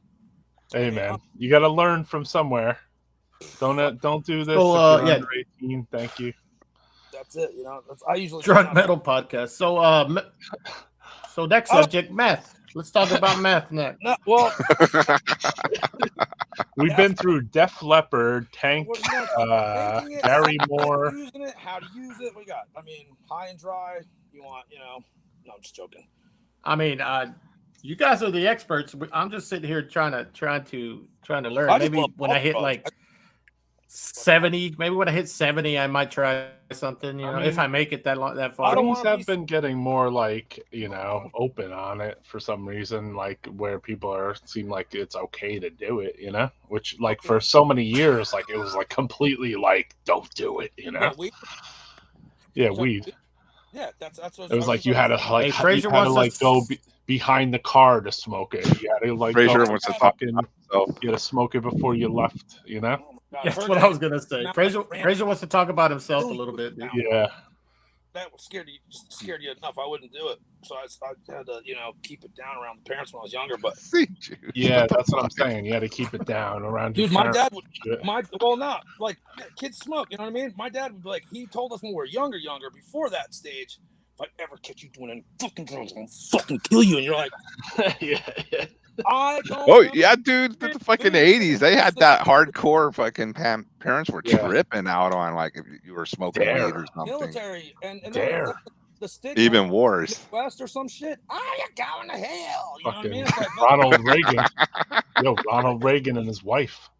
You gotta love the Clintons. The Clintons were bringing in fucking snow all year round. I know.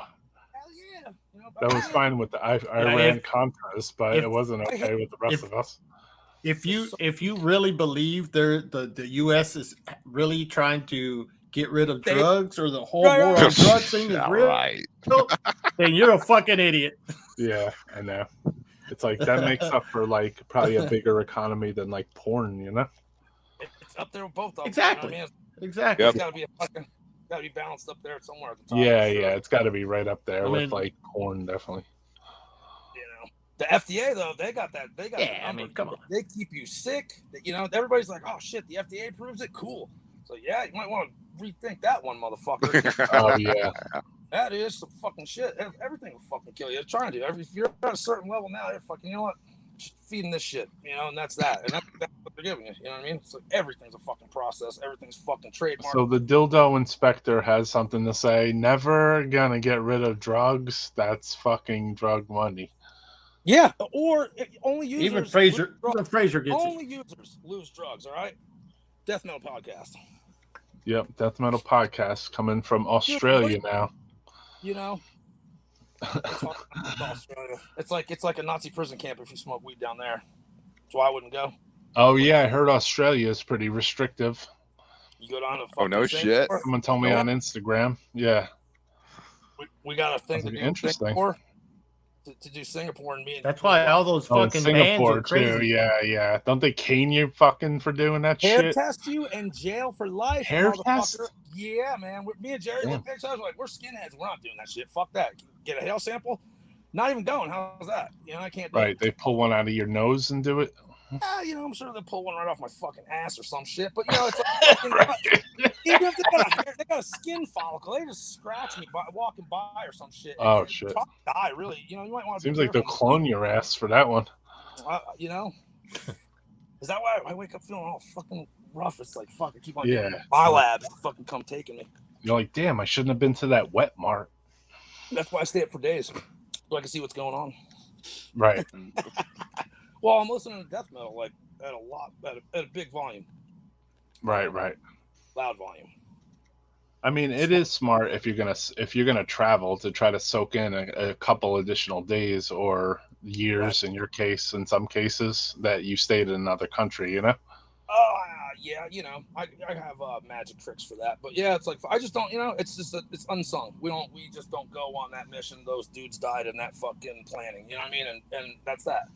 But I'm sure the Blasphemy and Revenge guys can tell you some really good stories on the way back to the United States. With me at one time it was really kind of like, what the fuck just happened? Holy shit! And we're pulling up. I don't want to say it on air, but yeah. No, it's all good. It was very, very, very interesting, but all went as well. David Copperfield came out, made everything go away. It was all good. Right. David Copperfield. Well, it was kind of like he pulled the lion out from the cage. Sorry, not that homo. It was David Blaine. Like, look over here. What's that? He's like, look over here, and he pulled the fucking curtain off, and he's like, look, there's a lion in there. See you. That was some shit, though, man. Anyway, but yeah, like fucking back then, like nobody ever. It was like, it was frowned upon. Still is, stigmatized so bad. You know what I mean? Yeah. Fine, if that's your choice. That's cool. but I don't. If someone wants to do something, do it. I don't judge shit. I'm not saying who to do what or anything like that. It's the fact that, you know, everything's been so stigmatized to where, you know, if you like something or you don't like something, people don't like to like, you like this band? Oh, yeah. And then ask, what do you like about it? They don't even know because they don't fucking listen to it. You know what I mean? It's like this whole fucking high school. They're wearing it as a shirt fashion statement sometimes too, right? It's like, I'm seeing that over the years. I used to hang out with Pete from Angel Corpse and shit. He's like, man, I'm really not into your band and shit. I'm like, that's awesome because I'm not really into your band. Awesome, cool. Right you know? There, you go. I hear you. I've had that conversation, brother. People don't fucking think. You know what I mean? I'm like, well, you don't have to like my band. I don't expect you to. You probably couldn't handle it. I mean, here, try. You know, it's like fuck. Yeah. But I mean, you guys play two different complete. Like, I mean, you're both in the same scene, let's say, but like you're playing two different styles of music in a way, like. OFC, that was some shit. Fucking awesome. Yeah, Order from Chaos is sick. Yeah, I love Perdition Temple shit. Wearing a goddamn shirt, I think. Yeah, fucking A. Yeah, I like the first Order from Chaos. Well, I like the earlier stuff, but I like that stillbirth machine. I hate cocaine, but dude, that's my go-to. What about that? What about the guitar sound and like the sound of that thing? There's a story behind it. Weird. You need to get Chuck on there and talk about that motherfucker, because every time I see him, which I just saw him in Tijuana, I didn't bring it up this time, but yeah, it took him like 4 years, I think, to mix that shit or something. Oh wow. Yeah, very very eccentric mixing deal going on there. We played Chicago and got to play with Aries Kingdom. Sorry, a little burnout. And we got to use all the OFC shit that they recorded with. So we're like, oh, hell yeah, you know? Right. And I get there, fucking can't move it. Tom can't do this. And then Steve's like trying to set up the you know, all the fucking amps and shit. And we thought we were going to have this wicked fucking thing. No, you know what I mean? It's like, universe, fuck with these guys. It's just the way it goes, man. I mean, you know. I'm sure you're dealing with like a more primitive setup. Is that what you're getting at? Like, yeah, like, you know, here, play drums, but from like 10 feet away, and here's your guitar sound, but you can't fucking, you know, it's encroaching on your ability to actually play. You know, it's like some I gotcha. Interesting. Some weird shit. So you think it's gonna be enhancing your shit? You're all hyped up, and then you just got your ass whooped. You know what I mean? And you really want to work for your show, and you're in that situation, you're fucking like having a heart attack when you come out. Everyone's like, fucking kill the show, and you're all bad. And you're like, that's the worst fucking piece of shit. But you watch it, you know what I mean? You watch the shit later, you know, down the road. I've done that so many times, like, that fucking motherfucking, right.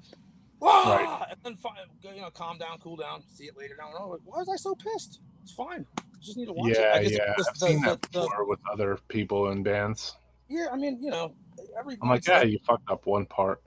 I mean, look at football players. We go out there on the fucking stage. We're not playing no fucking sports shit. Don't get the analogy wrong. Fuck sports. What I'm saying is they go out there, get $1 million to catch a ball and go fucking here. You know, and we got to go out here and fucking just outdo anybody on speeds of fucking, oh man, if I can remember that ridiculous quote. At speeds that will burn the flesh when you listen to this fucking, get out of here. That was hilarious. It was flying metal at that time, you know. Anyway, yeah. It flew. I believe it did hit. I don't think it sunk. I think it stood on top. I think it was probably, maybe that was, there is a God's way, and he was taking it up there. Right. But yeah, I digress. I don't know what the fuck. No, I get it. This doesn't have any whiskey in it. There's just better stuff. I hate Dr. Pepper, by the way. Fucking honestly, you know. Who? Nobody. This fucking shithead who makes Pepper. That's Yellow Submarine, motherfucker. You know. Yeah. And the diamonds and shit. Fucking A, dude. Play some Womb. Didn't you get a message on there to play some Womb, dude? You could play some Womb footage, couldn't you? You in that basement? I mean, I have the footage, but it's on a high 8, so I never transferred it to a fucking VHS. But if you want to hear something really heavy on Death, I know you still asking me about that one.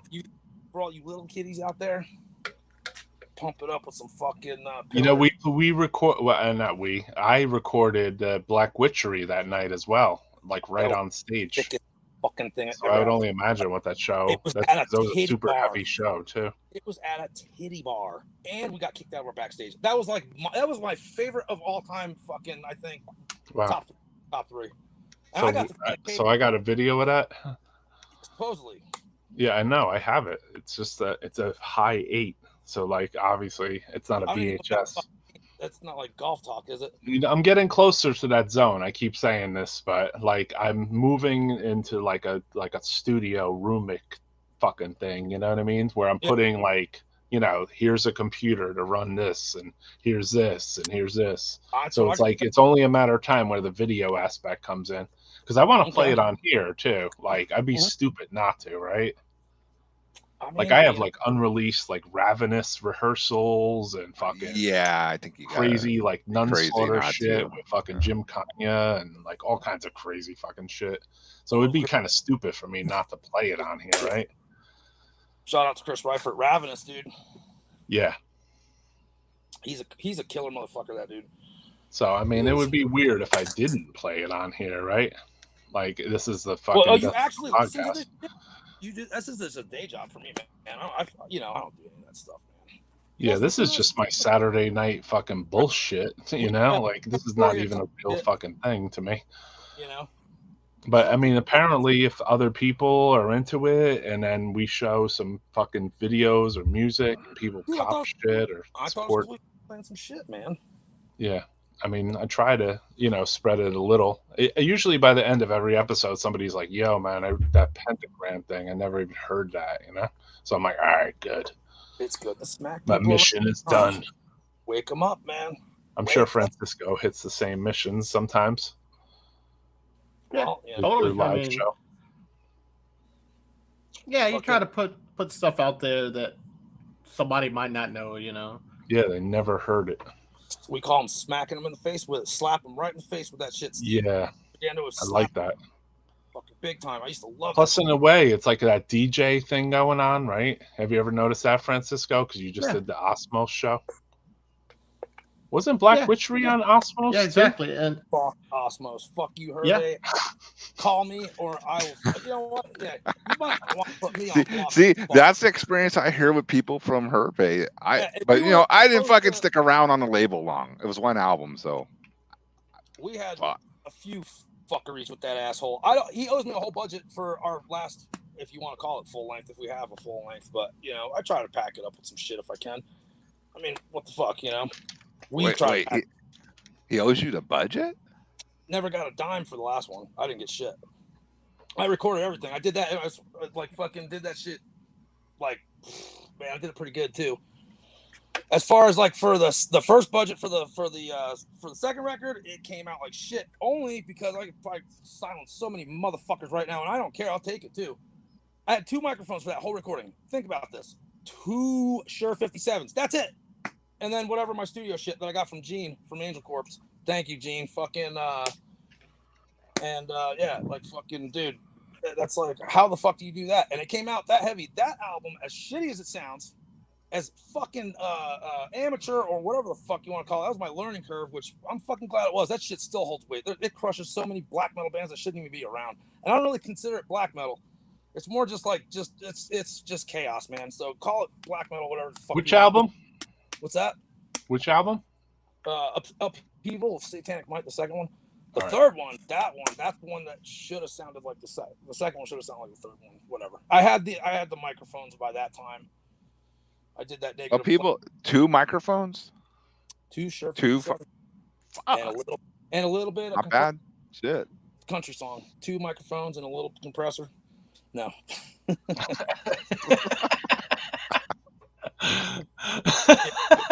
No, but hey, go get your fanciest bullshit black metal record, stick it on there, and then A/B that shit. Just drop the needle anywhere. Dude, best story ever. Drummer Beharit, he's like, he's got a $15,000. No bullshit, probably 10,000.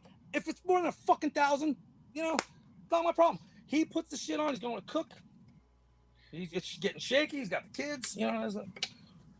Now he's getting worried. It's an earthquake coming. Dude, he dove.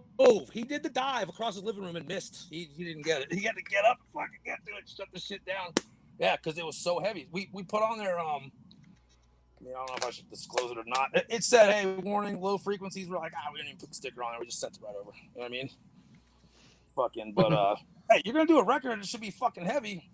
What the fuck's the point of doing a record if you don't know how you want to do it? You know what I mean? Right. For all you little fucking glam fucking trendy fuckers out there, you know what I mean? As time went on, too, you guys went from either having someone else record to you guys recording, right? Yeah, it was first two were done by this one certain prick, and then fucking everybody's got that, you know, story from fucking working with engineers they fucking hate. But I guess mine's a little more that's another show. But yeah. Right. So I took shit into my own hands, basically. We could use your own show on here, I think, too. Maybe at some point, you and I could talk. I'm all about it, dude. I'll sit here and fucking yeah. You know, send me the funds for what I need to do, kiddies, and you know what that is? No. I feel you. I mean, if you were, you know, I remember. I mean, I can remember far back enough that you told me that you were being maybe by building a studio. You know what I mean? I've built 3. So you and I know, yeah. Oh, 3. Damn. Yeah, I did. Yeah, so I'm talking about way back, like maybe it was like the first one. You know? Yeah, back in 2000. That was Audio Hammer. That's where Cannibal Corpse, I think, recorded. Death did a recording there. That's the dude I was just referring to as a dick. Audio Hammer, does that ring a bell? Maybe Death Hammer was maybe on the property? Probably not. Maybe, who fucking knows? Well, there you go. Yeah, but, I mean, one is like renowned as the gods, and the other one I never heard of. Cool. I'm just a little poor me nobody. I mean, you know, maybe I got 1 or 2 friends out there, so you know. I mean, they're a little bit bigger, polished, bigger budget and stuff, you know. Yeah, I don't think the one you recorded in was in Cali anyway, so. No. Exactly. So. Nope. All right. Nope. Those are two different. We flew out to do a festival just to fucking piss off Melody who was there. Period. We're like, we're gonna fucking crash this festival. That's what we did. There's an interview. Right. I did an interview for the festival. Apparently, Wraith pulled the tape. I want to see it because I'm sure there was nice. You know, I probably had a very nice thing to say back then about it. I don't remember what festival it was though, but it was like a Scion festival or some shit, like Mountain. Oh, okay. A Scion festival with an Immolation like the Legend of Scion, that video game, but they turned it into a fucking Scion fight. It's one of these little fucking hoity-toity motherfucking things where, you know, get all the trendy shit together, you know, let's do Mountain Pop Rocks, let's go, you know. Coachella. Lemoncello? It's a shitty car maker that put on shitty fests. Right. That is very well said. That was. They had something like that in New York City. They called it New Music Marathon, or I don't know what, CMJ Marathon or something. Oh, the fucking car, the Toyota fucking sub company, Scion. I know what you're talking about. Yeah, that one. Yeah, they're the ones that all of a sudden they're like, hey, we like underground metal or some shit. Why are we putting out Immolation records? I don't know, but I know. My thing, like, Scion. I heard. I was like, "What are they doing?" I was like, "All right." It'd be cool if Tesla maybe did one, and then they did like death metal bands, and then they injected us all with a chip in our fucking thing. You know, you could do higher heavy metal vocals. Connect us directly to the amps. I'm doing fucking you don't even want to know what shit I'm doing. My shit's gonna be apocalyptically fucking. If that makes that look small, it's gonna be fucking fucked. Let's just put it that way. Really fucked. Death metal podcast. And the guy that played. Oh, here's General Surgery. Get the tape out. It's got fucking Terry Skinny fucking handwriting on it. Dude, I got all these killer tapes, man. Fuck, I wish I had my shit here. Oh yeah, Florida, man. Florida, man. Oh, you left your demos in Florida? Had to, man. I came out here to get the dog out here and get like kind of situated or whatever, and then now I got to go back. Probably I was supposed to go back last month. Haven't been able to. Yeah, I feel you. I mean, I wouldn't go back for a bunch of demos anyway. Oh yes, I am. I got a bunch of shit that hasn't been released yet that I fucking got recorded and stored. So I have that trip, and then drums and studio shit. I have a studio in Deltona. It's just fucking sitting there. Right. Not cool. And your guitar player that you played with you at that fest, he lives near you, right? Vince, he's in Oregon. I'm in so yeah, he's kind of closer. You know what I mean? He's a lot easier than fucking. Oh, I thought he was like near you. No, we're totally we're like fucking, you know, we're just salt and peppered. It's too dangerous. Yeah, I see that. Shit comes out and then people get pissed. It's like, you know, they're like, they can't let these guys get together. Nah, it's just the way it goes, man. Like, I was actually talking to Vince years and years ago. Back in 2013, he was a prospect to step in for Steve. Right. True story. And it's so funny. I was like, goddamn drugs, man. What the fuck? I'm so sorry, Vince, is what I ended up telling him. I apologized to him like 8 times for being burnt out. I was like, fuck, I felt so bad. What the fuck happened? What about Blasphemy? You were playing drums for them, right? Yeah. Yep. Fucking, they're still homies. I talk to Black Winds all the time, man. He calls me up. Fucking, I got messages that are crazy. I need to get back to him actually, but yeah, like I just hung out with all those guys down there. Fucking yeah. Big fucking. He's like, haven't seen you in forever. Got all these fucking, killer fucking patches. Some stuff I still have, some I don't. I never had a flag, so I was like, fuck yeah, give me like a few of those or whatever, a few of this, a few of that.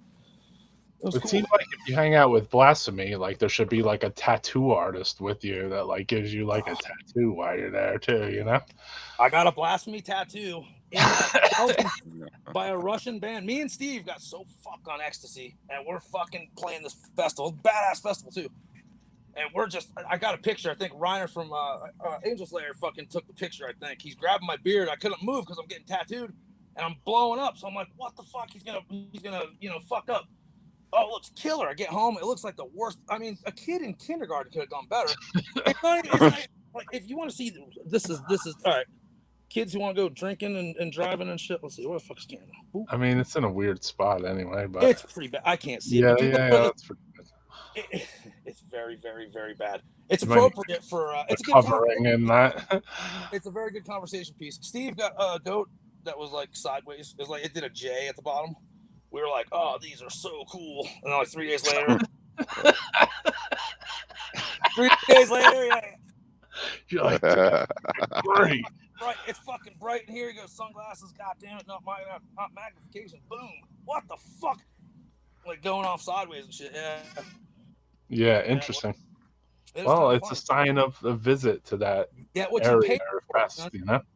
Maybe it was early, maybe when we're not at war with Russia, are we? I don't watch the news, so I don't know, but they were doing Ukraine shit. It was a Russian band, like fucking, who did it? Cult of Fire, those dudes. Hail Pseudo God. What's up, Cult of Fire dudes? Fucking no beef. I think it was great. I mean, it's just cool. That's some bajankster shit right there, you guys over there. If you it's a little janky. Anywhere. It's so cool, though. Yeah, man. So what the fuck's going on with you guys, man? What's I got a few releases coming out, and I've been doing layouts and websites and shirt fucking making. So that's what's been going on here for me. Cool. Francisco just rocked out a new demo. Yeah. I don't know if Carl, you got some new shit under your wing there? No, just this shit. Oh, I thought maybe you had some new levels. Not yet. We're writing new shit. Okay, so you do. Yeah. So you're writing some new shit. Mm-hmm. We started practicing again finally. So, yeah, I don't know if you know VAZ. I'm jamming with fucking Big Mike again in a band called Pious Levus. Oh, right on time. So, what's up? I did not know that. I heard you mention Omega Vortex earlier. I was like, is he playing guitar in that band? I was like, fuck, they're killer. No. No, if we did this split record with them, that's Pious Levus. Oh, fucking harsh, man. Hell yeah. Oh, you did out. Shit, did his hopper. Hearing aids out too. It's what is it? That's no. What did he say? I didn't hear what he said, but anyway, fucking that's sick, bro. Yeah, Mega Vortex is fucking nuts, man. That's I came across it and I was like, what the fuck? This is fucking awesome. It's fucking, there's some good shit out there, man. They had a release before you guys? They had one with Iron Bonehead or something? That's a good one. No, I'm asking Carl, actually. Oh, Omega Vortex? Yeah. Oh, the main guy used to be in Beyond. Okay. Well, I wouldn't say the main guy, but one of the main guys. Rob was in Beyond. And then after that shit broke up, he started Omega Vortex. I think they put out, Black Abomination Spawn on Invictus is their full length. Oh, okay. Yeah. That shit fucking rips too, man. Fucking crazy shit. Cool. Yeah, I would like to check that out. It's definitely, it'll suck you in, It's like, I don't know what I heard. There's so many killer bands like that. Invictus made some good releases. Yeah, they're on a roll this year, man. Yeah, they've been on a roll for a long time anyway. For a while, actually, yeah. Yeah. They've always been goat good. piss. You heard that? Which Who's one? that? Goat piss. I heard of them. Goat piss. I'm gonna check them out after this. Bro, The Mecca black metal. Maybe we have to fight. Maybe we have to. There's a demo. It sounds so fucking feral too. Goat piss. I know. With a name like that, it's hard to imagine what they're gonna sound like. You know, it's pretty goatish. But I had to say, it sounds familiar, but I was like, well done, you guys piss on them. That's exactly right. Some people can do it right, and some people just don't need to do it at all. You know. Right. Thank you. Correct. I mean, I liked Goat Vomit. Correct. Grease. They were brutal. You know what? Yep. I gotta say I like Goat Piss better. I love Goat Vomit. Don't get me. What's up, Miserable? You guys do some fucking artwork for us and shit. I'm not saying I don't like them. I'm saying right. Has nothing to do with my home sleazy state of Jersey. No, I got you. Or my sleazy, just goat metal elitist, whatever. That's what's so. What do you say? They gave me the tag. I don't have any fucking titles. I'm just an asshole. I like there you go. satanic and I goat first the goat ritual. Okay. Yeah, satanic goat ritual. I'd say, satanic goat ritual. Yeah, that's a whole different thing. Those guys got it going on. Fucking Obeisance. Yeah, satanic goat ritual. Yeah, it's Tino. Yeah, Tino and Vic. Yeah. Fucking Obeisance just put out some new shit. Yeah. That shit's sick. Wait a second, I think I got a world premiere here. Uh-oh. Yeah? Yeah, for sure. Premiere. It's that easy in this world here. I'm like, when you got a fast computer, for some reason, you can literally queue up something like this. I'm totally not technically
barrage of shells. Go piss. 12-inch guns coming in and fucking flying through the air. At the recommendation of VAZ. No, that guy. Don't listen to that fucking guy. Fucking, you know. That was pretty disgusting. Yeah, that was fucking brutal. Please. Yeah. And that bass tone is heavy as a fucking guitar, man. You know what's crazy? There's no guitar in that band. I didn't know that till the second, third time I heard that. I was like, fuck yeah. I didn't know either until I read the comment in the chat. I was like, oh shit, that bass tone rips. I found out. I was like, ah. But you know what? That's fucking killer, man. It just shows you. It's like, man, you know, most people go, oh, whatever their fucking conceptions. Does anybody know where they're from? Because I would like to get that demo. Say again now? Does anybody know where they're from? Because I want to get that demo. Yeah, Jersey. Get the fuck out of here. I said the sleaziest mecca of the fucking world of black metal. What fuck the Norway. fuck? You know, Texas has got it going on. It's weird because I was just listening to some other band I like from Jersey. They're called Blemish. So yeah. Are they as good as the Go Piss? You know what I mean? Will they leave? I mean, they're in their own leagues. What's that? Each band is in their own league. All right. Fair enough. You know. Nah, is that a non-conformist answer, or as good as it gets, right? I mean, fucking that shit slapped me in the face when I heard it. I was like, yeah, this sounds a bit, you know, like I think they've heard primitive, blasphemy, you know, BW book or whatever. But hey, all I said was that was good, well done. You know what I mean? Yeah, it was very primitive, but at the same time, it held like a fucking, you know, that fucking blasty. I don't know. There was some nostalgia there. Metal. You know, it's fucking. They actually captures a feeling on that recording. It's just not like you could tell. It's genuine. You know, you can usually see through the bullshit. You know, if you're familiar with that kind of stuff. You know, so it was like. I don't know. I dug it. I dug it a lot. I thought it was pretty badass. Yeah, it was pretty sick. It had that fucking evil fucking word to it. See, I do like new stuff. Yeah. 2011. I can't. Good job. This school. Oh, is that 2011? Hey, that's still new though. Well, you know what? There's a band that came out in 2016, I think, that I like a lot. It's Perverted Ceremony. I dig the shit out of that. I thought that band was fucking good too. Okay, yeah, fucking good shit, man. That band's good because it took me a while. I didn't want to listen to them because I heard they were good. And I was like, you know what? I'm gonna wait and try to get like the first shit, which is a pain in the ass. Yeah, dude, don't throw a rainbow. Good shit, dude. It's like evil. It's evil as fuck. That's what I like about them. It's just got this evil vibe that they create with their sounds, and it's just, you know, they probably recorded with one. Yeah, exactly. It's cool. It's a good band. Old school regressing. That's kind of what I was telling Roy. I was like, I'm not using studio shit now. I'm using what I need. Fuck all the bullshit. I have no computer, no nothing going on this shit. I don't need it. I don't have it anyway. Fuck it. You know what I mean? It's like fucking. I got Utrecht, but I like going reporting back to that. But have you ever heard that band Reveal? Reveal? Nope. Nah, I haven't checked that. Revile? Where are they from? Unfortunately, Sweden.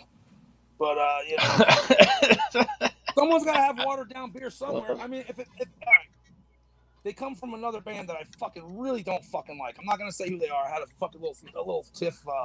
Matter of fact, it was the same weekend that Mr. Colto was, you know, trying to get my guitar and shit.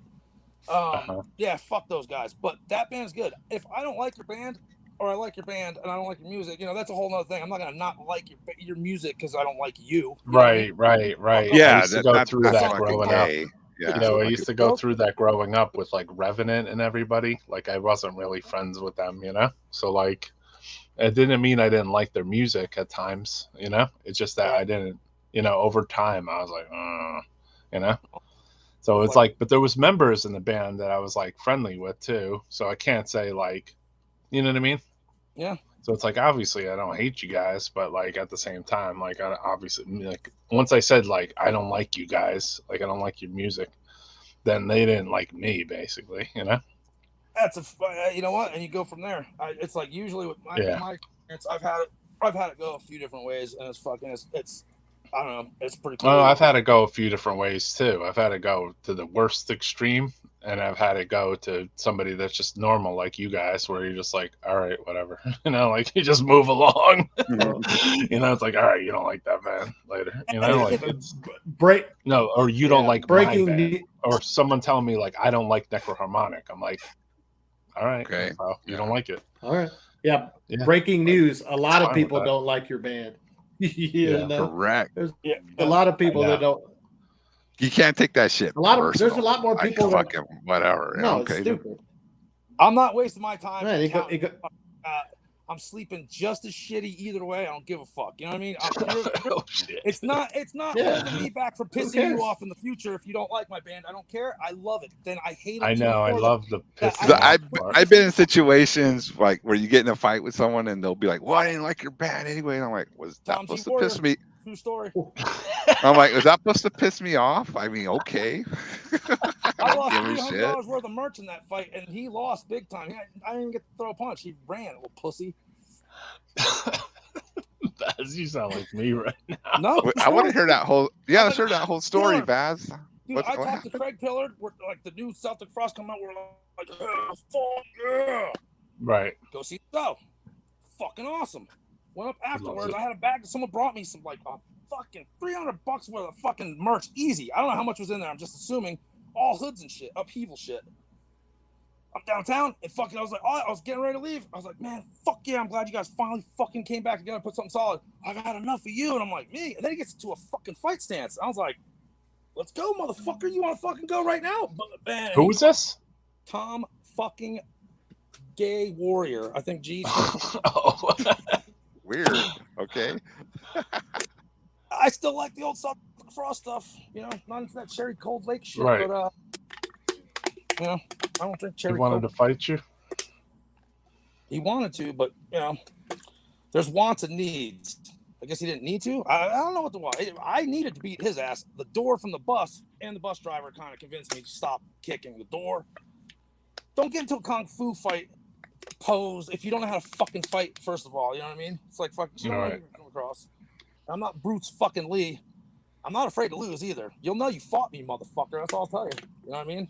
And I'm not trying to fight everybody. Fuck that. I don't even want that. No, me neither. I was the same way too. Like I'm like, if I lost, I lost. Like I could accept it. I mean, it's just like move on with your life. Okay, I took one. Yeah. I always felt good if I got a couple good shots in too. I was like, that's good. Well, I'm gonna totally judge a book. I'm gonna totally judge a book by its cover.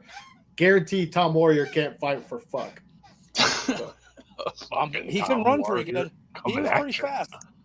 He can run pretty good. I showed it out there. Huh? He's like Prince. He busts out a basketball and he fucking just does like a alley-ooper. You can't beat my ass if you can't catch me. Prince will come out there and do that guitar solo that Tom G. Warrior just wish he could pay lessons for years and years to fucking want to do. You know what I mean? Ain't happening. He ain't doing it. Where did this happen?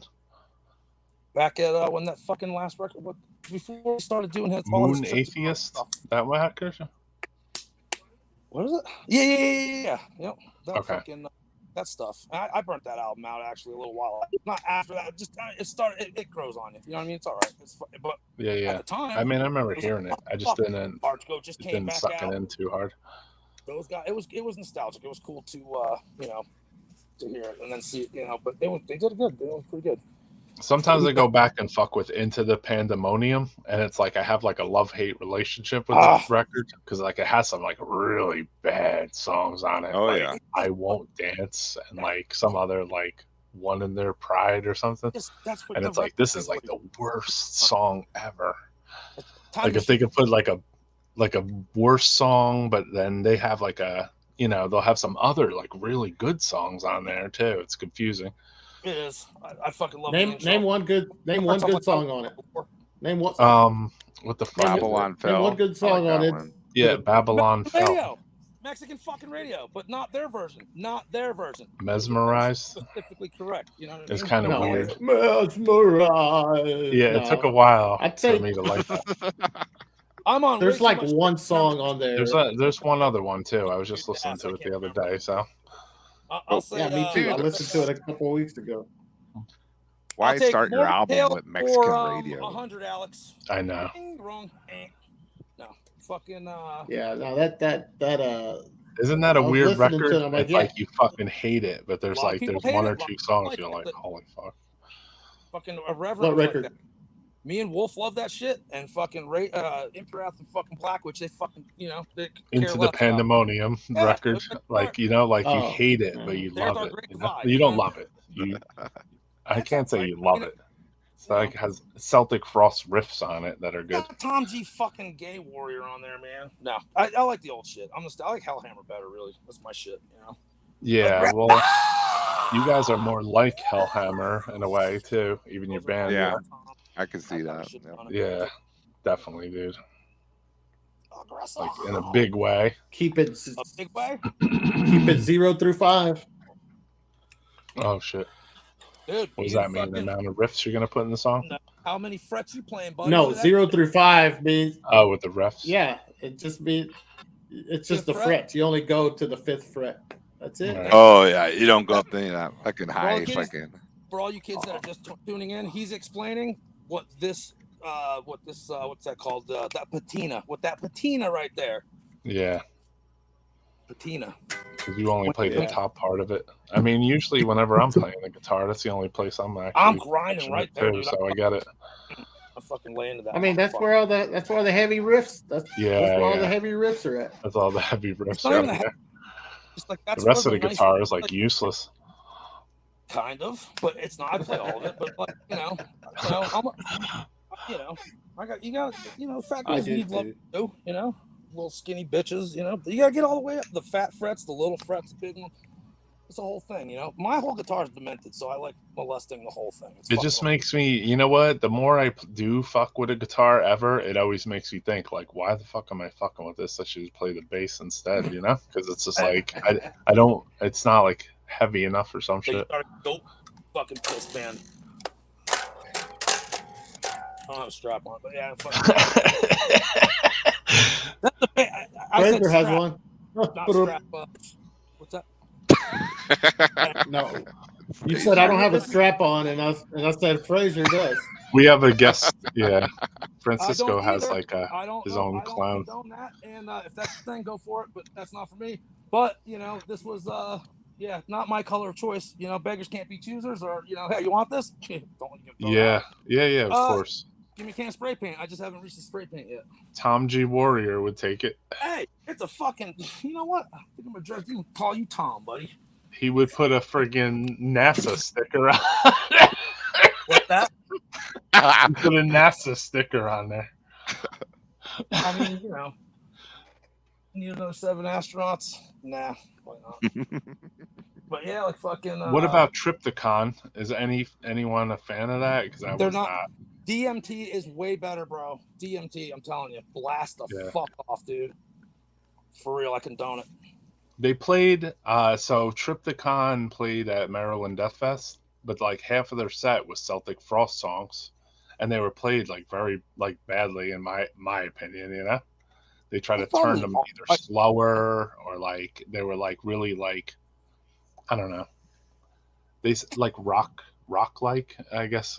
I heard they played them like downtuned, like some of the old stuff, and it just sounded weird. It didn't sound right. Yeah, it just was like I don't know. It sounded stupid to me. I have friends that have that I don't even want to get into the story, but let's just say that they know him and wish they don't know him or whatever. I guess he became sort of a nuisance to them, but they told me some shit. I was like, oh shit. He does do that kind of shit. You know what I mean? He did that when I saw him. I was like, damn, fucking all he did was slow. When they did play as Hellhammer, I had a friend where he flipped out on him like that too. Yeah, I heard that about it. Did they play, they just played fucking. They did probably a reunion. The Hellhammer was more enjoyable though because it was like not like wasn't mixed up with like Triptychon songs. So it's like, oh, all right, I know this fucking song. They did that shit solo like recently. They did like Triumph of Death or some shit. And then they played like all Hellhammer songs. And they play them right? It was pretty true to form, Cool. That's cool. So yeah, that was cool. Like I was actually expecting the worst, Yeah. Well, I mean, I didn't know he did that, but yeah, but that was interesting. News, well, I heard through the grapevine that he gets paid quite well for some performance art. I think they prostitution. So I guess there was a 2-for-1 there. They're bringing that shit to Houston like next year. I like how he said yeah, the fucking Triumph of Death. Right. Merciful money. Will I go? Probably not. I mean, I thought it was good. I don't know though. I was at a festival with a lot of people that were mad into it too, so like that added to it, obviously. Hype. Yeah, well, you know what I mean? Like when you're like there and there's all these people that are super fucking like into it.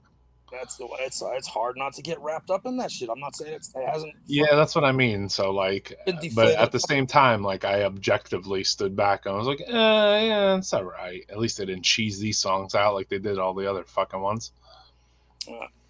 Dude, you know what you were talking about earlier about shows and pits and shit like that? Briefly, it gave me asthma at that one in NYC.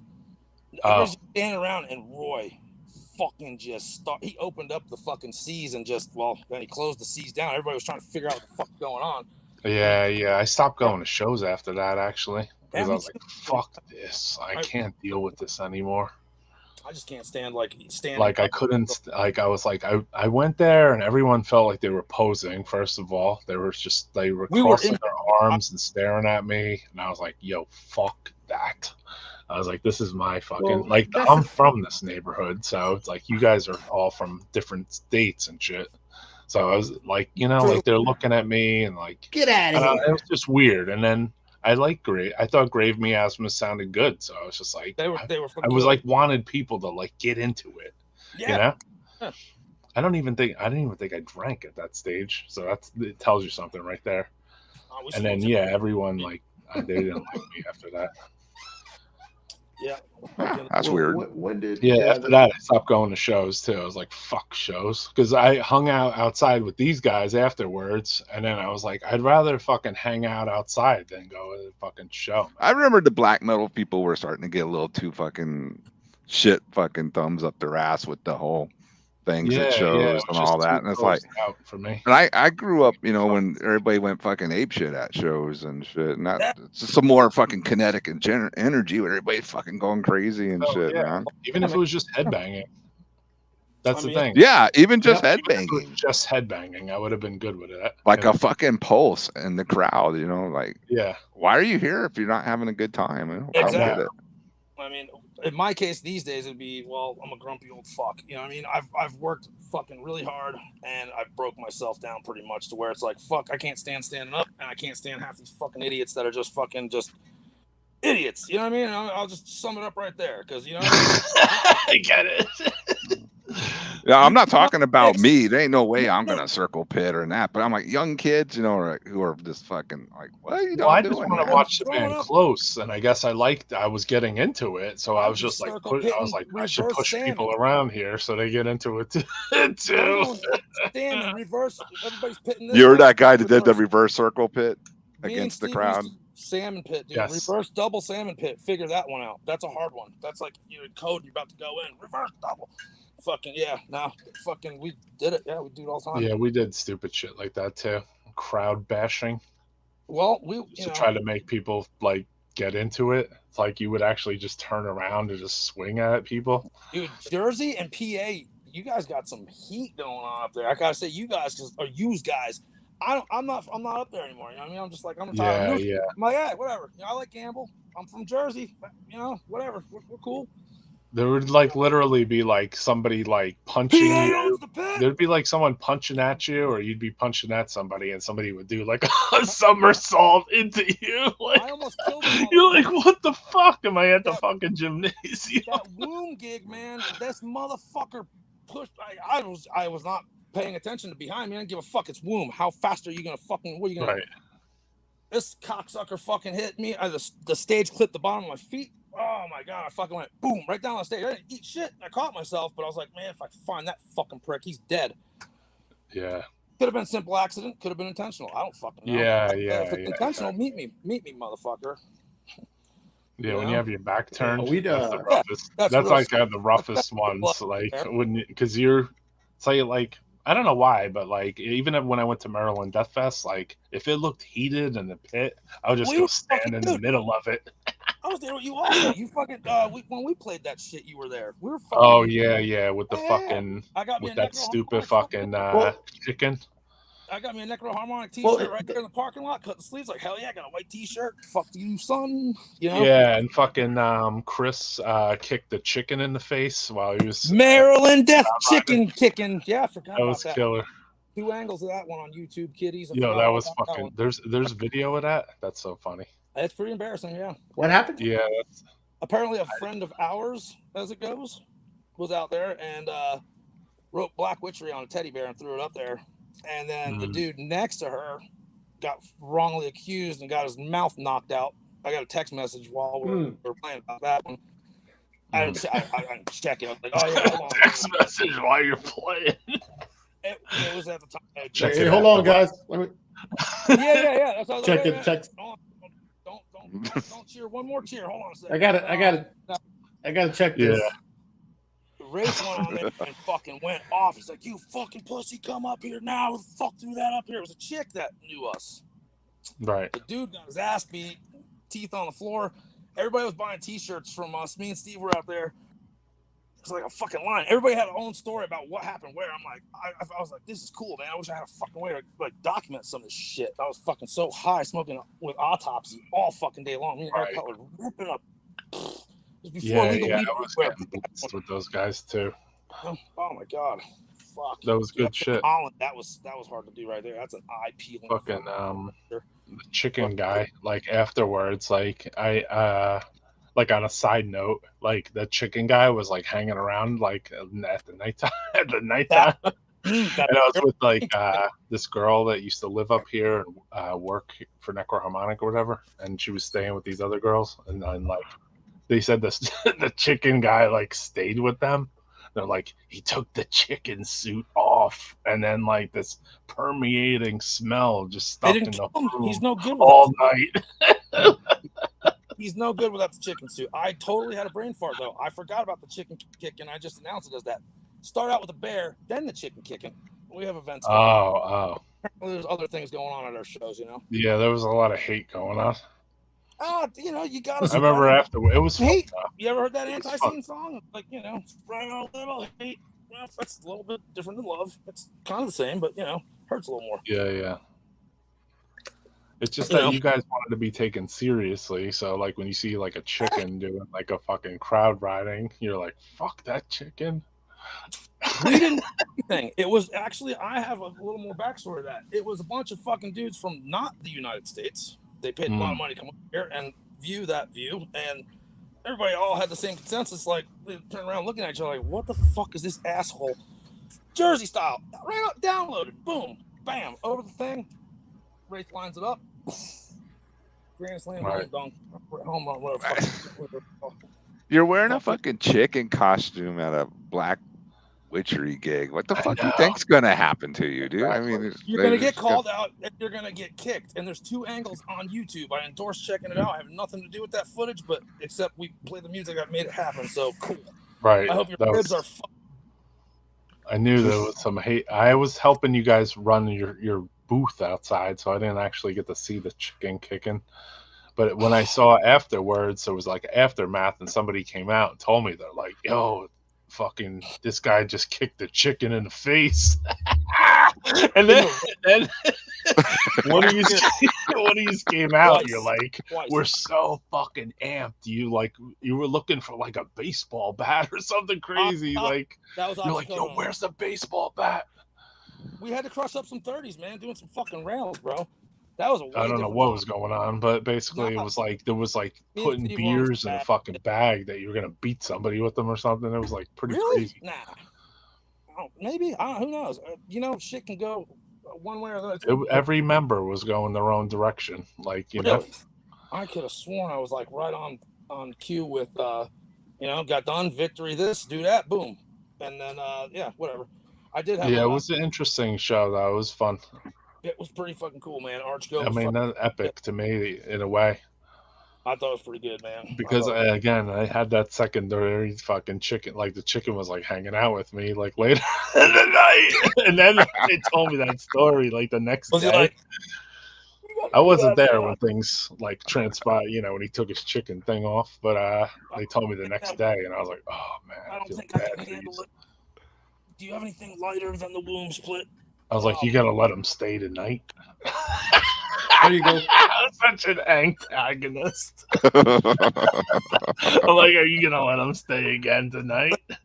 So where's the pit? You guys gonna roast? You doing a pig roast or fucking with a turkey roast, right? Fucking get the guy fucking cook him up and shit.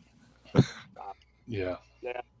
Pretty much. Just ideas. They sound. There it is, Roy. You want to play it? Never come off the. Oh, you got it. You queued it up. Yeah, it's right there. FP. This one is for all the real fucking maniacs here. Also, to our fucking brothers from Archgoat and all the other Finnish maniacs who came here to desecrate these days. This one's up Inferno, sacred destruction, barbarism, domination.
Wait, I didn't see anything.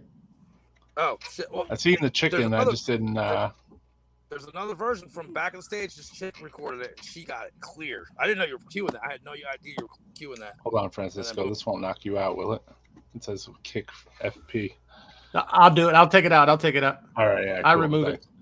Yeah, I didn't know how that worked. Yeah. Cool. Yeah, that's how you got to do that. The chicken. I saw the chicken crowd riding, and it looked like he went over and stomped on him. What happened was that what was happening? Kicked him twice. There was a little bit of latency there or whatever. It was like, fucking button up or whatever. Wraith got to kick him twice, I believe, from the other videos. Anyway, you see 2 kicks, and he does one of these. And you think he's gonna give a finger, but he goes like this, and he's flapping a wing. That pissed off Chris so much more. He kicked him again, I think. Yeah. Afterwards, he was going nuts, bro. Your singer was going nuts, good. He was the one that came outside ready to fucking kill. It made me so happy, dude. I don't know why. I was like, this is fucking awesome. It's pretty angry, we're not very, it's blackmail. It's not very fucking. What's up, Andrew? How's Abominator and Cemetery Urn doing? Fucking Chris, is that fucking Volcano? Yeah. Oh, shit. What's up, man? Hell yeah. Got to get on sometime and stop working all the time. Yeah, fucking that was a fucking that shit we played chicken with, kicker. or whatever, and fucking that was a cool show. Fucking speaking of Volcano and the boys, but yeah, the chicken kicking. That was there's another angle from back behind the stage. This chick, right? It was good to see Tragenda up there. Like, you know, I miss that guy. He was a cool dude. I mean, shit. Half the things that come out of my mouth on a daily basis are still things that, like, you know, emanate from him, you know? Yeah, I can understand that, man. You guys are blood brothers, you know? Oh, fuck. Man, we had a couple places together, man. It was just fucking, we're just at the Upheaval House, man. That was, like, I guess what it sounds like. And funny enough, a couple of guys in Diocletian were in another band at the time, but they had come and hung out and stayed with us for the night or whatever.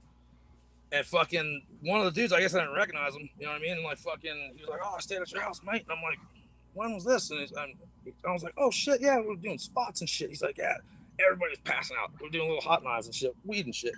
Boom, hit the ground." I was like, "I've never seen some shit like that before."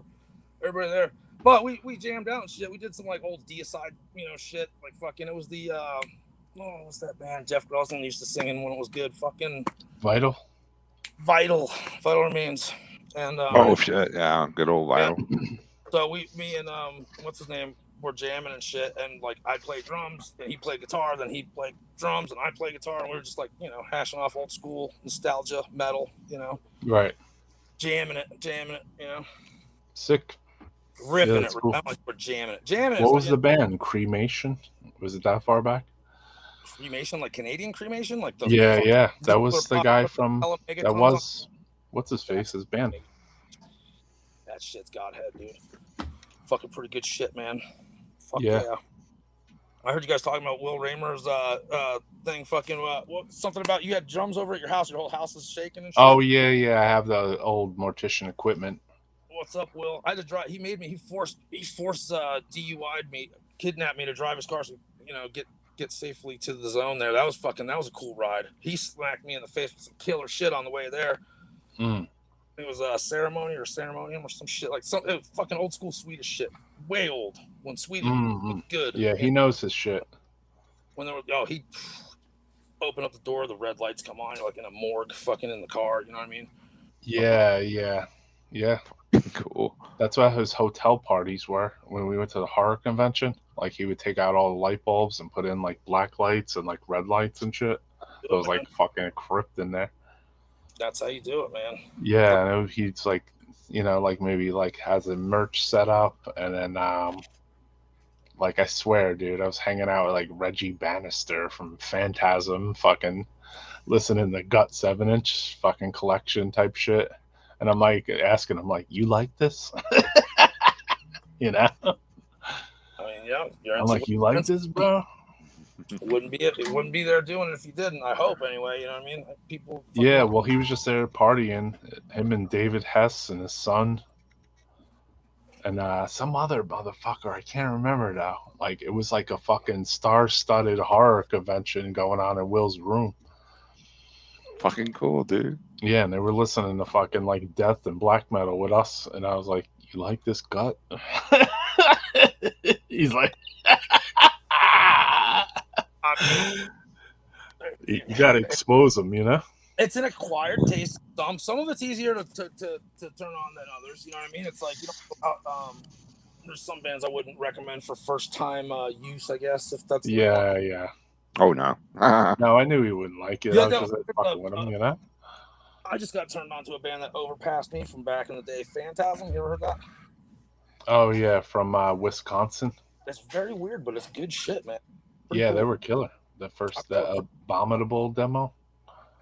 There's like a couple things I heard. I was like, wow, this is fucking pretty good. And then I was like, Gut Suckers 7-inch. I can't remember. YouTube. Yeah. The Abominable demo was pretty sick.